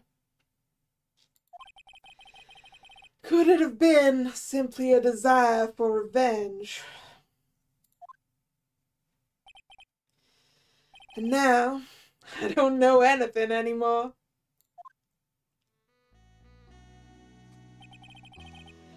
I did learn something today, however. I finally realized that I was the arrogant one.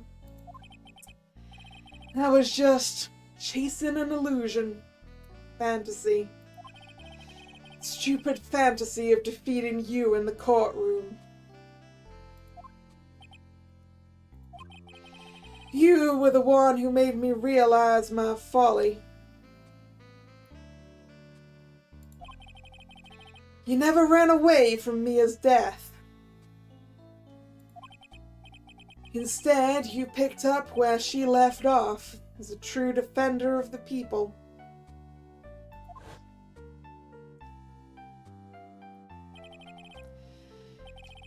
In that one moment, I understood everything.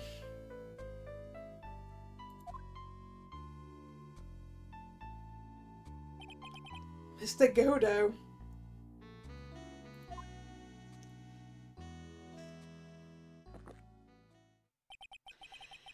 I think you already know this, but if you don't, my name is Diego Armando. Mr. Armando, I believe in you. I know you were trying to save me. Oh, he's bleeding. He's bleeding from his eyes. Thanks. Your wound, it's bleeding. Did you forget already? In my world, the color red doesn't exist.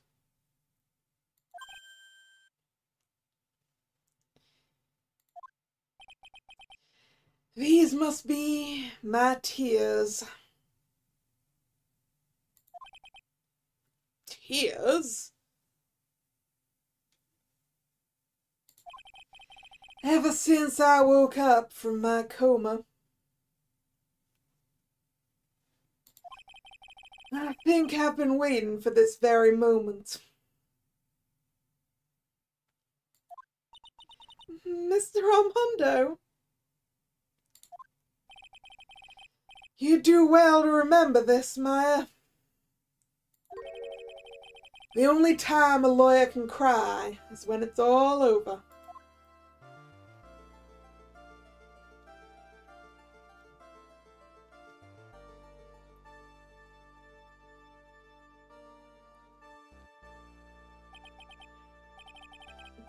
This time it's really all over, isn't it?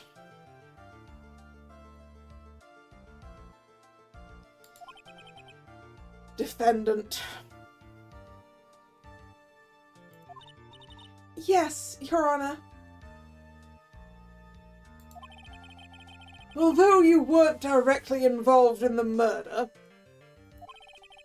tampering with the body and the crime scene is a serious offense in itself. I understand, Your Honor. Mr. Armando explained that to me very carefully. I knew the risks and willingly cooperated anyway.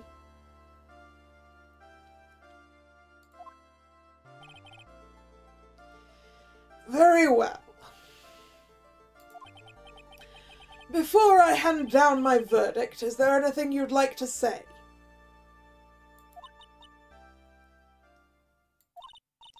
Well, there is one thing. I'd like to say something to Mr. Wright. I want to apologize to you. Apologize to me? For what? For the case 5 years ago, of course.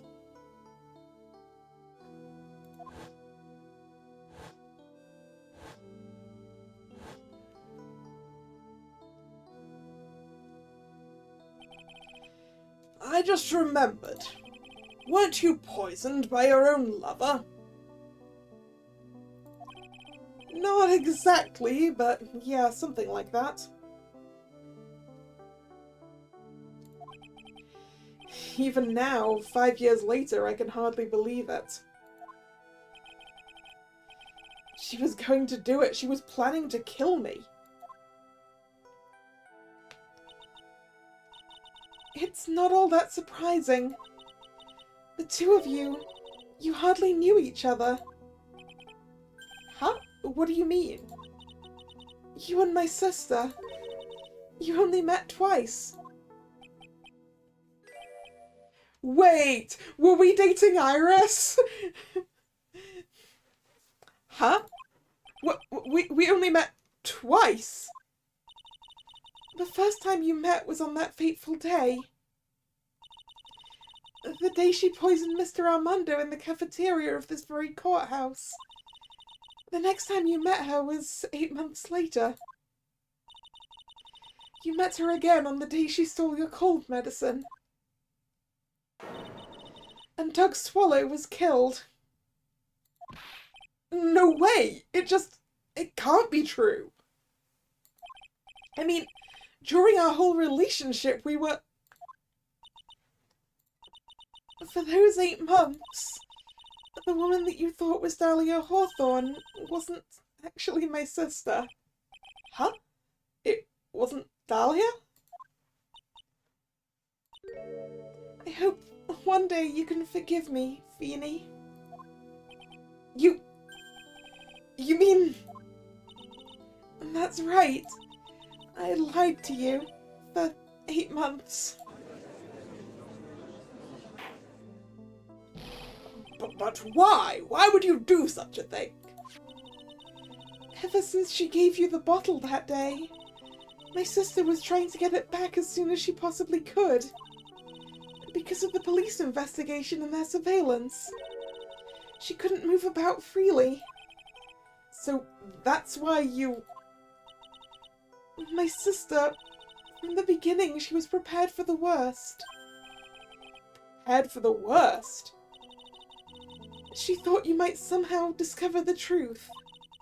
That's why she was always ready to deal with you at a moment's notice. You mean she was ready to kill me, don't you? She already had so much to answer for. I didn't want any more sins on her soul. I begged her not to do it, and she agreed to give me a chance. And that's why you came to me? You came to get the bottle pendant back from me in her place? But I couldn't get you to give it back. I failed at something even as simple as that. 8 months passed and I still couldn't get it back from you. Finally, my sister couldn't wait any longer. She didn't consult me about her plans for you that day. It was the first time that had ever happened. That was a bit strange, wasn't it? Up until that day, you two were partners in crime, and she would confer with you. I think she must have noticed. Noticed what? My feelings for you? If I'd found out she was planning to kill you, I would have done whatever was necessary to stop her. Even if it meant her life, or mine. Iris! After spending those 8 months by your side, my feelings toward you, they changed. I have something to say to you too. Yes? You really are the person I always thought you were. Even after Dahlia Hawthorne was found guilty, I still believed in you.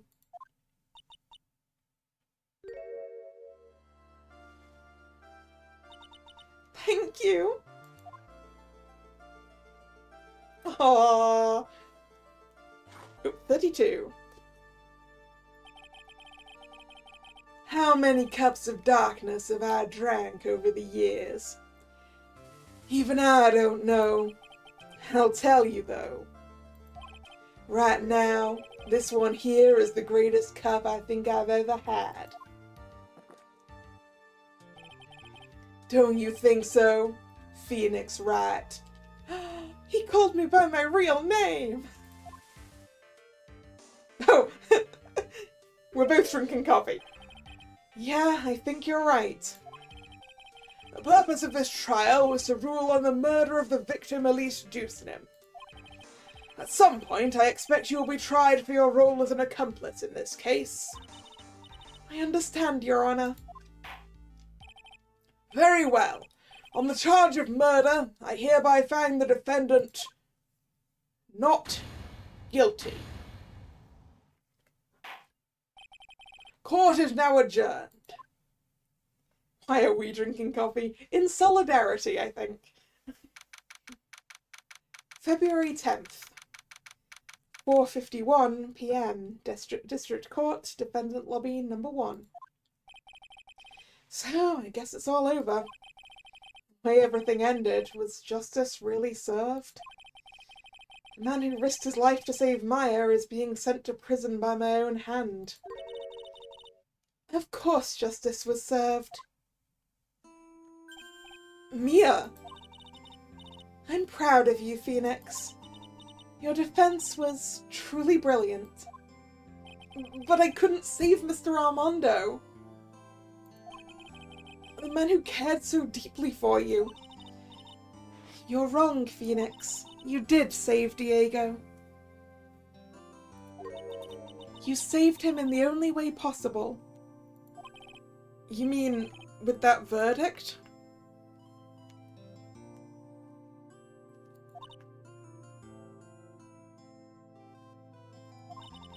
I think one day you'll understand too. Phoenix, I want you to remember one thing. You were as good out there today as any defense attorney could ever hope to be. There's nothing more you can learn from me. Mia, are you implying you're going to not come back? Because please no. Mia! You've accomplished something I wasn't able to. I owe you a great deal. Thank you. Mia! I'm sure we'll meet again, someday, Phoenix.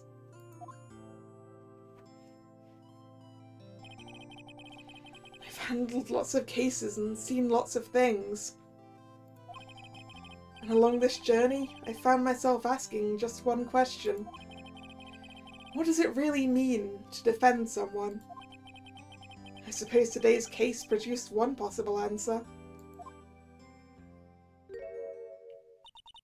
Nick! Maya! I guess it's just like my sis said. Mia, what did she say? That night, when I channeled Mia to get her advice on what to do, this is what she wrote back in my notebook. Don't worry, Phoenix will save everyone in the end. But... come on, cut it out with that gloomy face. Can't you see? Me, sis, and I'm sure Iris too. We owe you for everything you've done for us, Nick.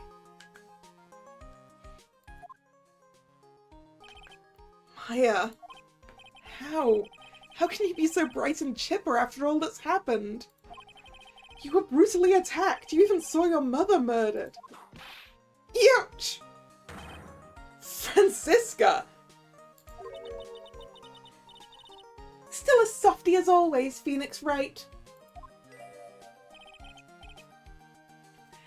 Excellent work, right? Huh? Mr. Edgeworth, when did you get back? Oh, that's right. I guess no one filled her in on that. Edgeworth and Francisca have actually been helping me. Helping you? If these two hadn't been here on the first day of the trial, the defense wouldn't have gotten anywhere. Wow, but where were you, Nick? I heard he fell into a river and caught a nasty cold which forced him to sleep all day. Yes, he laid in bed shivering from his fever with Iris's hood pulled over his head. Oh, ouch! Talk about embarrassing, Nick. You definitely need more training. Anyway, thank you, Mr. Edgeworth. And you too, Francisca.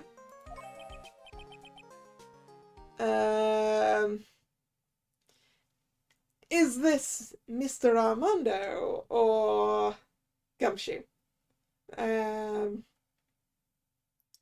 'Cause it's probably one of those two. Maybe it's Gumshoe. We haven't seen Gumshoe in a while. I don't suppose. Nope, it's Larry. I don't suppose there's room for me in this group hug, is there? Man, I forgot about Larry. Oh, Larry. What's with the longer than usual face? Oh. Oh no. Sorry, Larry. Larry, I'm sorry that the girl you're in love with is in love with me. Sorry. I realized something when I was reborn. I realized that Larry was never of any use to anyone. Not even once. That's not true. Right, Nick? What? You're asking me? Well, Nick, it's a true, I've got a place in this world, right? Yeah, Larry did actually help. Huh? Oh, yeah, of course. I knew it! Everyone would be better off if I was gone for good. No, no, no, no, no. Oh, yeah. Those portraits you painted, they were really good. Isn't that right, Edgeworth? What? Me? Why are you making that face, huh, Hedgie? Oh, well, yes, indeed. I certainly can't say they lack resemblance. Do you really mean it? What about you, Frenzy? Did I draw you well, too? My beauty can't possibly be captured by a mere crayon.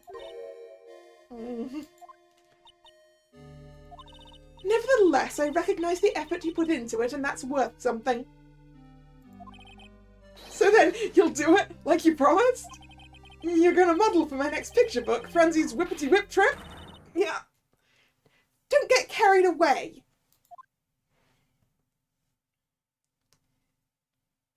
Well, how about that? I guess painting portraits is the only thing I'm good at. The painting of Pearl is pretty darn good too, if you ask me. Huh? Now that you mention it, I haven't seen her around. Pearls? Where could she have gone? Normally she would have made a beeline for Maya. Oh, I'll go look for her. Be right back. Hey, Pearly! Right. You seem to be uncharacteristically puzzled. I suspect you're wondering how Maya can be so cheerful despite all that's happened. Yeah. To be honest, I can't understand it either. Franziska. That's right. She lost her father fairly recently as well. I think I understand how she feels. Maya is a much wiser person than she appears, and I think she realizes something. Now is exactly the time when she needs to be as strong as she can. What do you mean by now is exactly the time? Maya wasn't the only one that was badly wounded by this incident. In fact, there was someone that was hurt far more deeply than she. I believe it's for that person that Maya's trying her best not to cry. Is that me or Pearls?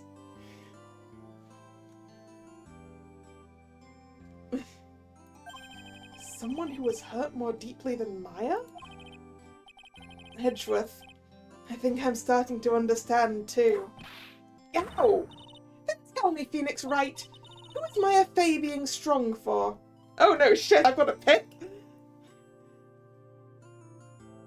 It's probably me. It's probably me. But it could be Pearls.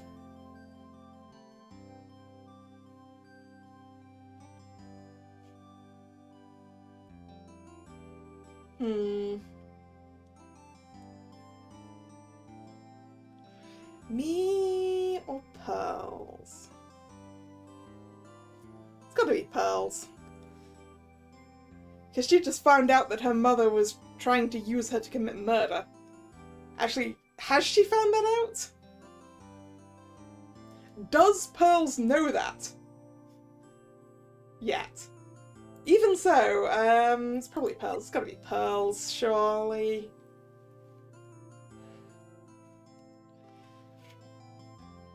Finding out she has twin sisters and that one of them was intending on possessing her to do murder? And that her mother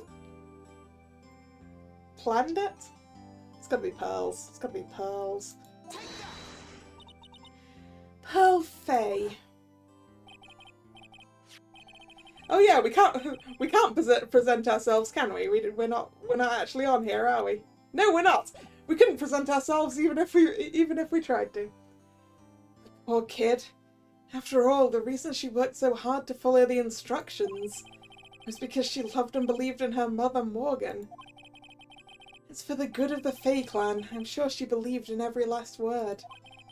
She thought she was doing it for Maya. That's why she was so happy. It shows how truly devoted she is to Maya.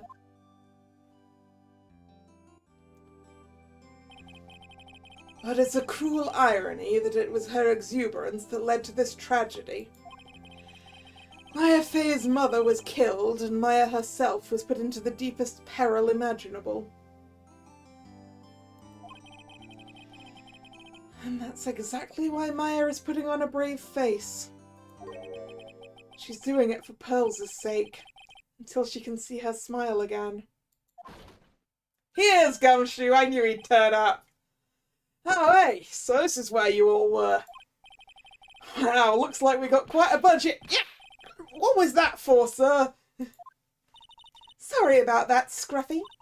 My whip just seems to have a mind of its own. What's up, Detective Gumshoe? Oh, you know, this and that. Anyway, congrats on your win. Let's go out tonight, pal. Dinner's on me.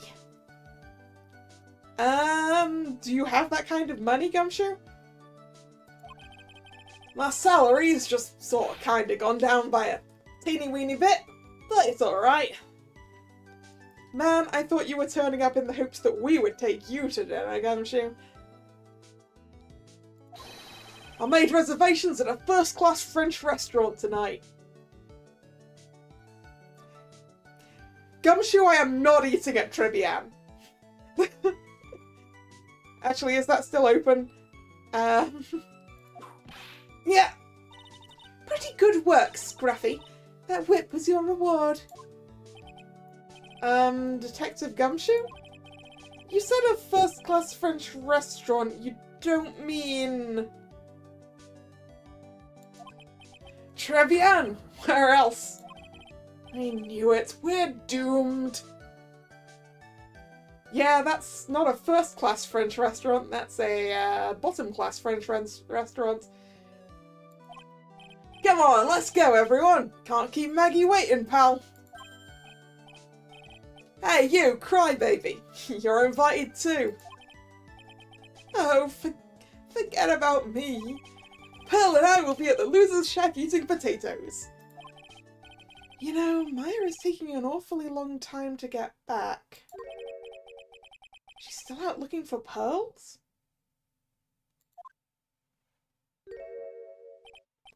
Oh, Maya! What's wrong? Nick, what do I do? Pearly, I can't find her anywhere! Huh? I'll bet she just went back home. That's all. I thought so too, so I called the village. But no one's heard from her. This has never happened before. As I figured, she's been badly hurt by this incident. She feels responsible for the tragedy that has befallen you, Maya. But none of this was her fault. What should I do?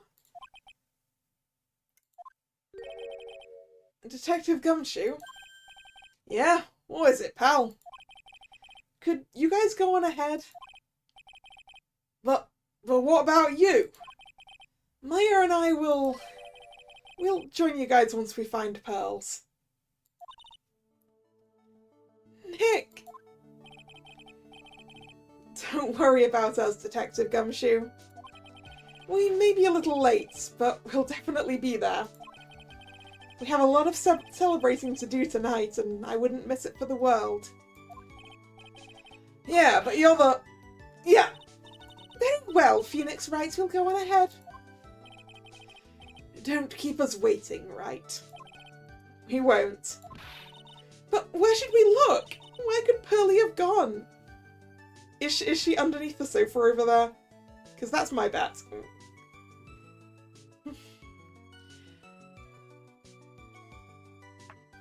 Or she's at the office, maybe, or at the detention center, trying to see her mum. Let's go, Maya. There's only one place I can think of that pearls might have gone to.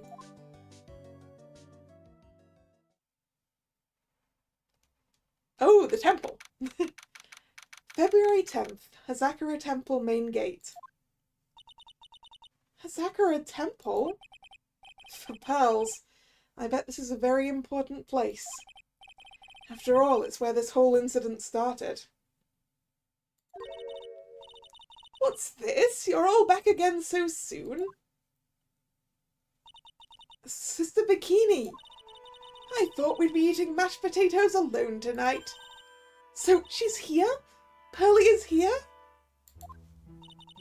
She's in the training hall. Why don't you hurry along and go see her? Okay.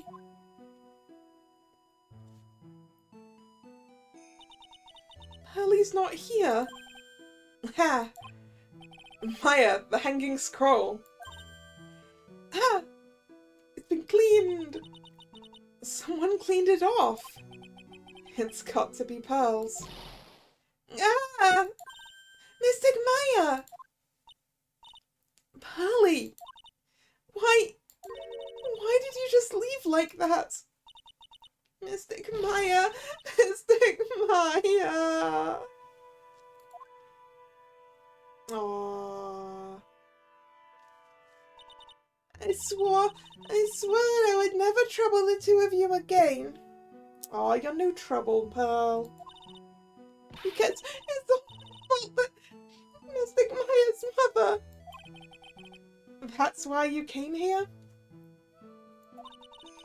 It's the least I could do, to pray for your happiness. You don't have to do that, Pearly. It wasn't your fault. You didn't do anything wrong. Of course I'm sad that my mother is gone, but how do I say this? I'm still happy. You don't have to lie just to make me feel better. No, really. It's true. The only reason I'm still here is all thanks to everyone who was there for me. My sis, my mother, Mr. Armando, Nick, and you. If even one of you weren't there, I'm sure I wouldn't still be alive right now. That's why I have to be strong. For all the people that were there for me when I needed them. That's all I can really do. Mystic Maya. I'm impressed. You truly are the daughter of Mystic Misty. Sister Bikini. Your mother, Mystic Misty, was a strong woman indeed. I want to tell you what she said to me that night. After dishonoring the good name of Karain, I don't have the right to face my daughter. But still, Maya is always in my thoughts. It's true, she'll always be with me until the day I die. Your spirit was with her, that's why your mother was so strong. Even at the end, I'm sure she had no regrets. She'll always be with me until the day I die, huh? There's a rule or something all masters are to follow, isn't there? To never take the charm off until the day you die. That's the master's talisman! The thing that Misty kept by her heart and would never take off. It wasn't the container that was important, rather it was the contents. Oh, does it have pictures of her daughters in it? Because that's adorable. That's a photo! Mother! It's only natural for living creatures to fight to protect their own lives. But what makes us human is that we fight for others. But who do you fight for? How hard must you fight? That's the true measure of what human life is worth. We defense attorneys are warriors who are continually challenged by that question. Aww. Even when the battle is over and the bonds that connect us are severed, we always return, time and time again. Mia, Maya, Pearls, Mr. Armando, and Maya's mother too. I learned that from all of them.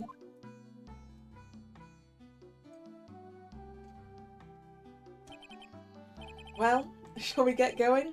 Everyone is waiting.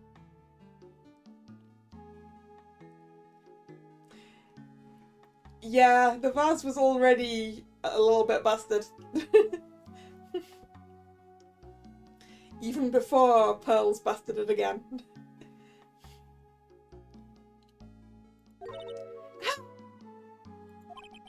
This is a day to remember. A day when a lot of things were finally put to rest. I think we should celebrate what we've overcome today. But I still can't. Oh, go on, sweetie. You can come back for training anytime.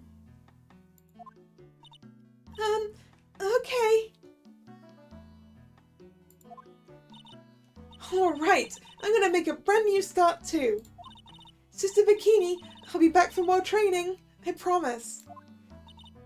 I know, and I won't go easy on you just because you're the future master. I'll make sure to prepare reservations for 3 for when you come back.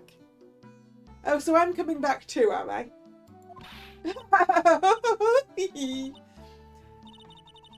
Alright, we're gonna have a great feast today, Pearly. You know why? Because training is a battle of endurance. Okay, Mystic Maya, I'll eat lots and lots of food tonight. You know, there's one thing I don't get, and probably don't want to, but... What is it, Nick? Reservations for training is fine and all, but why for 3? Come on, what do you think? You're one of us, Nick. Next time you can train right alongside us. Huh? I'll be waiting for you. Sister Bikini will take special care of you. Huh? Huh? It'll be great, Nick. We're gonna do the special course naturally. Huh? That's a great idea. After all, Mr. Nick, you'd do anything for Mystic Maya, wouldn't you? Even walk on hot coals, right? We'll have a nice big meal before we come next time, right, Nick? You know, I was wondering if I could say just one little thing. Sure, of course you can. Oh, I love this part. I can't wait to hear it. I'm getting goosebumps too. Well then, here goes nothing. Yep, I object to doing special training. Yay! I'll really have to work extra hard now. Master of Karain and the office manager of Wright & Co. Law Offices, and I have to be a good big sister to Pearly and Nick too. Well, as long as I'm not locked up or captured or something like that.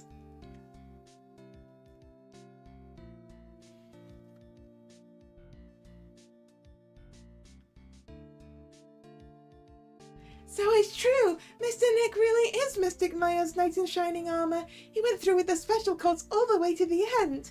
Actually, I heard there's a legendary extra special ultra course here.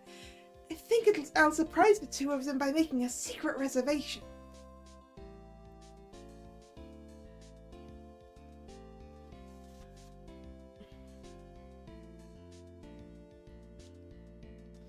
Maggie bought me a brand new coat as a present, pal. I feel 10 years younger. I'll never take it off. Yes, but somehow you just don't seem the same. I guess a dirty, shabby old overcoat is just more detective-like, sir. Don't worry about it. In the name of love, a man will soil himself silly.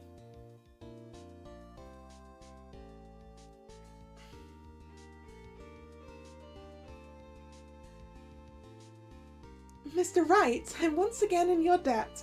Thanks to you, the Treasures of Karain exhibit was a great success. I even got to see Miss Von Karma, who I haven't seen in almost a year. She taught me how to use a whip and said I must show you what I've learned.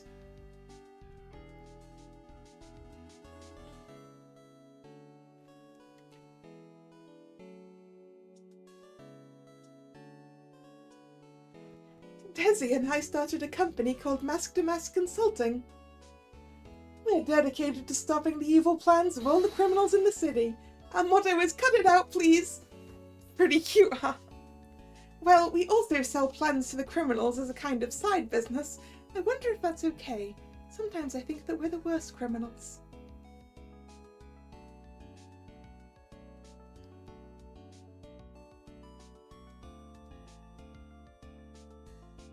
I wanted to show my appreciation to Mr. Wright for exterminating Don Tigra, so I lent him $500,000. A special thick tea, one I mixed with my own 2 hands. I bet he's drinking it now.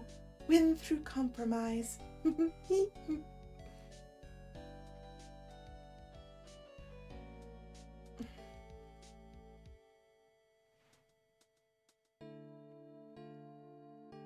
I'm just old and in the way. A wrinkly, grumpy, clown-nosed waste of flesh. At least that's what I thought. But my grandkids had a birthday party for me the other day. Talk about embarrassing. 69 years old and I cried like a baby with a dirty diaper.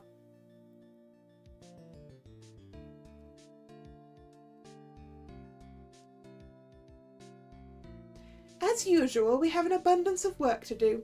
We've hired a new programmer to replace Glenn Elg. I do hope everyone will get along. His name is Adam Madder. As soon as I heard his name, I knew our brain circuits would align perfectly. Because his name's also a palindrome.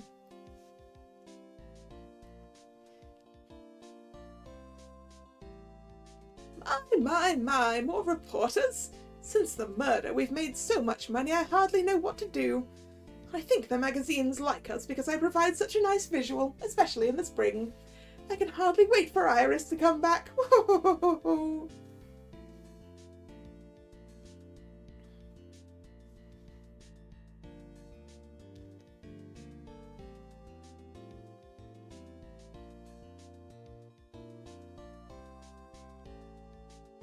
You've turned into such a respectable man, Feeny.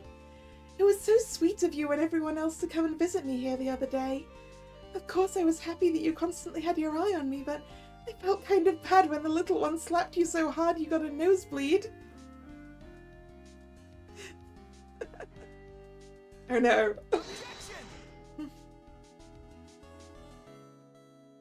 Wait! Sam Riegel, really? How did I not realize that one? Or have I already had that reaction on the end of one of these other games?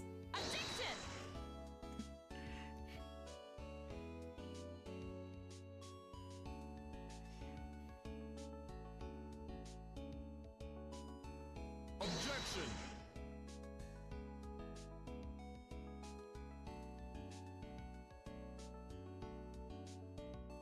Objection!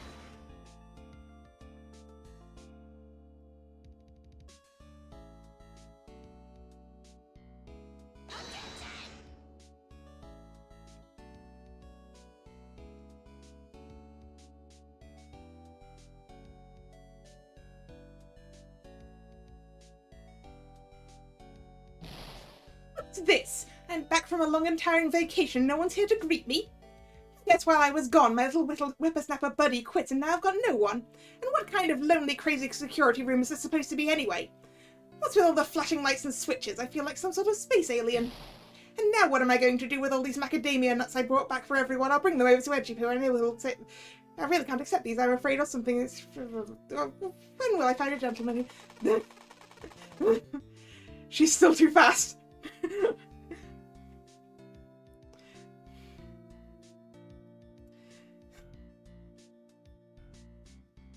I finally found something I love to do. Frenzy's whippity-whip trip is going to turn the art world on its head. I should have realized it sooner. Self-centered, lazy, antisocial. I'm an artist. A really good portrait artist. I'm not a loser after all.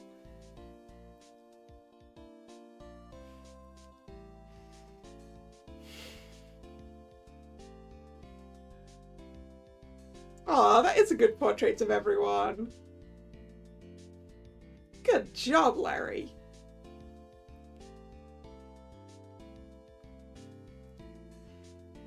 Good job, Larry.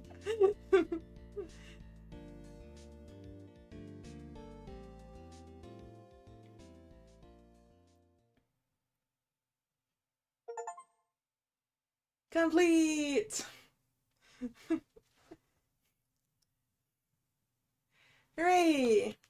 Alright, we are done! Thank you very much for sticking with me through a much longer than usual stream, but hey, the rest of this week's streams were shorter than usual, so... yeah, it's been fun, and we're done. If you're new here and you've enjoyed your time, consider subscribing to the channel. You can also follow me on social media, which is linked in the description box. Any more games in the series? Yep! We've got 2 Edgeworth games and an entire another trilogy. Although I will be playing something else before we get on with those. Right, where was I? Yeah, Apollo.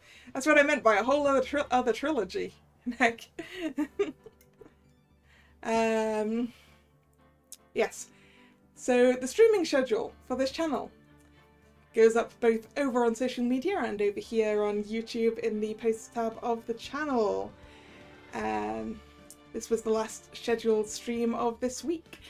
So there will be a new schedule up later tonight. The next scheduled stream is tomorrow, Monday.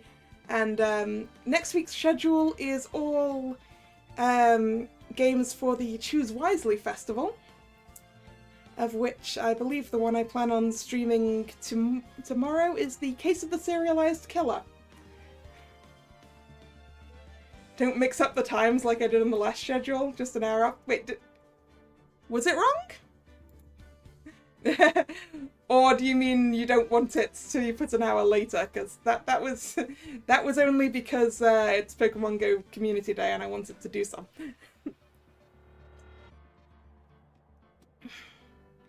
Anyway, where was I? Yes, that.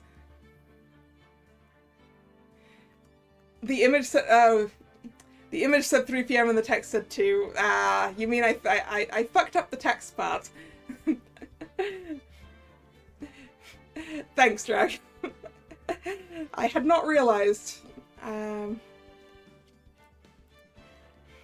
means I messed it up everywhere else as well. What was I doing? Yes. I'll see you tomorrow, or another time. Once again, thank you very much for coming.